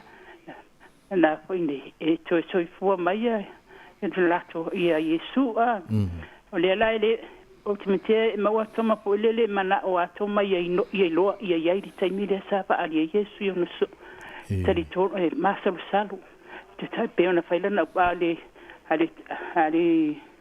wile a le pa i ona lima ma ona vai a le ba aima a le tango i mea na tu ia fao ma tu lo tam tama i lima i mea tu ia fao ma tu lo lima o tele tali lia lava a pe maua po ele to ma pe pe le fie fo le lo lo so a te tau na mo lo ia a tau na ia i taimi na faari ia Yesu yo na so pe la na to faari pe wa te a so e valua to faari lo Yesu na la o le sistala to mala wala tali tonu nei e moni la bo to e tule ali a ne na fitala to Yesu ya toma e ai mai a o ia lava le tu mai lo lima lo tu o foi te masalo vale e tali tonu mai a e ele la tu toma una na fa petua toma o li ie ma lo tu wai e fa tu tele tu le Yesu e tu mai o e tali tonu wa e ai mai a sia am io ele va ai mai e tali tonu mai pe io la o tali tonu la te mtena mana toma ia ia li taimina ne ia Yesu ele mana o ia ta o mai nisi a me se ona so o ana o ele implementa mai ele tanta mai la to ia te na vai ia Yesu at tawana na vai ton waia le tai min tau wa Yesu a ia la mo te fa vale po final ia le tau no pa itali mi tap wa tu mai le ali e pa se fa so le titia manu ia lo wa so lo suma pa pengai pa pele tai lava mo po kala mineia ia tai lava fa manu ia tu le tu e te ole tina suma pa pengai nga pa le tu mo po alo tai lava ka le sia fa so fo ia ole peo se manatu au na o filifili e tata e ile se langona ole tato moli ole aval ni tae ole mana sili ese ole toe tu mauna va venga awa ole mea monia ole talitonunga mau tu le ia ole au kerusiano male au faitau tu spa ia male au fatua e ui ai e tā ua ia mea maana tutupu i lo tātou wali whaola a o iai i lana misiona i le lalolangi. A e peia o le eventa lea o lona toi tū mai le oti ma le tunga mau. O le mea sili a lea ona fo ilea o na mau tutu ai lo tatou a ngai atu i luma i lesi mea i lesi la sanga i luma atu o lo tatou wola fa alfa tua awa o le facility lele na pe ana fa apea e le to e tu mo Yesu i le oti ma tu mau o le alesi mea i luma atu o le mafua angal na o le o lo u mai o le manatu le o le mana sili ese o le to e tu mauna va venga o fai upu fa ai ua e lua o le tatou tus fai tau le sa fai tau ina o lo iai upu fa apea o isi fo i fa ai longa e tele na fai a Yesu i luma o na so e le i tu sia le nei tusi a ua tu sia ia mea ina ia talitonu ai o tou o Yesu o le keriso lava ia o le alo o le atua ina ia maua i foi le ola i lona suafa e o tou o e talitonu. Ua whailo manino mai e Ioane i fai upu i e lua. A mese foi o lana whaamatalanga lea. O lana moli mau, maana tostu singa e whaatatau i le misiona Yesu i le lalolang. O loo so solo lava i vaenga o le soifuanga o Yesu o loo ave e lana whaamamafa. Mai o le wha moe fo ile na o lana tusi. O le pongai fo ile na e alai o na le wha maumawina e Ioane le tele o vavenga ma mea o fofongia na wha atino Yesu i luma o na soo. Pei o na tusia i tusia le au sinopi ma tai o ma reko maluka. A o le ala tūlanga ese fo ila le na o le tusia Ioane. Mai wha maumaunga ale au sinopi. Ona o loo piki mai lava i Ioane, na o vaenga o le soifuanga ma le misiona Yesu, e feso o ta i le lei, ma le wha mamafa, ma le wha moe o lana tusi. O le wha moe lava la ia o le tusi a Ioane.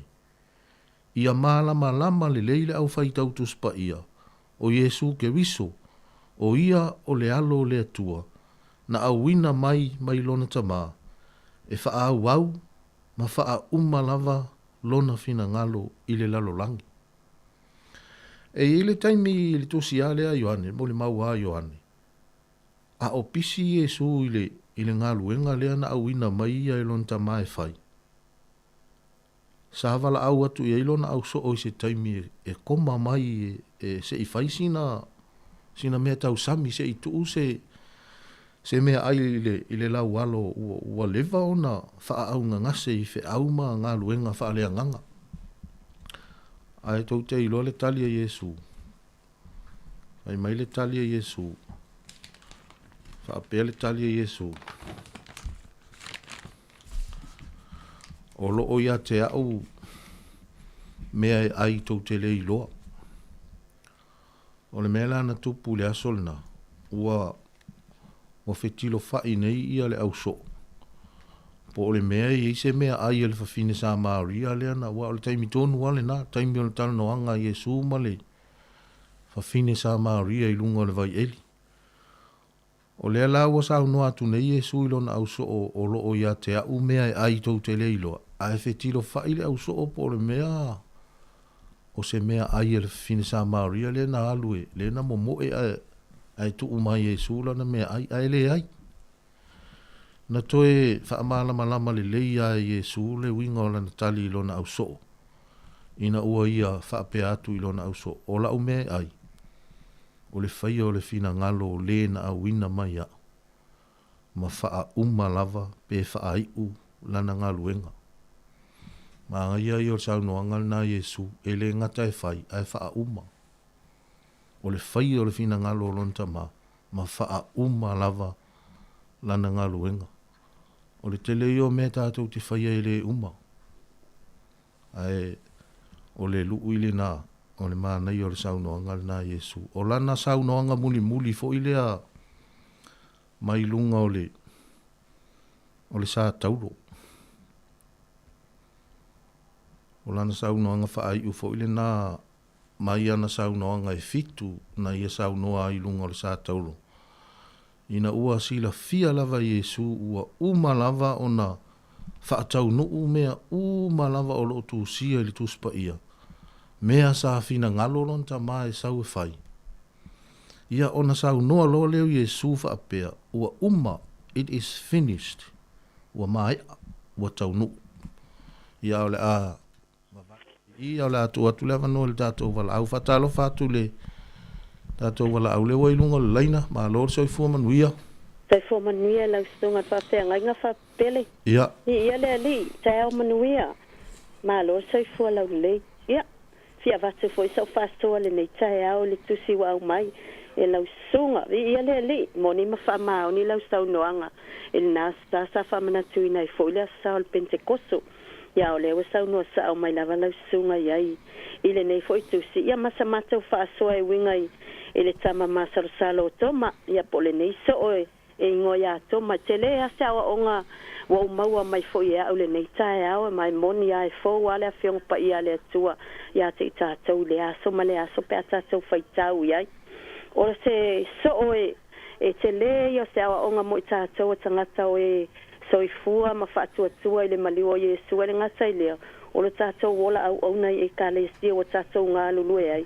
Ia atoa i male whaola tanga na taunia Yesu ua whaola i nai tātou.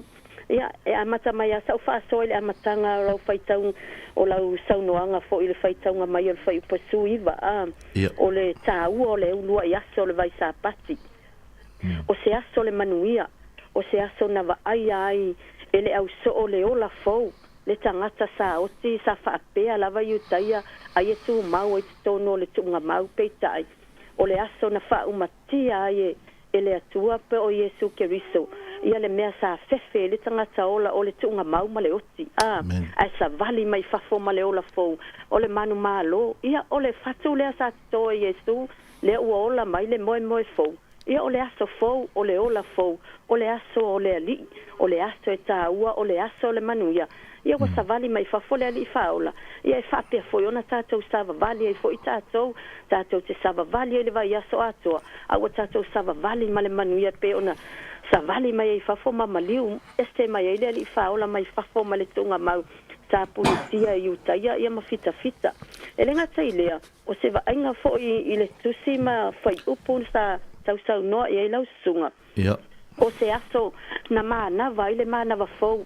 Pe ona e sau noa mai o le fato a fio i fo le anganga pa ia ina ua a toa le se fulu aso i le toia fio a Yesu a toa le lima se fulu aso pe ona tatou i loa e fast fulu aso sa tu mau e pe Yesu ma ona so ina ua mavaelo na maliu le pe ona tala mai ia alo na faali mua le ilo na au so i se ata le ua mai nei ile nei tae au i lau sunga i le tusi ia toma ia o sia ua o ngai maua mai aua nei o tātou misia manuia.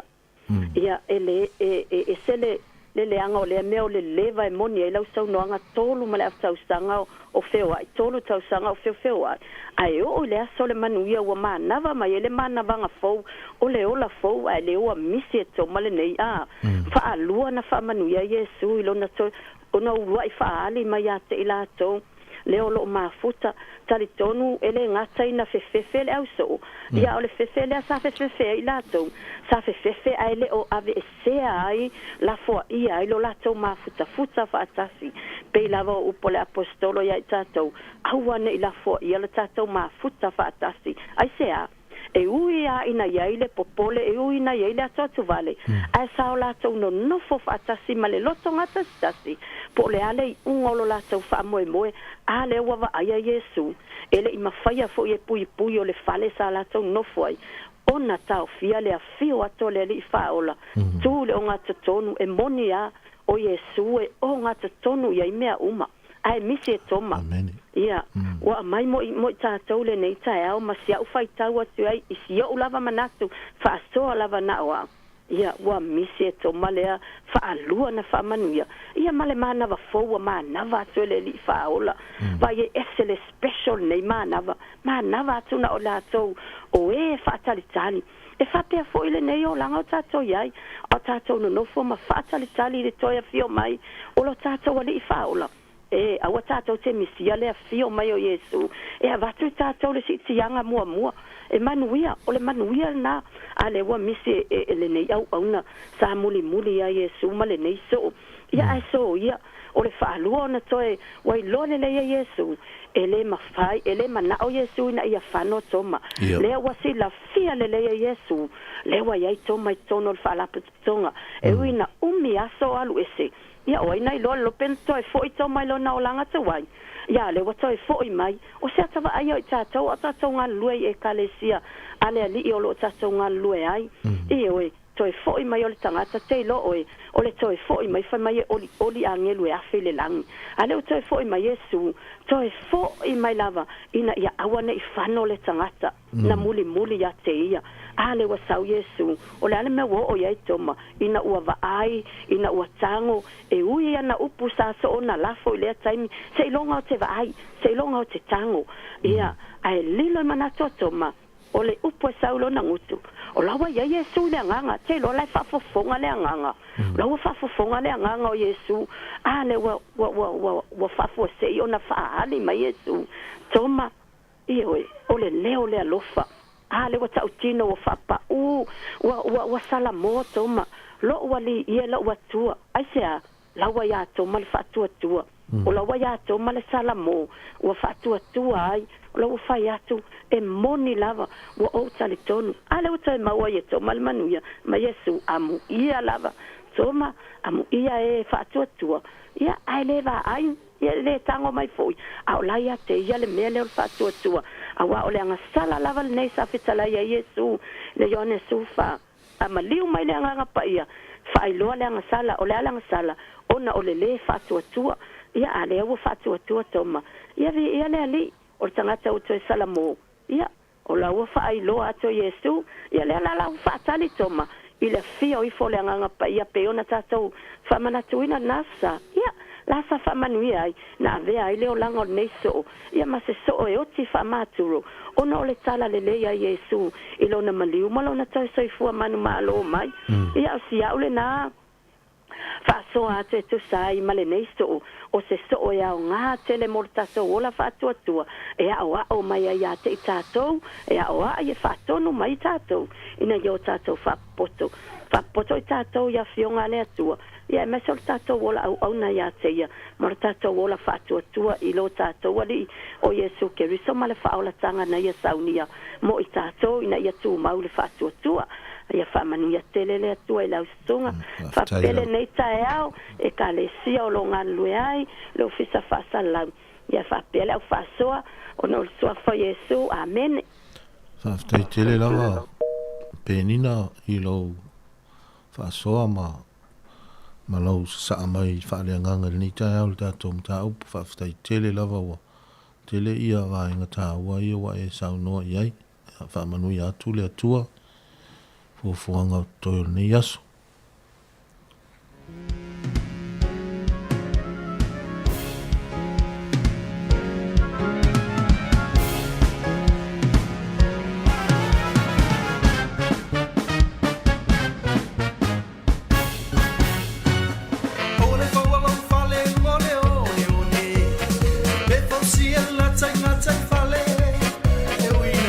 Ai le vai ai e tue tinga ina fai sai fa ma sali lo langa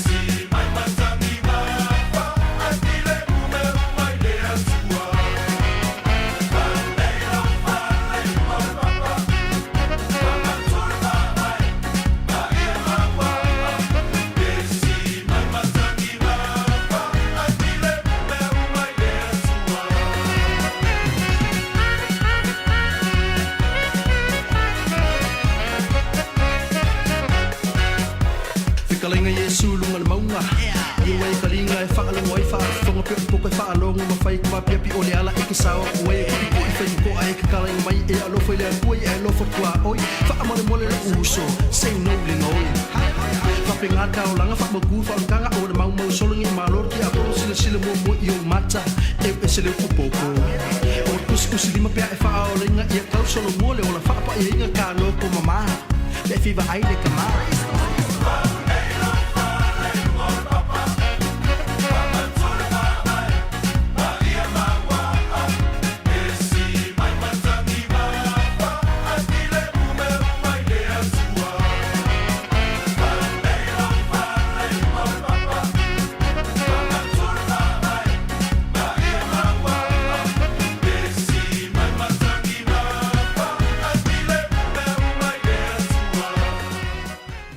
Ia, whaatalo whaatule, tātou wala aule o ilunga leina, ma lole soifua manuia. O te whaatalo, o te mele whaalalo i lau sunga i whesi aura. Tēnei mai tātou kua kalamani i tāi au, lua pōle ngor te mālo pōle lua. Ia, saunoa ia, oile, to ina whaingta. Ole mānawa le mānawa i e so me. Mānawa le o ia mwhapea au so talia langa pa ia. A le tusi o le whengang, a le tusi o ke mese. Ia. So whapea na whaia e le tuatanga telefos. Ia. O na mānawa le o ia ili tangata, pongla iso tangata. Ia. O le mānawa ona. Mene. Ole o te whale tonu. O le mānawa ona le mānawa ia le tua i puanga iso tangata. O le mānawa ona. Ai o mānawa Yesu iso mai talia langa pa ia. E whale tonu lo nāwha whau. Owa, e tere whena o whaarong ronga pisa sa minga i tae au o vai aso te tasi. Ia. E ia whaifi au whaarong watu whaapeana an latana. Mana maia, e te merita mana maia. O whaapera lo mawha whawalua po whawan balea. Sa whaten whaapera whi au, wheta lai maia. Nale ugula o mana maia. E ia se enga o mana maia. O le mana maia, ma le wheta lai maia. Ta te tata whawai tu sine, ta mai more. Ola es malaya, ale mwhai, ale si wheso kina ngala i alea whaina. Oe, e te whina ngalo e whai atu e iso o manatu i lau sauno angalna. E te, o ia, o le walu i sekto ina. Ae, ole, e maa ia fo i le whina ngalo le to ina, ole, mānawa ma le wheta lai. Ia, i ka kou awa ai lau kele. Tātou awa ai lau tele. Pe a tātou whaawinga ina upuna e lua o le mānawa mai ma le wheta lai. E ese langa o le mānawa o le... o le kau ke ilo al whakingo ngal mānawa o le wheta lai. Ia, o le wheta lai la o sau noa mai. O sau noa mai le tangata. Ia au kei loala ia lua po arakali o langa ia whisiri. Se i maa whailoa i maa lua po si asunga maa koe karangole ia i kua maa ianga. Wha au aurukako por kalame mai sau wha asoa o le tātou tus whaitauna e toi wha manatu atu o le Ioane luas fulu. Au lono whai upo si fulu malei ma e wha angata i le whai upo e tauris fulu maltas. O loo au mai e tātou wha asoa e wha tatau i le waenga na o le tātou whaitaunga. I le masaru saluma le talitonu o Utah o ia mino toma. Au le u te whaamatala ina atu isi waenga i e pe o le au fia i male amatanga ma le whaamoe moe le tusi. Ai mai sau wha asoa i le waenga tonu na e wha tau i a toma ma lona le talitonu pe se mea sa tatau o na tupu na me i a toma. O le so o sa whaatasi mai e sūli te leo taimi. Ia. Na toi tata tu dato pese ava pe lo silinga se si vala au ia ona fa uma tu lo leo o la u oni ma fa fonga mani manatu fa le nganga fa tau dato mta upu ai tu at pele ava no mo stato fa so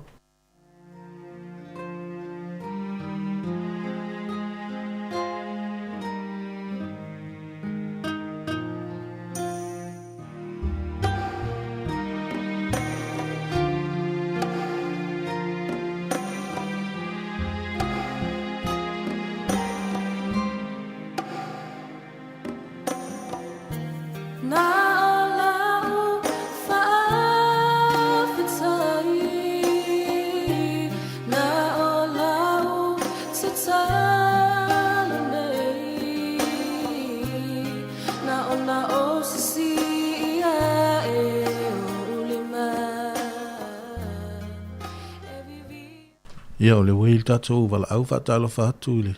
Tatou wala au inunga le leina. Ma lor soi fua manuia. Talo whalava. Whatalo whatu i lau sunga. Ma tatou mtau funita au. Ia. E la iti te asi manatu e whatau i sisili a. Ia. Ona ole. So ona ni o toma. Ia. O te tonu e. O whesa e toma i le taimi. Ia. Ai. Ele tusi lawan ni e Ioane.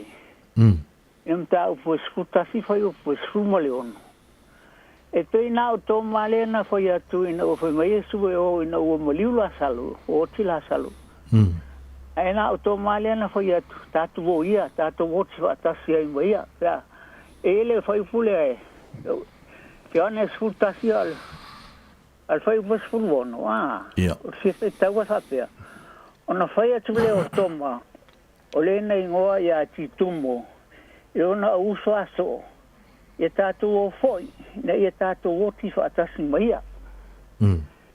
Ia, e peila e, ona o tangata soi fuia e lawa ona vai vainga whape o toma e moni a leo tātou lota le a toma sa le talitonu. Ai, a tātou o maho whautu le upule a toma e, o lo o tau mai ele, wha maoni fo o toma e fiama, o ti whaatasi ama lona matai, ai ona paulawa o vai vainga o tangata, o whaingale o tangata soifua. E pe ole, o si whai upule ana o tau o tuaimo, o tau su e tuale, le upule a toma. Tu mau ale alo fo toma, ma lona talitonu wha maoni lona ali, ma lona matai. Ia, ai le lopo fea, e o tatu sili le po fea sa, e na le ana foi mai a toma po ele talitonu se longa o vai ai se o foi ta o tu ele tala le a toma na foi tu il teme le otro la salo to ia la to voti va ta se e toma e tele ale na no toma e talitonu le a toma ilo na mataya na paula va vai ngol falta ngat e te o se o talia tu le a ile i a toma pe profesa ai le sa masa sa foi toma ya ana paula vai le foi tato se lo na toma la pisa mama o me na lu e na uma ta pela o so na lu ta la i to o me sa ta la i na i je profesa sa ta la i ya pero se fa so tu le il tato un tau fa te amula no e la ustunga na halo ai ale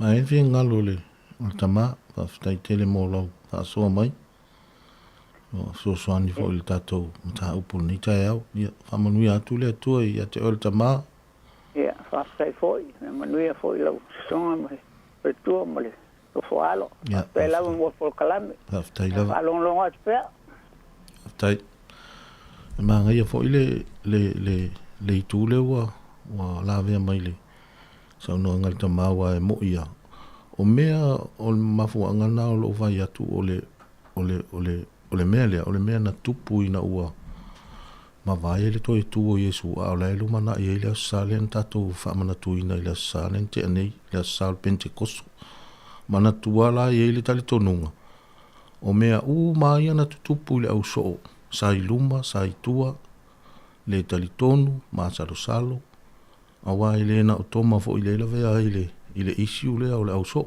e to tele le voi tau te mal mala mai a peteru ia male to tele o le au so e iluma e itua isi taimi fa pena e fe momo wai za lo le upa sa mona e fe tau iai o le tu ai ngā lifestyle na sa ile au so ile periota le ai le io ile so pentecoso sa ola pe sa mawele tu inga olanga kerisiano na ole e iluma e itua fe momo wai e le tu mause me tasi a ole tai tonunga mau tu le ye o le aso pentecoso a nga ia tu le luma na ina ua uma le aso pentecoso o le vai taule na iloa ai le te leo le suinga ua ia ile le au apostolo Yesu ina ua nga lue ai le nga pa ia le ti ofa ia Yesu e fatali i e awale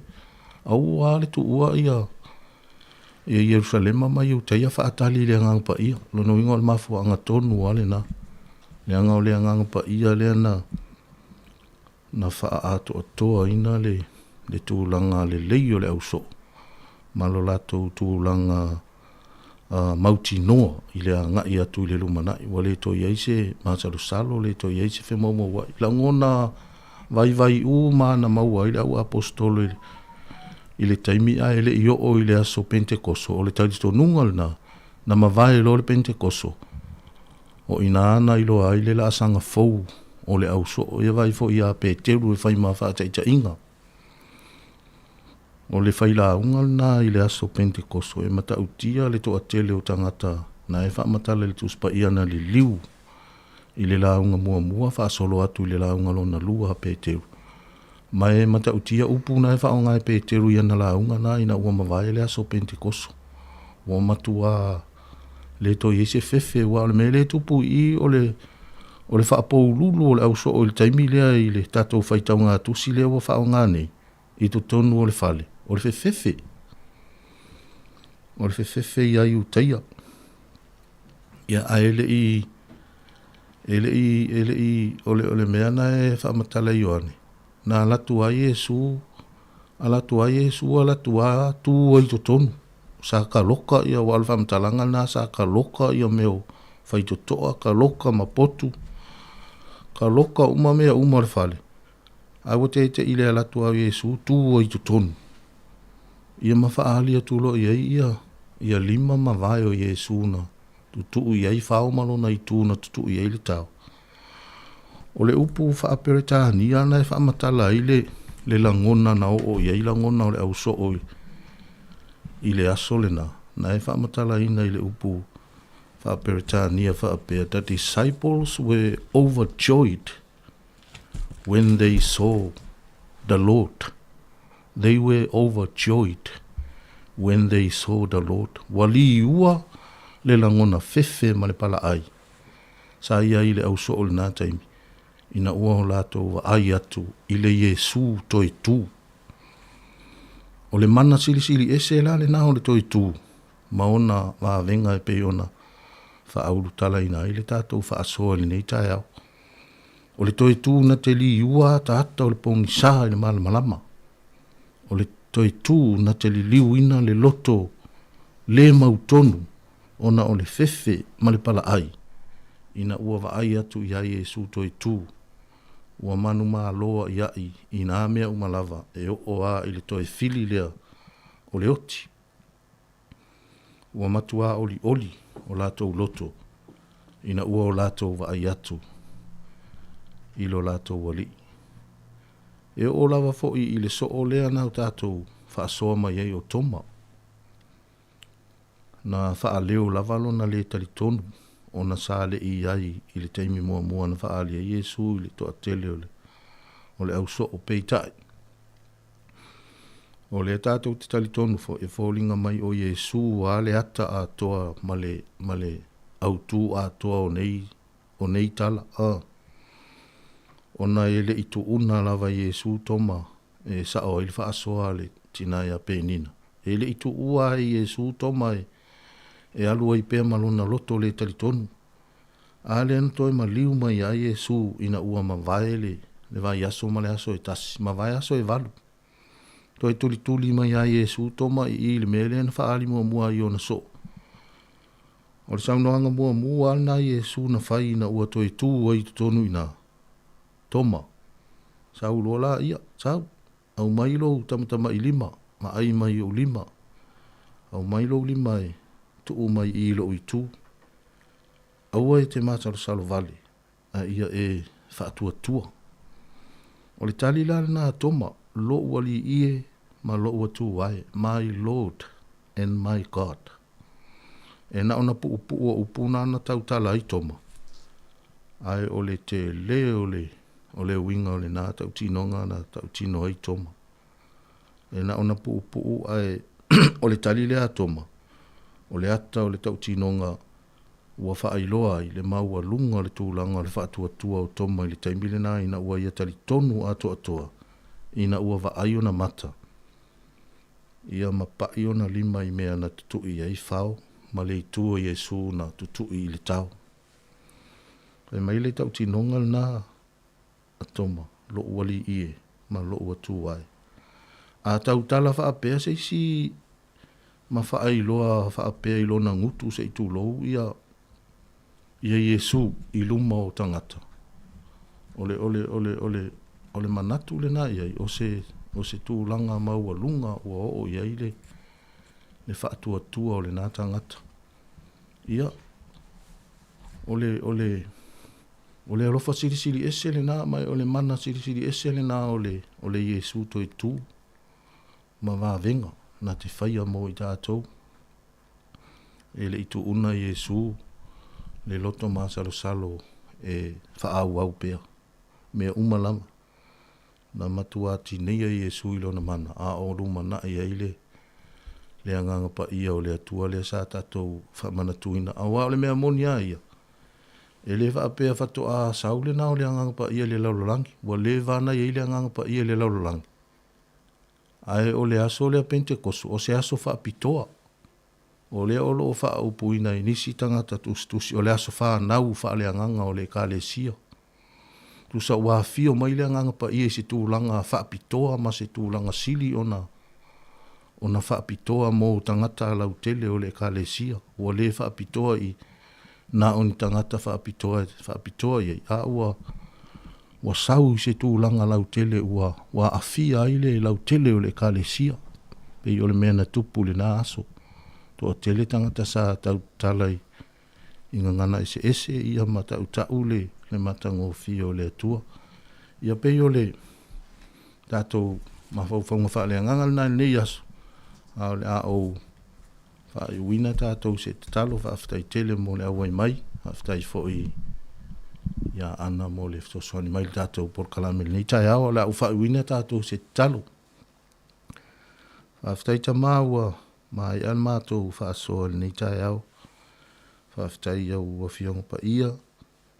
E lu I tau I nai pēo mātou ola ma tā pasā I nā ilo mātou ola whaale whātua tua tama ai āle whaatino ina o au whea au māu ngā luenga whaatino ina o lau whina ngalo mātou wala au iau whaamanu ianga whaapitoa I le au whai ngā luenga nei I lātou ngā luenga whai pēa I le aso ma le aso e lau whaamanu ianga whaapitoa sunga I le li pule sunga I atou fue ma sawalina ma le to tele o lato au whainga ruenga. Mas fo io ana pei o nafso soani le nei taia. Ia, sunga ia tasi. Ma le lau tele o lato ia iau whaamanu ianga. A tasi ma le nei aso whaamanu ia lo atunu. Ma walunga lo vi ingata ma ona o Yesu. Ameni. Ma ameni.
Whafonsa mo le tātou porkalame pe ona na whamalesunga le whawhiangainga ia Reverend Whaapepele Taitu Ave mo le atoilanga whaftai ia mo le tapenanga matango fie ia whamania le atua whaipele maalosi o wale whiangai fo ia ma le tawasuino le puai o le ola ia I ekalesia ia nuu ia whapea ia si o tātou atu nuu ai whawhifianga mai le ekalesia na Sarita Toi 5 minute tali tu lai sfululua tali sfululua o tatu o le whapoponga o tatu talafo.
Te whaatala wha tol wha poponga o talafo mai le si o fonga le lau mua mō le nei au auli.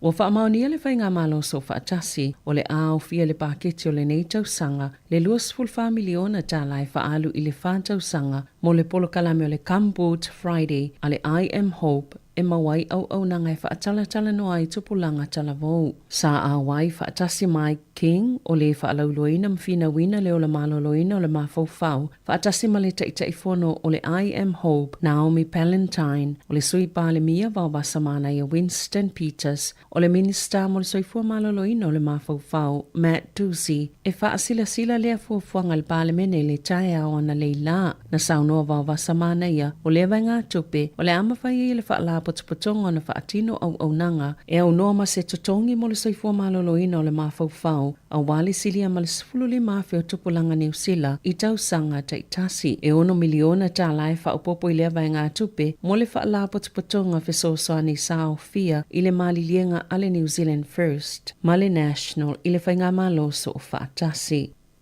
Ua ioe se tasi na avea ma minister o whaamasinonga Kiri Allen i lona molianga i lona muso e o ma se leo. Sa molia i lona aveta avale whaatamala ma le leo. Ina ua uma se whaalavilave na laveela na ta avale Evans Bay Parade i Wellingtone i le maasino Julai i le tausanga talwai. Sa le i usta i altulanga i tatawai o na o ma se leo. Ona e whaapea o le whaamalo single tula fono o tau fiai o ia mai le tala no atu i lana lo ia. O le tai auna le lasa moe a mata le whaamasinonga mo lea mata upupeita ai na ta watu e lana lo ia le whaamasino le whaamasinonga whaitu malo Wellingtone wa mai ona soala upule ma mawale i unga o lea mata upu o le atutonge Allen ni tupe ona o ta avale na whaaleanga ina petu sa le malili maa whelua se lau iwa sifulu ono ta la. Na whaasala ina ai e whaamasino Gibson i le tolu se lau ta la ona o le aveta avale whaatamala ma whaamaoniela na soltu la fono to e whaasaoloto ona o le leo ma se leo. Sale i toi tau wale ta mai tai whai pule mo le whai ngā pālota ai na tatalala na pisinisi whaakone sale o lo ave nei ma pule mo whaatau sina le ta mai tai whai musika o Ria Hall mo le tau wanga le tofinga pule nu o tauranga. Wa moli le komise fa amalusi al tula fono I whainga wha pisinisi le company New Zealand le Cracker Jack ona ole le mulimulta I o tula fono sa la tau le wha pipi I na ini wha ilo mo la pata inga o ni afipo ni mu I ofu moyo tamaiti. Na whaiese su enga le whale uloa le Cracker Jack I Napier ma sa ilo ai ei ofu ele o su ina ini la pata inga pe ona ta ua wa wha asala ina nei I le se lau fitus fulfa afe lua se lau 5 se fulu ta la ona ua soliel tula fono whatawa inga tāla whengai na saunua Grant McIntosh e tā ua tele le whapipi I o lapata inga oni oloa e lamati I tangata whaatau pea o ina mūia ofu o se lapata inga lo o whautua ina I mātua a o iei le tau malulu I le tā ua lo lātou sila fio tūlanga e lamati ai whanau mai tu aingo ofu o lo o lātou o ofu ai pea o ina mū. Sa poloka whewa inga I Wellington el tae ona leila ona ni ta avale se tolu sa la veve le vao Johnsonville ma porirua. I le lata I le fitu le tae au. Na ta leo e le se tasi sa manua pea whainai. A lata I le lua I tū lana poloka I le awala. Ma nau o lava laina o ta avale. Sa poloka I le whetaula ingo awala I man Kevin. A pe o le te o le iwa na lave ai fo I se isi ta avale leanga I atu I Johnsonville. E le ai fo I se tasi na whainai. O toi solonga le leifeo inga ta avale e o mai le taiminei.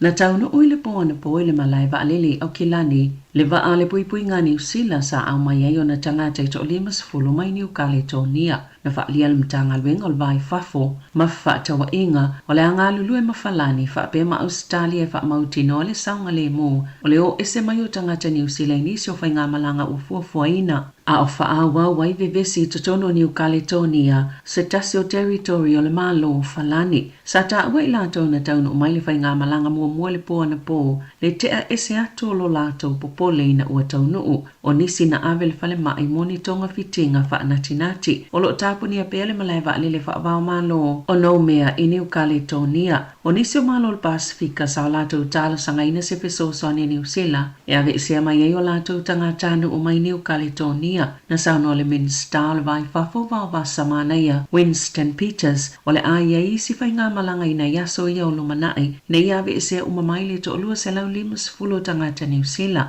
Ma lo iei fo ile wha moe moe mo le isi whai ngā malanga i soso o ai mo New Zealand i le tae au nei wa ta Waili Poti o le amalanga le Presidente Falani Emmanuel Macron i New Caledonia i se taimi lata mai. O le fofanga pia na ngā lulu e whaatase pule ngā nuu o le whela o inga New Zealand le waka kōtahi whapei ma leo leo le tōmalo Wellington e le masino uni o se tau mawhainga e tu ua i lalo le numero o tangata e awe taawale ma inu awa malosi. O le tolus full tolu pasene o tangata na maali liu ma whaalawlawe o ngau ngai taawale. I le tōmalo Wellington e le full tau sanga talwai e mafua ona o le awa malosi. O le ala leo whaatino i se ngā yui ngā leo leo ma tā ngā luenga o whela ua inga whaapea mapule ngā nuu e whaatitau tonu i tangata e manato o lai lawai tāla whea ngā i le inu awa malosi ma awe le taawale. O le ai ese pol kalame o onga le masino iuni e whaamanatu i tangata e winga le matauti o le inu awa ma awe taawale. Ma o le ai e whaalau iloanga i lau papatitele o tua o pasi ma le tele o whaasilisilanga i lunga o penga o sota inga. O le whautuanga Renee Burgess o le ofisa o leo leo i kapiti mana i awe taawale. A whai o le a filifili e inu awa malosi whai mua se fuafuanga ina ia awa ne i awe taawale. Sa pasielo na whaitaunga mo le palemene le afiafia na nafi, le pili ave ese le vaenga fitu a le tula fono le mitanga luenga mo tamaiti, le oranga tamariki, o lo awhi e tutono le vaenga, ti ute mamatafa yoi ale te tiriti o waitangi, e awhi aile ye o whainga pa anga ma iwi, whaapea whaala putuputonga Maori, o le saunanga le minista o tamaiti, Karen Chao, i le palemene, o le vaenga leo le tula fono, ua mafoio na whaia le o whainga luenga ale oranga tamariki, ni whai unga le, e le whaapea o Yesu winga, o le atau whielenga lulu e whaatasi o le oranga tamariki, ma iwi whaapea ma whaala putuputonga Maori, e pe ona sauno le minista. Na li potia le New Zealand, o le ame e se le whainga malo le pol kalame of sosoni mo tangata e whaatau o lato whale mua, ai o la whaupopo tupe mo whale le malo po social housing. E no nofo maututong e tangata e maua la lalo tupe maua, o le pol kalame o lo iai, e tutong le malo le 5 afeta la mo se whale wa iai, po le se 10 afeta la mo se whale fau, i tangata e whaatau ni o lato whale mua, ai e lalo i folta i vas 5 afe, pe se lau 5 afeta la a lato tupe maua, o tupe e whaame alofa le malo mo fale, e tu samale ono se 10 miliona tala e alua i le tau sanga beta ai, o lo ilo ina le whainga malo so whaatasi, ni vaenga i fsosoni i fale i o ta ua social housing, na whaali ele minista o fale Chris Bishop, o le whanau naunga le whainga malo so whaatasi, ina ia ilo o matupe ma vaenga o lo o whaanganga mo fale, ma sa whaali ai, e le ma whaiona toi whaawau le tau maunga, o se malo i le tūlanga o iei le lango mo tangata, e fi whaatau la tau fale mua. Ua piliona ma piliona tupe whaalo mo le pol kalame, ma o le halale ua tanga i tutoa nei iai, pe ona sauno Bishop. Ua whaamalolo vavele palemia Christopher Luxon le whaipulo lana vaenga whaopwhai. David McLeod mai ona tiu te komiti mo le sio manga whaapea mata upu tau tupe sale i whailoina le whaipulo New Plymouth ni foa i tau tupe sfuluiva e tu samale se lau fitu se fuluvalu afe tā la i le komisio whainga pālota masaya tā ua o se sasi sale i mawhauwhawina pena tupu whaafosei na whaalia Professor Andrew Kedis o se whaito whaamol to la fono le University o Tako. E ono avele mata upu le ofisa o leo ele komisi mo whainga pālota mai ono Molia McLeod ilona whaia o se ngaio inga pio po o se soli to la fono e luas fulu i wafe luas e la wonos fulu valu tā la. Sa whailo ele whaipule le komisi mo whainga pālota na mawatu ini foa i po donations. Ma le luas fulu luafe valu se lau luas fulu onu tā la 5 tasisene i tupe whaalu. O ana li potia na whaia iai teunga na toi sui e lau whainga o tupe foai e lua se lau fitus fulu waluafe onu se lau onus fulu lua tā la ai le ai se suinga i ana tupe whaalu. Ua li potia le whaatuptele ino le numero tangata lantou te filifili e whao ngā fufo Māori o ni vaenga o lantou tonga fitinga e whao i atu le ACC po le ofisa mōtau i o whaalavila whaafosei i sa ili ilinga le ACC na iloai e whaalua ina pesi le tufo ile te leo le avanua e wha umi ai o na awhia tangata Māori i ni manu anga o ngaonga na ilo isi tangata nuu na ta ua Elton Baia o le ACC mo le tua Māori o alato whaamaumaunga o lo o whaali ai talu maile masino iuni ili tau sanga luafe luas folo sa amata mai ile na o le to tasi le ngase mo fofo po o tonga fitinga Maori ile tu samale to aiva fe ua ia ile taimi nei. Pe tu samale 50% o le faitaua wha i o le tunu o tangata Maori peitai au lato wa ai talo sanga fau e na o le 0.5% o tangata Maori. Ua whaamaunia molianga o le scan, le tamaita isa whaalau I loa whaalau i tele, lona tite e tui pui pui, ona o lona wha o le malena lipoti al malaiva alele au kilani I le tau sanga lua whelua tolu, sa whaamaunia fo I molianga o lana pueata, Jonathan Clark, ona o le tite e leo leo. Sa pueina e kan ma Clark se whaatale noanga I le malaiva alele whaavao malo, I au kilani le masino Aparila, I le tau sanga taluai, aina o atu ilau whaingaluenga al malaiva alele ma whaatonu na ia taofi. I le tula fono so se tasi la vai po ini ata I tutono le malaiva lele ona whaongale ni whainga wha pisinisi e te tau ona tā pā mua se whaatanganga. Ua pa ule lisi o avanoa whainga aluenga e whaasala la wina, ai o se itiale numero tu si talo sanga moni ngā aluenga, maana tā ue se tasi o kampani e whaasoaina tangata so e ngā aluenga. Ua maafule si itia mawalunga numero talo sanga, ona o tangata whainga aluenga la malo ia u whaamalo lo pe vaea. E se lau se fululua pasene na si iti aili numero tu sitalo sanga pio na tawe Robert Walters I whaamomonga pito la tamaili kampani I lunga le interneti e sa ili e ngā luenga e wha pasene na pa ua I whaasala launga mua wanua whai ngā luenga le masino Aparila ai o le taimi nei e tolus fulu pasene ua maawa lalo I fo ai nai lo le taimi le nei I le tau sanga taluai e pito silio na pa ule numero Wellingtone pito samale whawha pasene I le numero sa whaamawina I le luafi lua tolu o le taimi nei ua iwa ono pasene ua maawalunga tua I le numero o tu si talo sanga moni ngā luenga na ilo le taimi le nei le tau sanga taluai ua mātawina fo I le to tele o tangata ua maava ai ini ngā luenga I atu no ui whafo.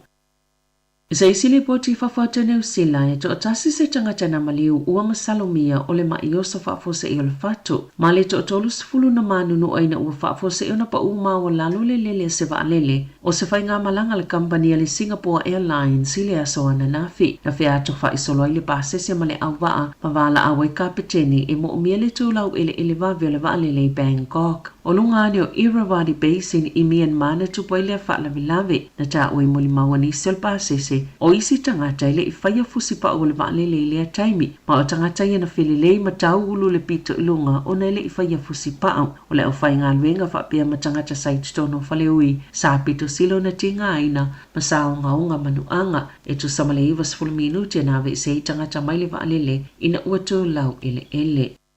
E taalonga, wa isa tau whaamata ua le asosia tangata la kapia New Zealand, e sa vali ese mai ai ma le whaala putupatonga po le uni la kapia New Zealand, ma o loo whaatuputupla ia bea fe ese inga I le vaa ma le pule ngau lo iai. O se li poti whaatuma oti na whaatupeina le uni la kapia tau sangatalwai, na vala awaina ia whaini suinga titele le pule ngau le whaala putupatonga, e whaapeo le tula fono whaavai ma whaatula ngau le pule nga, sa le tala whea ngai mo le nei talu tala fau, ma sa vala awai fo I le komiti whaatono le uni la kapi na ia whaamawai ai suitu langa tu ia sepulenga tuto tase. Sa fisilinga ina le lito New Zealand le te fono le la kapi o Wellingtone, Russell Poole, po iai sono popolenga le whaamata wa le asosia le auta alo, aina ia saunoa, e le olona mawhau tele le tau whaamata o peitai, o lo opito silo na popole I whaamata langa le sao, ia ua whaalu newspaper whaatase mamanato tangata o lo iai ile la kapi, ma olona popolenga tele, ona ole se se o whaamatalaga o loo ia ia forusanga po o pepa o whaamatalaga pe ona ia le aso ana nafi. Talafauia ma le se ufonga le laumua mo le nei vaenga o le awa uli.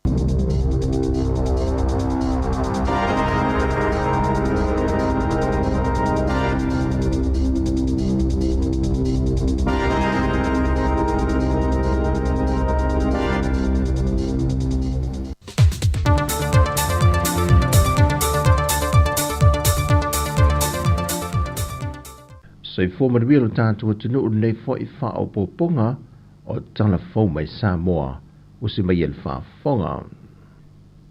Ua wha mawina mo le teimi mo moi au masi I tamai tai il ta longo le kirikiti le lolangi e le vaenga I lalo le se fulmariva tau sanga le mātatua e le ngata wa si ampini ele au tamai tai Samoa. Ai wofia toi fo il ta amile sanga o lipo le lolangi Ia ila tau lava i o te maita i lalo se fulmaliva tau sanga le maata tua. O le tamni sanga sa whātau tia le pali Farani, e sa ilia mai ai i awe whao le tūl Pasifika ma le atu Asia, le awe sao atu i le ipo le langi. Whai loe awe tia whetū mapu, o le toi te liu mai i le atu no, e te tauai o na sami le nei manu malo, mo le teimi mo wha mawina i tana wha solpito, o siampini ai se awa Samoa, e se tamil sanga kirkiti wha vau malo. O le so lea ua wala awina ma tofa e feilua iai le au malanga o le maua le sitsenia Samoa, ma le mamalu le atu no e fia wha alia ni o lato fina ngalo e pe o se wha alingan wha sila wha na weitele, e wha malo si e le fina unga o le piri tau wha ofi i le pāra mene New Zealand, mo le toe wha fo ina mai o le vaenga i le sitseni na ave e sea mai o tātu tanga te lea whiw se lau walu se fulma le lua. O le feilua inga lea so, wa whaatu langa e whaatu teia le tu le loto, po le hola le feilua i mauso sai loa i le tele o tau sanga. O le fina ngalo le mau mori sit sedi, o le o momoni mai le feilua inga le nei, na whai loa le suite te i fono le savali, le tō whāto filau nina kirifi a lai. E talo sanga atu le mau le pai o Samoa uma po whalapu tonga, e susu mai, a fio mai tātou lango ma o pongi le pili, ia maua se ai mo na yo tātou tangata. Na ave e seo la tau sitseni, ma wha manu yanga uma, na se manu e maua mai ai. Na wha e loa le teita i o le mau, ia anai awha anai, e le o iai ne whainga wha apole kiki le tau ma whainga le nei, ai o lo mo moli mon manui o tangata lau tele, e anga waa i lalo le nei wha manu yanga.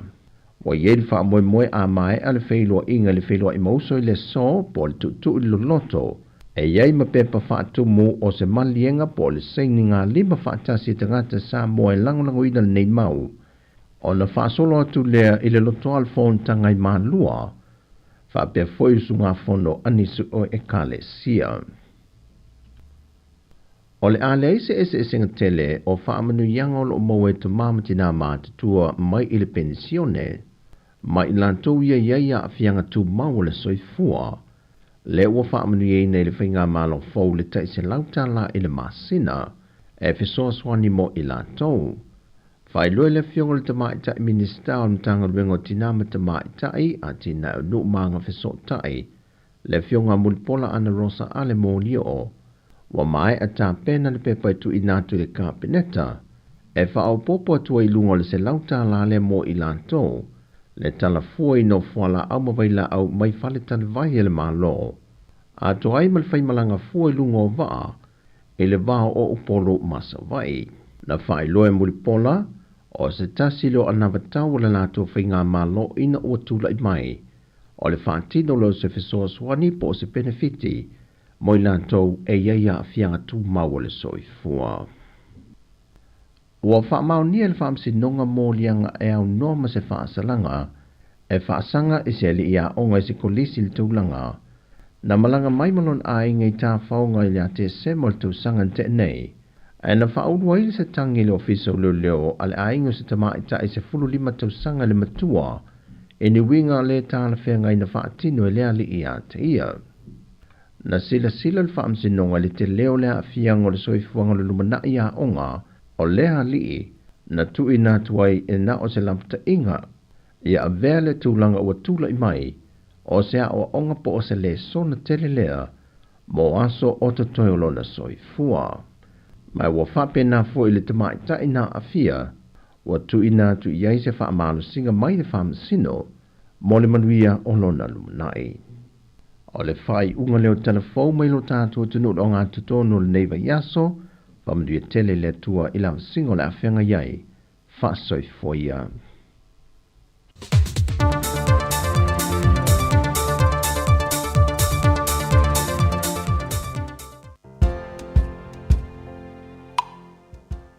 Ia nau whaafonga mai Samoa le whaapoponga o tātou telefou mai Samoa pion tapinaina e le usoia Savelina Kasiano ia matatu telefou mai Samoa piona nafa ma le tātou sui whasalau i Samoa sunga ia tāsi Salem Sam ia ni vaenga leo uli a o al whaiva fuisi o tātou atunu i tamaftanga ia whapea fwoi se whasiringa malosi la tolo o whainga luenga i on toi taliwa tulenga luenga ia pea mai a le lunch ia po le simo kors fululua whawhiwhianga sui whiwhiloi tau tua si ufongo lau mua nei awa uli o le aso lulu aso lua se fululua me whawhiwhianga me le sunga ia vani a toloa tupulanga ana tolo i mai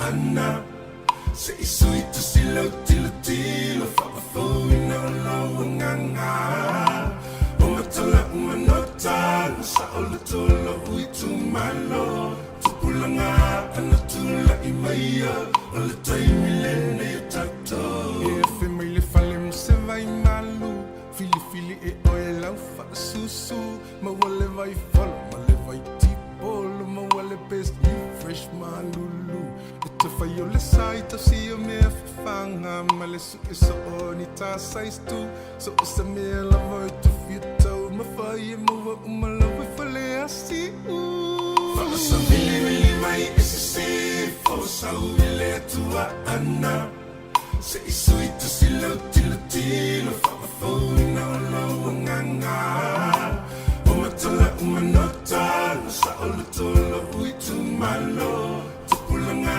ana tula i maia o le taimi lene i tato Whaasa mili mai e se se fo sa ui le tua ana se isui tu si lau tilo whakafau na o lau nganga o matala umanota sa o le tola ui tu malo tupulanga ana tula i maia o le taimi lene i tato Ali i mawhai pule a mata mai maunga manuia ia maua le tofa faa le tua whil whanile nuku mawhia fia ia to aloto tu mau le tatalo a manuia mau whaiva i ola pule tonu e whai so o se tonu mo tama ma ainga Whaasa mili mai e se se fo sau i le tua ana se isui tu silo tilo whakafau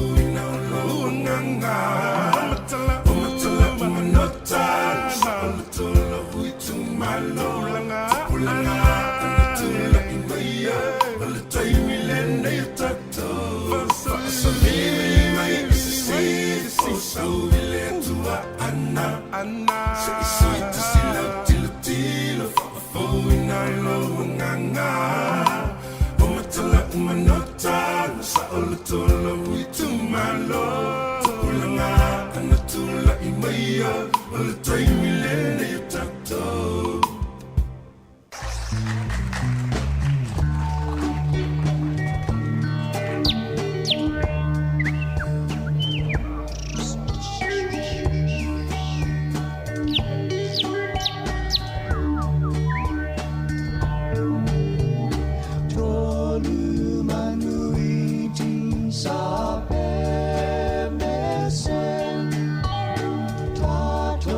So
whaafifianga mai le au whaipese le Golden Elise ma le pese tolu manuiti whaavela ne lau i pukoko ia toi whaavela ne malau pole alau tamawhtanga nai whai pole whalai steak ia ka lewe steak pole ale ai naila i lau la au awale ina ia se talo ai na i lau la au ta mana alwa nei tato matua matutua pe ale ai se talo ia tau ana i se me ano ia wa pe ale ai se talo po se fai ia ele to ale mo to lo ia e toi fa malo atu tato au fa fonga le wa afal sfululu fa malo atu silulu Bolton leo lo mafuta mai fa malo atu fo i papali isina leo tina ya Rachel le mafuta mai au kilani o ke le mete se fo pesa amino leo lo mafuta mai mele pone i au setalia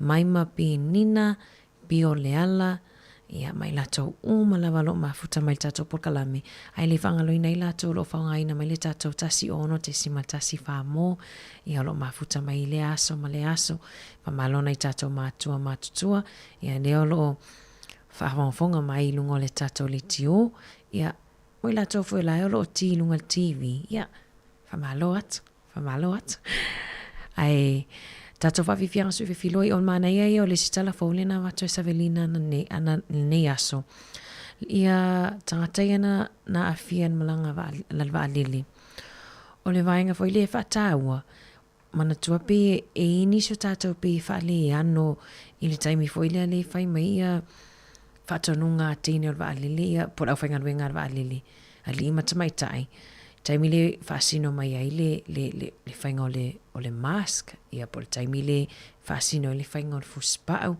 ia whalono kulai tala faule na umai nei e pito silina na faina tutanga teina la vive i le vaalele e pito sili atu na onga manu anga o i latou e le i faia fuspau ia mai latou lena i tutou nora fale ui le taimi lea ia peo nisi na whamanato wa le tele lava tatou e fai malanga i latou e fai malanga i Samoa i ona peo le sile vaenga i tau le e pi faale ano ai piwa va ai so fo i vaenga fo i fai maitanga pi faatino mai teine matama o vaale lea mai fo leo fai ngole o le mask peo le ase me tupmu ia o le mea lo ile o faola peo vaenga fa pena e tau na mata i tu anema ile taua le manatua o le vaenga lea i ona ni te iwa i le iloa lava me tutupulungo o e whamalanga ingele ia.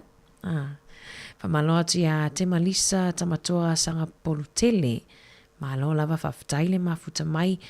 Whavifianga mai le Pacific Love tato e vaeva tu ai se ia pa ia le tu lai tasi whaamuta lungo le tato frequency. Ai whaawawa tu lava se ia pa ia le tu lai lua i lungo tato upinga ta whailangi.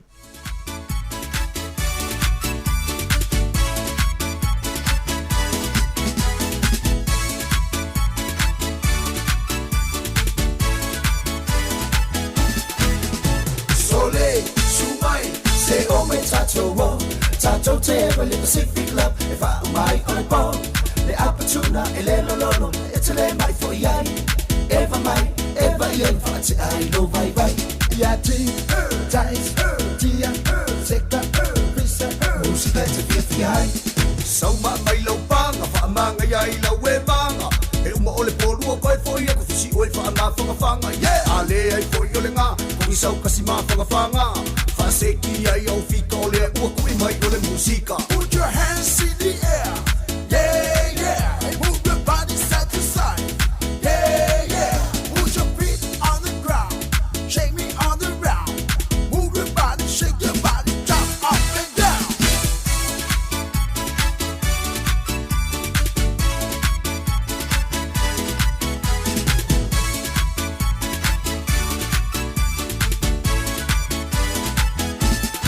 Say maya, sing fun, say fama, sino way. Make it kasi, make it was so let's say 544. Fayo lima, fayo way, bea na malaway. Esa malo música, ete vai maya. Ya ti, tais, tia, seka, pisa, música ete fiai. So ma mai lo panga, fa manga ya ila we manga.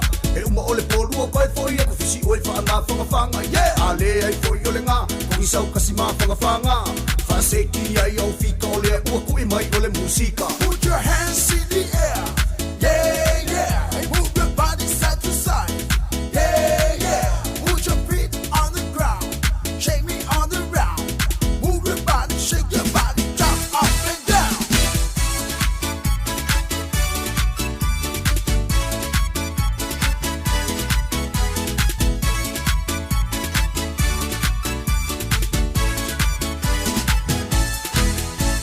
Sauma mai lau panga whaamanga iai lau e manga e uma ole porua koe foi e kufisi oe whaamawhangawhanga yeah ale ai foi ole ngā kong isau kasi mawhangawhanga whaaseki ai au fika ole e ua kui mai ole musika. Put your hands in the air yeah yeah and move your body side to side yeah yeah put your feet on the ground shake me on the ground move your body shake your body jump up and down.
Shapa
sweet one no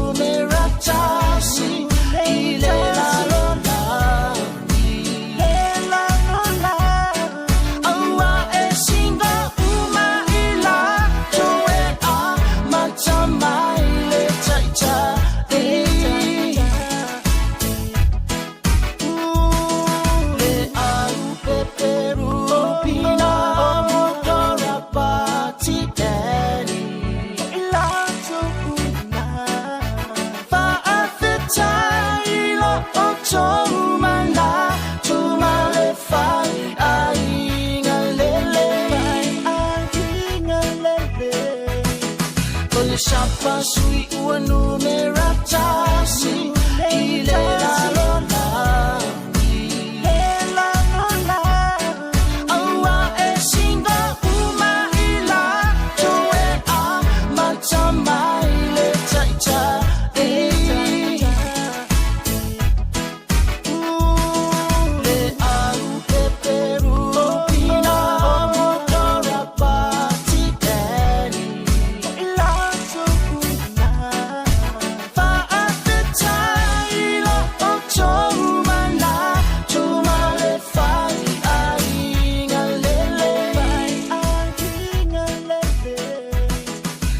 Shapa sui uanu meratasi ile la lona ile la lona awa esinga uma ila toe a matama ile taita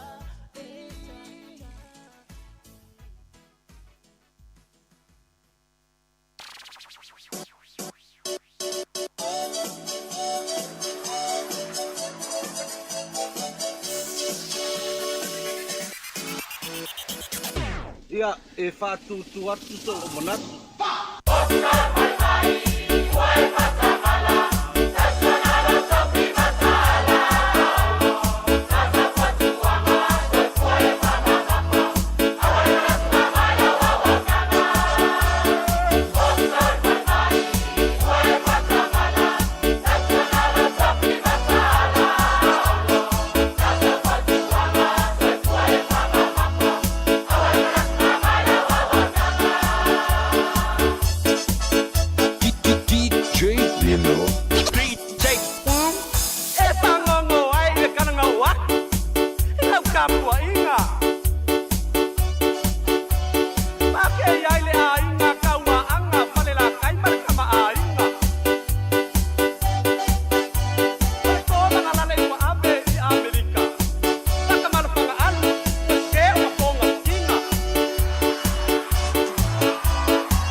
Whawhiwhiangana ma le songa ia tolu manawe misilo ki sua. Nei awa uli ma lia i o pese o sapasuile na watu mua mua. Mana tua ia tangata e whailato sapasui mana i fwoi tātou ilunga Facebook po le YouTube comment mai. O isi whai sapasui e soka ia lia i le vai vela. Vi whaapuna le vai vela e soka i whamai e vavele vela. Ao isi au whasapasui, whamai e whai e le vai whele o le paipa vai malulu. Whamai ona e pala i pe a soka i le vai vela. Ia. Tere whaisapasui. Ai mana ia le awa pele te mavuta mai. Papali i sina leo. O la le whainga o tau sapasui. E soka ia i le vai vela ia lia pe soka i le vai malulu. Mana ia whaen melo manatu runga o tatou Facebook ma le YouTube. Ai mana ia toi vato le tatou whasilsilanga lea. Whasilsilanga ale maftanga matua mawhaia o ngā Samoa Porirua College por Colisio Polilua. Mō matua Samoa uma o alo mawhanau o le tatou a onga i le Colisio Porirua. Matou te whatalo whaatu. Ma matou wala au whaalo alo atu i o outou pa ia mo outou mamalu. Ina ia tātou auai i whaataita inga muli i le aso toa nai aso luas furulima o me lua whelua wha i le itulai ono i le afiafi a outou walo mo le ava o le wheloa inga mo le wha moe i le tatala loa ia o le ngangana Samoa ma le sisi ina o le tātou tanga vai i le aso ngafua aso luas furufitu o me lua whelua wha. A whiwhio mai mo sa o tau wha soa e wha atoa ina ai le tatou wha moe. O se ava o le whelua inga mua lea ua wha tino ina e o tau walo ma whanau.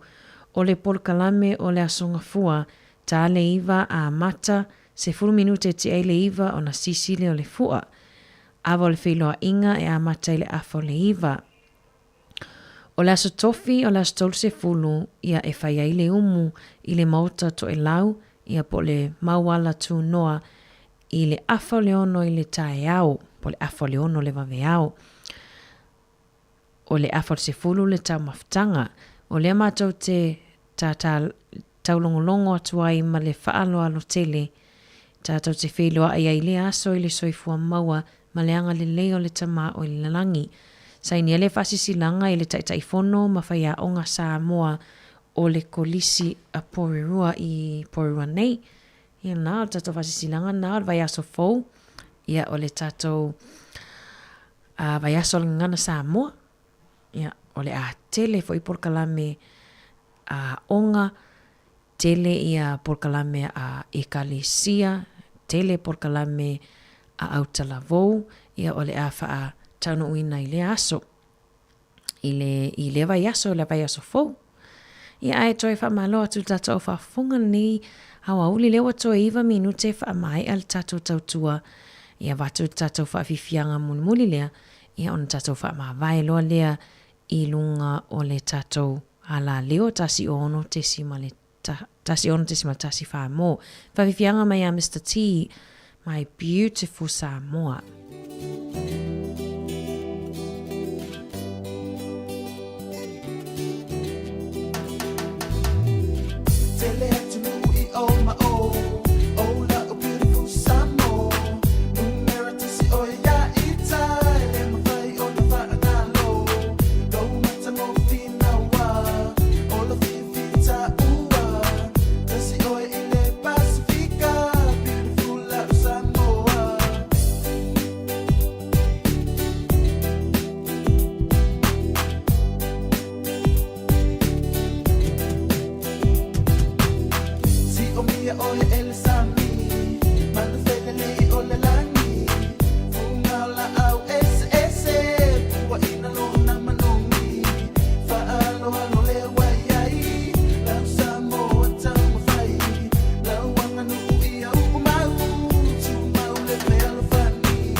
Ia moni le ngā whaftai le tato au whafunga nei au auli ma nei aso.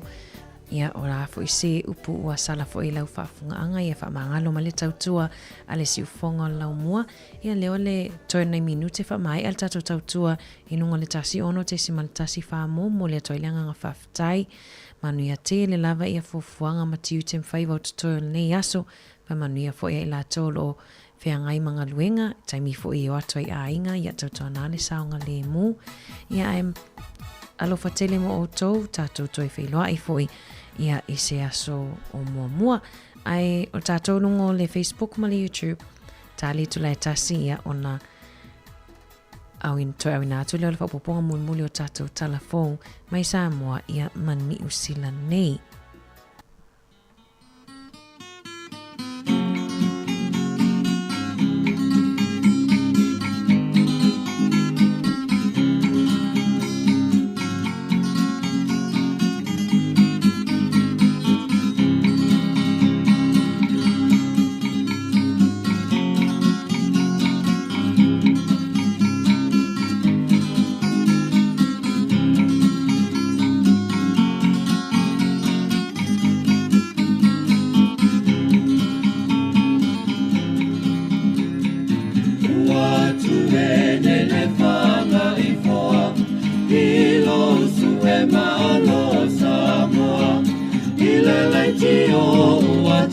whanawai, ua mawhai o na peso o tai ai. Ua atu e nei le whanga i hoa, i lonsu e manoa Samoa, i la leiti o ua tato whanawai, ua mawhai o na peso o tai ai. Ole tai au le tala lele, walai o le tato penei, i aso le pongisa o mea umana whaingata, o nei tausanga ua tato au lea mai, i nei manui a ua tato maua mai.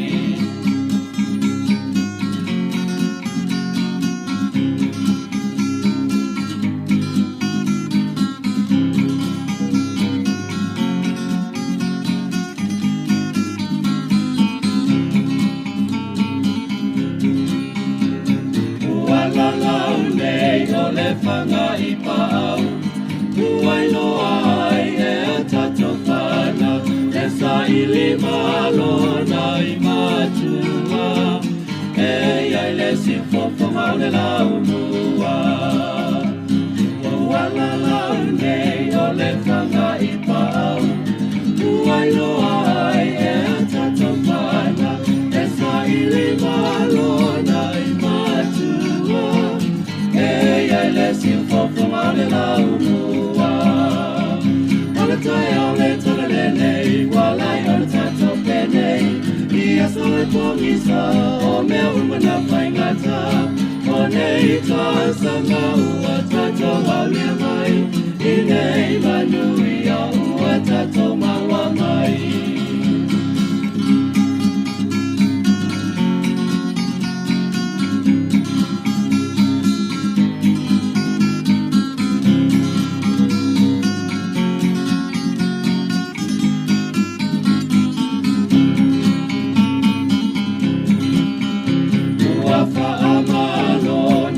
Whanga ia ea, i nei ngā luenga o lo ua maea, i a tawi atu ele atua, i nei melelei ua tau whaia.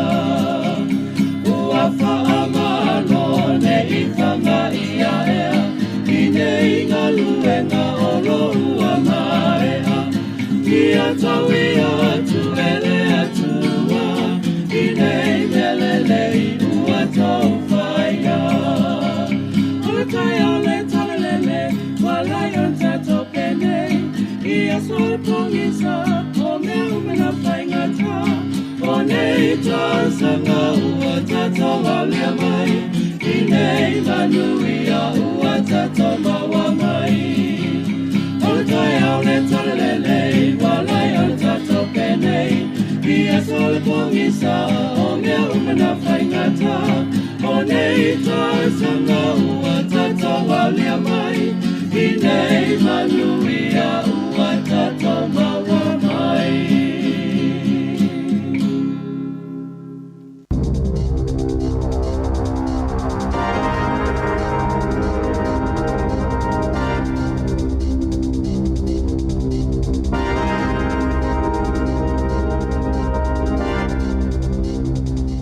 Te whaatala whaatol whaapoponga o talafo mai le si ufonga le lau mua mō le nei au auli.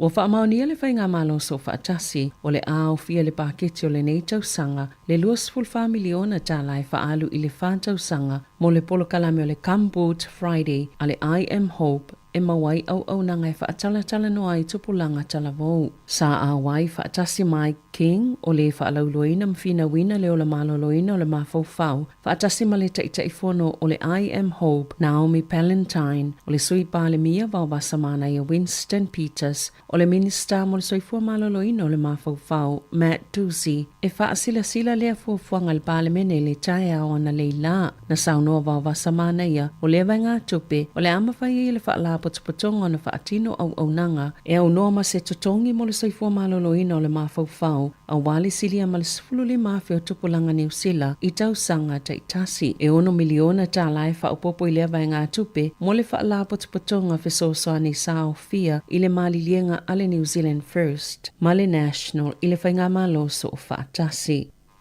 Ua yo se tasi na avea ma minister fa masinonga Kiri Allen ilona molianga ilona muso o maseleo leo. Sa molie ilona aveta avale fa tamala malileo leo. Ina ua uma se fa lavilave na lavela na ta avale Evans Bay Parade i Wellington ile masino Julai ile tau sanga talwai. Sale iusta ial tulanga i tatawai ona o maseleo leo. Ona i fa apea ole fa amalo single tula fono wa tau fiai o ia maile tala no atu ilana lo ia. Ole taiaona le lasa fa moe a mata ile fa amasinonga mo le mata upu peita ina ta watu elana lo ia le fa amasino le fa amasinonga fa itu malo Wellington wa mai ona swala upule mo wale unga o le mata upu ole atutonge Allen ni tupe ona ta avale na fa leanga ina petu salema le lima felua sela wivas fulu ono tala na fa sala ina ia fa amasino Gibson ile tolu sela utala ona ole aveta avale fa atamala ma fa maoniela na soltula fono to fa saoloto ona ole leo maseleo leo sale ito e tau wale to mai tai fai pule mo le fai ngā pālota aina tatala lana pisinisi fa akone sale olo ave nei ma pule mo fa tau sina to mai tai fai musika o Ria Hall mo le tau wanga le tofinga pule nu o tauranga.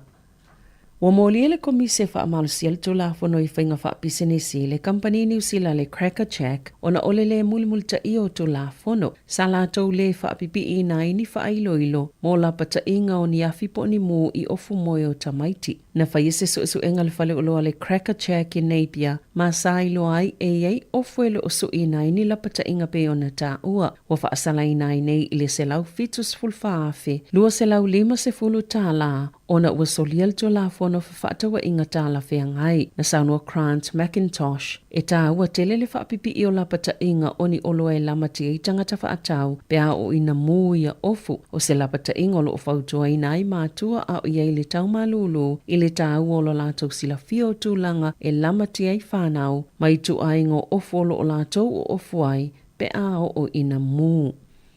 Sa poloka fewa inga I Wellington el tae ona leila ona ni taavale se tolu sa la veve le vao Johnsonville ma porirua. Ile lata ile fitu le tae au. Na ta leo ele se tasi sa manu apea whainai. Ai lata ile lua tu lana poloka ile awala ma nau o lava laina o taavale. Sa poloka ile fetaula ingo awala I man Kevin. Ai pe ole te ole iwa na lave ai fo isa isi taavale leanga I atu Johnsonville. Ele ai fo isa tasi na whainai. O toi solonga le leifeo inga taavale e o mai le taiminei. Na tauna oile poana po ile malaiva alele au kilani le va ale pui ngani usila sa au mai ai ona tangata I to limas fulu mai New Caledonia na fa lial mtanga lwenga ol vai fafo ma fa tawa inga ole anga lulu e mafalani fa pe ma Australia fa mautino le saunga le mo ole o ese mai o tangata New Zealand ni so fa nga malanga ufu ina a o fa awa wai vevesi totono New Caledonia se tasio territorial malo falani sa ta wai la tona tauna mai le fa nga malanga mo le po na po le te a ese atolo lato popole ina ua taunu o nisi na avel fale mai moni tonga fitinga fa natinati o lo tapu ni a pele malaiva le fa va malo o no mea I New Caledonia o nisi o malo Pasifika sa lato tala sanga ina se peso so ni New Zealand e ave se mai o lato tanga tanu o mai New Caledonia na sa no le minister vai fa fo va samana ia Winston Peters o le ai si fa nga malanga ina ya so ia o lumanai ne ave se umamai le to lua se lau limas fulo tangata New Zealand. Maolo iei fo ile wha moe mo le isi whai ngā malanga I soso o ai mo New Zealand ile tae au nei. Wata waili poti o le amalanga le Presidente o Falani Emmanuel Macron I New Caledonia I se taimi lata mai. O le fofuanga pia na ngā lulu e whaatase pule ngā nuu o le whela o inga New Zealand le waka kōtahi. Whapei ma leo le tu malo Wellington le masino uni o se tau mawhainga e tu ua I lalo le numero o tangata e ave taavale ma inu ava malosi. O le tolus full tolu pasene o tangata na maali liu ma whaalavlawe o ngaonga I taavale. I le tu malo Wellington le full tau sanga talwai e mafua ona o le ava malosi. O le ala leo o whaatino I se ngā yui ngā leo ma tā ngā luenga o whela ua inga whaapea mapule ngā nuu e whaatitau tonu I tangata e manato o lai lava I tala whea ngai le inu ava malosi ma ave le taavale. O le ai ese pol kalame o onga le masino I uni e whaamanatu I tangata e winga le matauti o le inu ava ma ave taavale. Ma o le ai e whaalau iloanga I lau papatitele o tua o pasi ma le tele o whaasilisilanga I longa o penga o sota inga. O o le fautuanga Renee Burgess o le ofisa o leo i Kapitima nei Aveta Vale a whai o le a filifili e inu awa malosi whai mua se fuafuanga ina ia awa ne i Aveta Vale. Sa pasielo na faitaunga mo mo le parlemene le afiafia na nafi, le pili ave ese le vaenga fitu a ale tola fono le mitanga luenga mo tamaiti, le oranga tamariki, o lo awhia i tutono le vaenga, ti ute mamatafa yoi ale te tiriti o waitangi, e awhia ile ia yo whainga pa anga ma iwi, whaapea whaala putuputonga Maori, o le saunanga le minista o tamaiti, Karen Chao, i le parlemene, o le vaenga leo le tola fono, wa mafuyo na whaia le whainga luenga ale oranga tamariki, ni whai unga le, e le whaapea o Yesu winga, o le atau whielenga lulu e whaatasi o le oranga tamariki, ma iwi whaapea ma whaala putuputonga Maori, e pe ona sauno le minista. Na li potia le Tony Osila, wale a ame ise le whainga malo le polkalame of sosoani mo tangata e whaatau o lato whale mua, ai o la whaupopo tupe mo whale le malo po social housing. E no nofo mau tutongi e tangata e maua la lalo tupe maua, o le polkalame o lo iai, e tutongi le malo le 5 afeta la mo se whale wa iai, po le se fulu afeta la mo se whale fau, i tangata e whaatau ni o lato whale mua, ai e lalo i folta i vas fulu 5 afe, pe se lau 5 fulu afeta la a lato tupe maua, o tupe e wha me alo whale malo mo whale, e tu samale ono se 10 miliona tala e alua i le tau sanga beitai, o lo ilo ina le whainga malo so whaatasi, ni vaenga i sosoni e i whale i o ta ua social housing, na whaali ele minista o whale Chris Bishop, o le whanau longa le whainga malo so whaatasi, ina ia ilo o matupe ma vaenga o lo o whaanganga mo whale, ma sa whaali ai, e le ma whaiona toi whaawau le tau maunga, o se malo i le tūlanga o iei le lango mo tangata, e fi whaatau o la tau whale mua. Ua piliona tupe whaano mo le polkalame, ma o le halale ua tanga i tutoa nei iai, bei ona sauno Bishop. Ua whaamalolo wawe le palimia Christopher Luxon le whaipulo lana vaenga whaopwhai. David McLeod mai ona tiu te komiti mo le sio manga whaapea mata upu tau tupe sa le i whailoina le whaipulo New Plymouth ni foa i tau tupe sifuluiva e tu samal se lau fitu sifulu valu afi tā la i le komisio whainga pālota masa i tā ua o se sasi sa le i mawhauwhawina pēna tupu whaafosei na whaali e polo ofisa Andrew Kedis o se whaito whaamol to la fono le University o Tako. E ono avele mata upu le ofisa o leo ele komisi mo whainga pālota mai ono Molia McLeod ilona whaia o se ngai oinga pio po o se soli to la fono e luas fulu i wafe luas se la wonos fulu valu tā la. Sa whailo ele whaipule le komisi mo whainga pālota na mawatu ini foa i po donations. Mali luas fululu afe valu se lau luas fulu onu tā la 5 tasisene i tupe whaalu. O ana li potia na whaia iai teunga na toi sui e lau whainga o tupe foai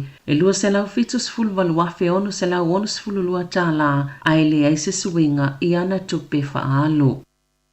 Wali potia le whaatuptele ina o le numero tangata lantou te filifili e whao ngā fufo Māori o ni vaenga o lantou tonga fitinga e whao i atu le ACC po le ofisa mōtaui o whaalawila whaafosei i sa ili ilinga le ACC na iloai e whaalua ina pesi le tufo ile te leo le avanua e wha umi ai o na awhia tangata Māori i ni manuanga o ngaonga na ilo isi tangata nuu na ta ua Elton Baia o le ACC mo le tua Māori o alato wha maunga o lo o whaali ai talu mai le masino iuni ili tau sanga luafe luas folo sa amata mai ile na o le to tasi le ngase mo fufo po o tong fitinga Māori ili tu sama le to ai wafe ua iai le taimi nei pe tu sama le 50% o le whaitau a wha i o le tunu o tangata Māori peitai a o lato wa ai talu sanga fau e na o le 0.5% o tangata Māori. Ua whaamaunia molianga o le scan, le tamaita isa whaalau i loa whaalau wa i tele, lona tite e tui pui. Ona o lona wha o lima lena lipotia mlaiva alele au kilani i le tau sanga luafe lua tolu. Sa whaamaunia fo i molianga o lana pueata, Jonathan Clark, ona o le tite e leo. Sa pueina e kan ma Clark se whaatala noanga i le mlaiva alele whaavau malo, i au kilani le masino Aparila, i le tau sanga taluai, aina o atu i lau whaingaluenga le mlaiva alele ma whaatonu na ia ta ofi. I le tula fono so se tasi la vai po ini ata i tutono mlaiva alele o na whaongale ni whainga whaapisinisi e te tau o na tā pā mua se whaatanganga. Ua paula lisi o avanoa fai ngā luenga e whaasala lauina, ai o se itiale numero tu si talo sanga moni ngā luenga, maana tā ua se tasio company e whaasoaina tangata so e ngā luenga.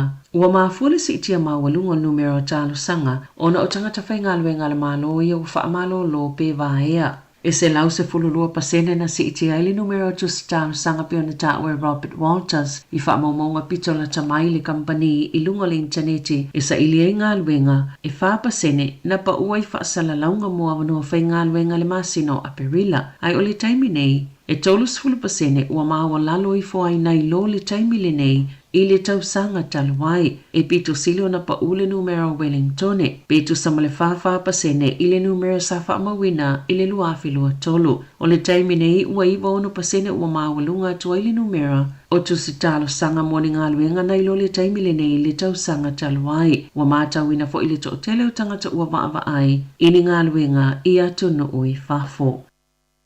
Sa isi le poti whawhata New Zealand e to atasi se tangata na maliu ua masalomia o le mai osa whawhose i o le whatu. Ma le to tolu sifulu na manunu aina ua whawhose i ona pa uma o lalo le lele se vaalele o se whai ngā malanga le kampani le Singapore Airlines i le aso ana nafi. Na whea ato wha isolo i le pasese ma le awaa ma wala awai kapeteni e mo umia le tūlau ele vavi o le vaalele i Bangkok. O lunga ane o Irrawaddy Basin i Myanmar na tupo i le whaalavilavi na ta ui moli mawanisi o le pasese o isi tangata ile i whaia fusi pa o le vaalele i lea taimi ma o tangata i na whilelei ma tau ulu le pito ilunga o na ile i whaia fusi pa o le au whai ngā luenga whapia ma tangata sait tono whaleui sa pito silo na tinga aina ma sa o ngaunga manuanga e tu samale iwa 10 minuti a nawe i se i tangata mai le vaalele ina ua tō lau ele. E taalonga, wa isa tau whaamata ua le asosia tangata la kapia New Zealand e sa avali ese mai ai ma le whaalaputupatonga po le uni la kapia New Zealand ma o loo whaatuputupla ia bea fe ese inga i le vaa ma le pule nga o loo iai. O se li poti whaatuma oti na whaatupeina le uni la kapia tau sangatalwai na vala awai na ia whaini suinga titele le pule nga le whaalaputupatonga le whaapeo le tula fono whaavai ma whaatulanga nga le pule nga sa le tala whea ngai mo le nei talu tala fau ma sa vala awai fo ile komiti whaatono le iuni la kapina ia whaamawai ai soitu langa tu i se pulenga tuto tase. Sa whisilingi ina le le tio New Zealand le te fono le la kapia Wellingtone, Russell Poole, po iai sono popolenga le whaamata wa le asosia le auta alo, aina ia saunoa, e le olo na mawhau tele i le tau whaamata o peitai, o lo opito silo na popole i whaamata langa le sao, ia ua whaalu newspaper whaatase mamanato tangata o lo iai ile la kapi, ma olo na popolenga tele, ona ole se seo whamatalanga o loo iai e forusanga, po o pepa o whamatalanga pe ona iai le aso na nafi. Tala fawia ma le seo whonga le lau mua, mo le nei vaenga o le awa uli.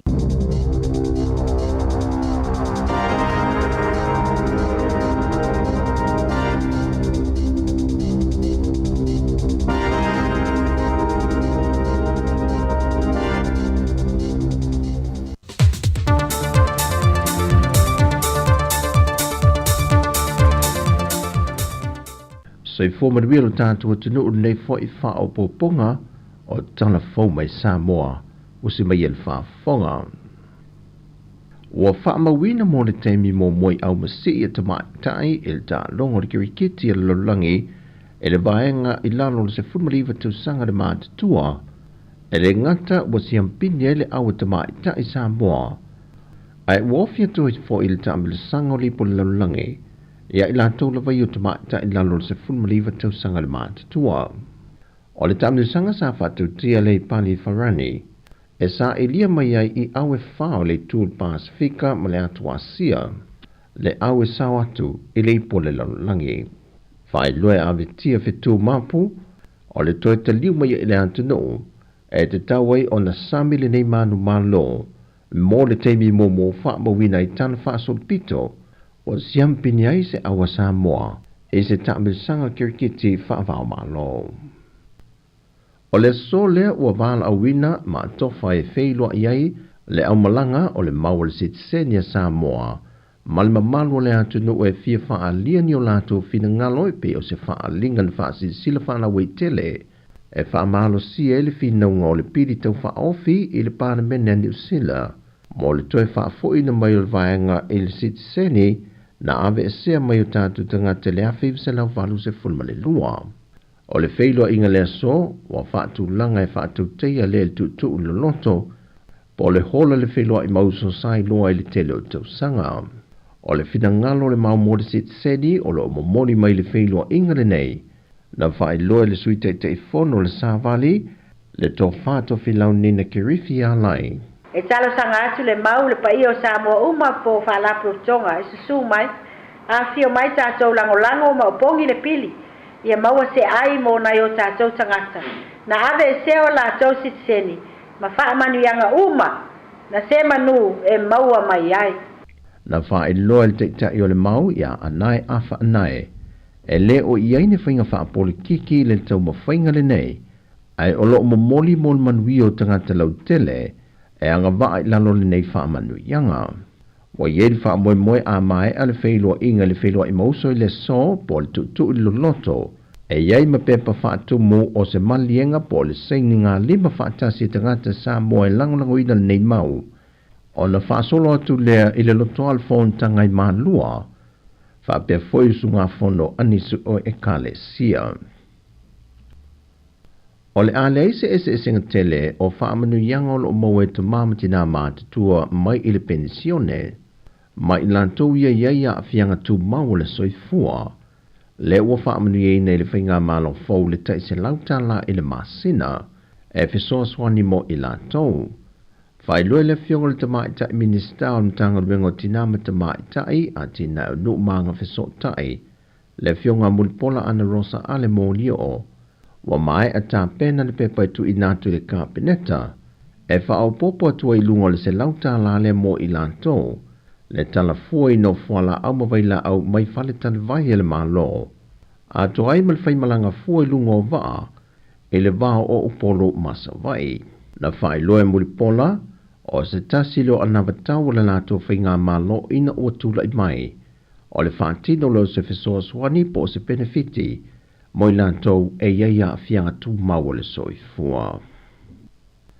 Ua wha maunia le whaamsi nonga mōlianga e au noma se whaasalanga, e whaasanga e se li ia onga e se kolisi le taulanga, na malanga mai malon a ingai tā whaonga i le te se mo le tausangan te nei, e na whaurua ili se tangi le ofiso leo ale a ingo se tamai ta e se 15 tausanga le matua, e ni winga le tā la whenga i na whaatino e lea li ia te ia. Na sila le whaamsi nonga le te leo lea a fianga o le soifuanga le lumana ia onga, o lea li na tui nā tuai e na o se lampta inga, ia a vele tūlanga ua tūla i mai, o se a o onga po o se le sona tele lea, mo aso o te toiolo na soifua. Mai ua whape nā fo i le tamai tai nā a fia, ua tui nā tu iai se wha amalo singa mai le whaamsino, mo le manuia o lona lumanai. O le whai unga leo tana fau mai lo tātua tunu o ngā tutono le neiva yaso, whamaduia tele le tua i lau singo le awhenga iai, whaasoi foia.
pasui ua numera tasi I le lalolani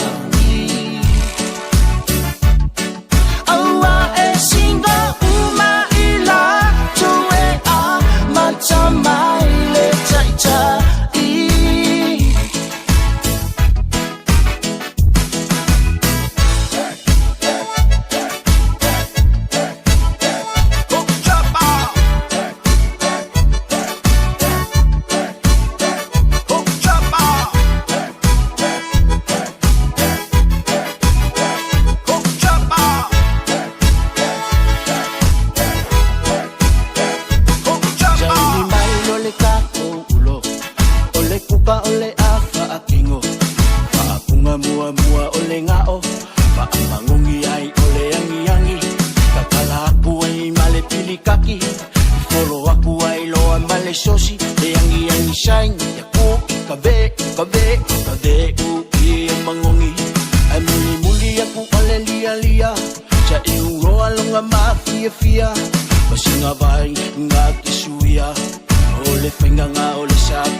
Sama ai malo au fata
talilangi Samoa ai malo au fatasi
Ai se ale me wale a o ngai ui. Le a se ko pero ka mamano kinga. Ya. Le whakawa kua whakusima wha mo e sueira o pili a onga. Au ke wha vai vai. Ave a. Waido. Ile a. Onga. Wha a mole mole o umaha tua. Tatile mana o e polonga mwhalo lolo uolanga. Ave a. Ile a. Onga. Ave a. Ile a. Onga. Wha a mole mole o umaha tua. Tatile mana o e polonga mwhalo lolo uolanga. Ave a. Ile a. Onga. Lo uti mai. Lo uti mai. E vinga hatu mea o umaha tuai. Ave a. Ile a. Onga. Ina ne ituai. Whainga tane aso umao oai. Te a o le a onga. Le aso ulumanai. Le mafutanga matua ele whaiai. Ave a. Ile a onga. A manui ala ua onga. O te tausi o lua se ia umalo uola. Ave a. Ile a. Onga. Wha a mole mole o umaha tua. Tatile mana o e polonga mwhalo lolo uolanga. Ave a. Ile a. Onga. E maua pusa pusi wha pe ma pusa pele maua ma pepper chips ka wanga whasimoni ka ele maua wha moa mana masima maua I fort ma pepper suka laki wa lepa o ma expire maua ma mea whamangogi ai lau ka vale wha kenga pālangi sa masa u yela balava e maua le se furutala la ala solo le aso ako manga yo le asama yo le langa o le palko sanga o ska mai kiki whaka oloa ai le yo o se whale a onga Ave a. Ile a. Onga. Ile a. Onga. Wha a mole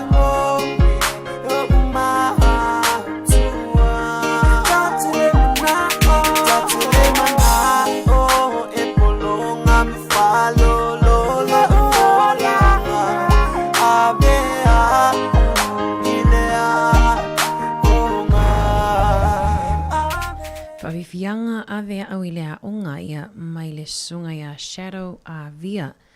Nei au auli ia o whawhiwhianga lava wale whanofile mua i foile nei au auli ia o le aso lulu whamaloa te i lātou ia o ai mesea o tau le whapito ai le itu la muli muli i lunga o tātou penga o fisota inga o Facebook ma le YouTube.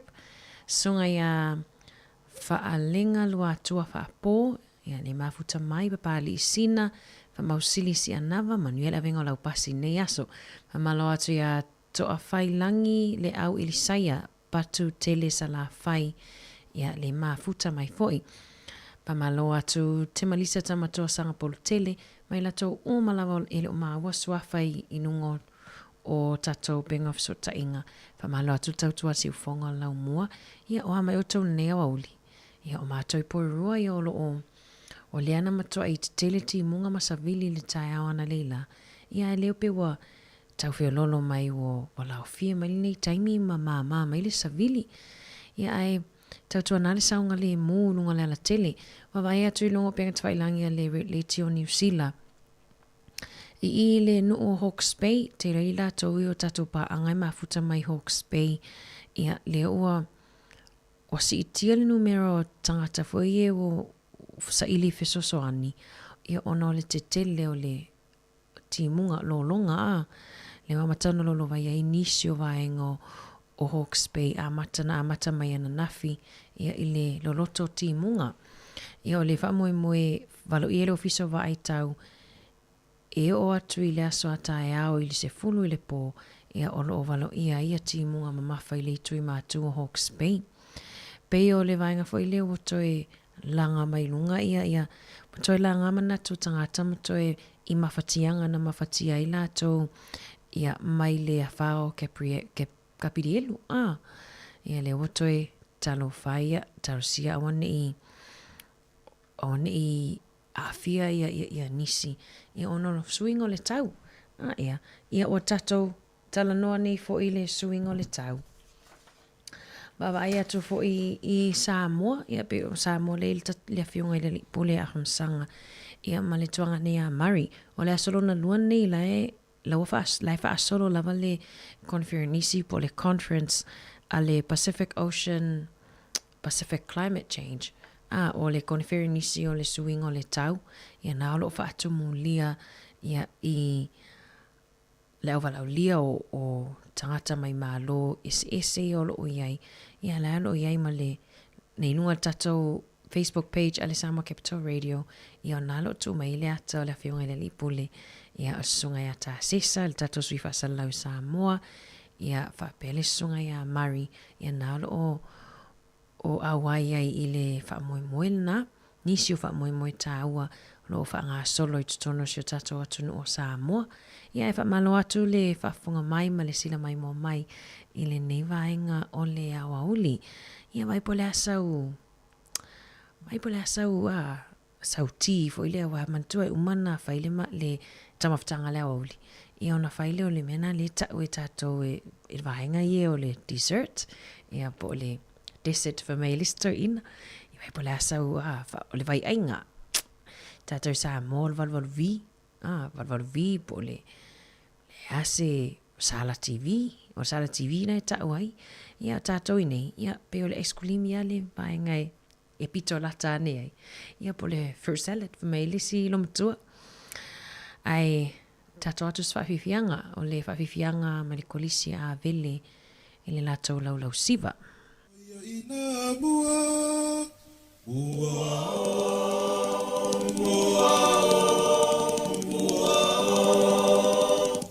Foi le tia vele na sau nei Samoa ta fefe i le tai ua sua ua ta a le manu o le vau matua le a foi oe a nei a maua mua o tau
whawhiwhianga ia mai le kolisi o le fifi, ia ma le whawhiwhianga na le ele ua lema lie I vai. Ese le mana ia o le whaalongongo fo ia ma le whaafonga mai, ia I si ufufonga maa lie fo I ona I alom whana wa onga.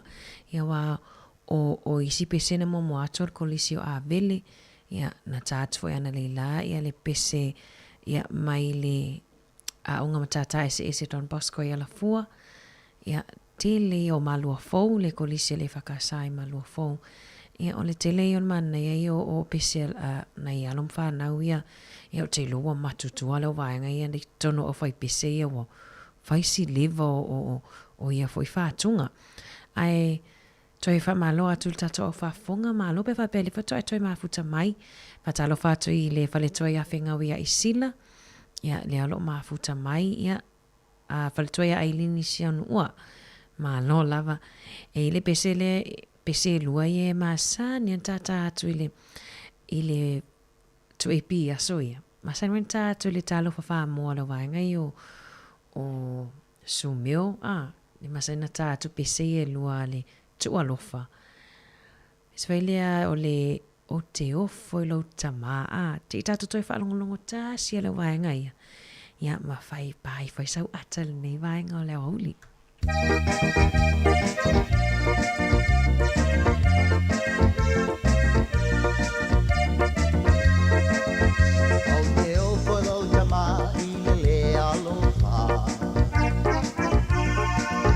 Tu si mai I tu pe vai a so uma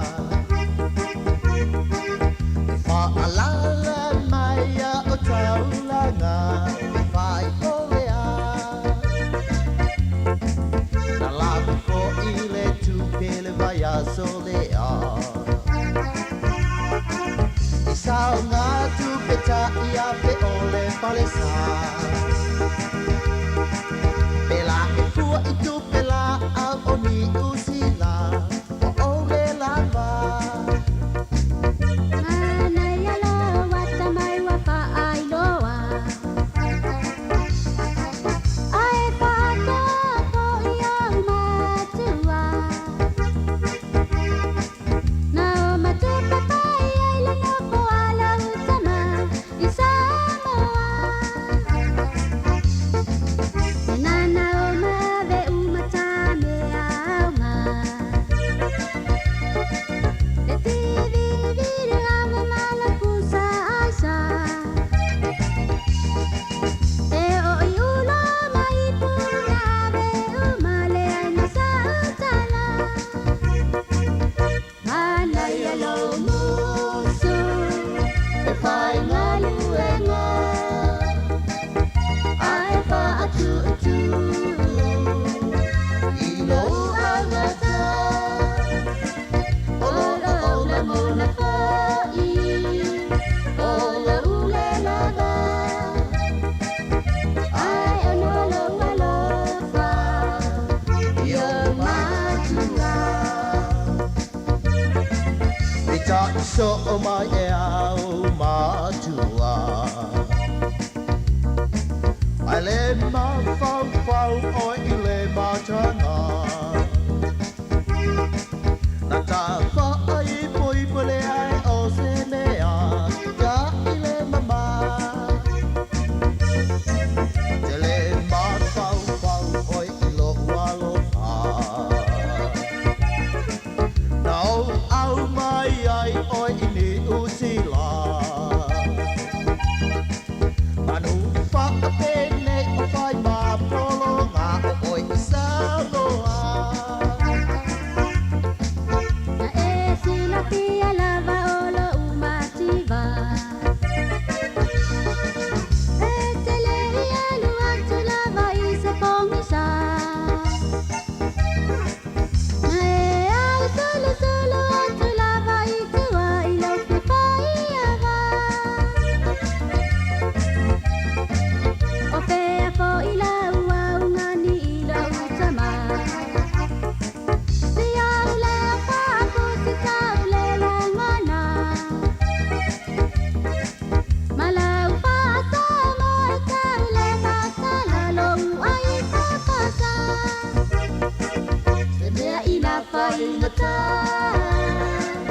mea paha pena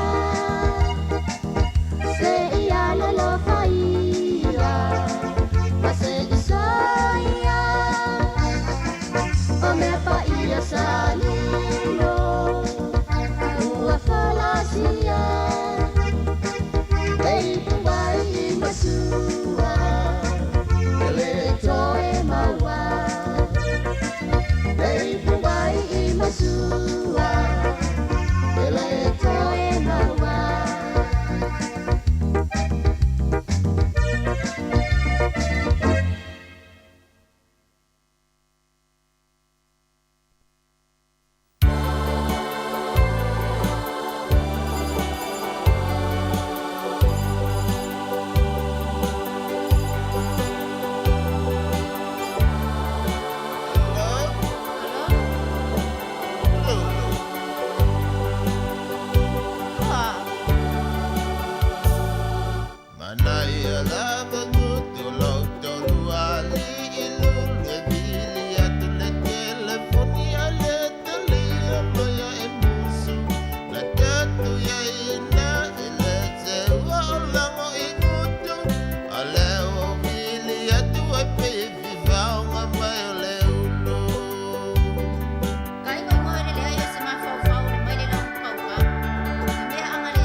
Whawiwianga mai le tu alofa i oe.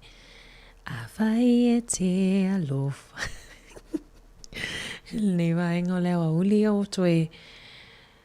Wha minuti ona whaamuta leo le tātou tautua ia mo le toilanga whaaftai e lato uma nunga Facebook ma le YouTube whaongaina fo i le tātou au nanga ia awalau pa anga whaalongolongo i le aso ma le aso mo le atulenga whaaftai whamangalo fo i le leo le au na pe au i se upua le longo mali e lau whafunga anga ia la whatu inu o le aina.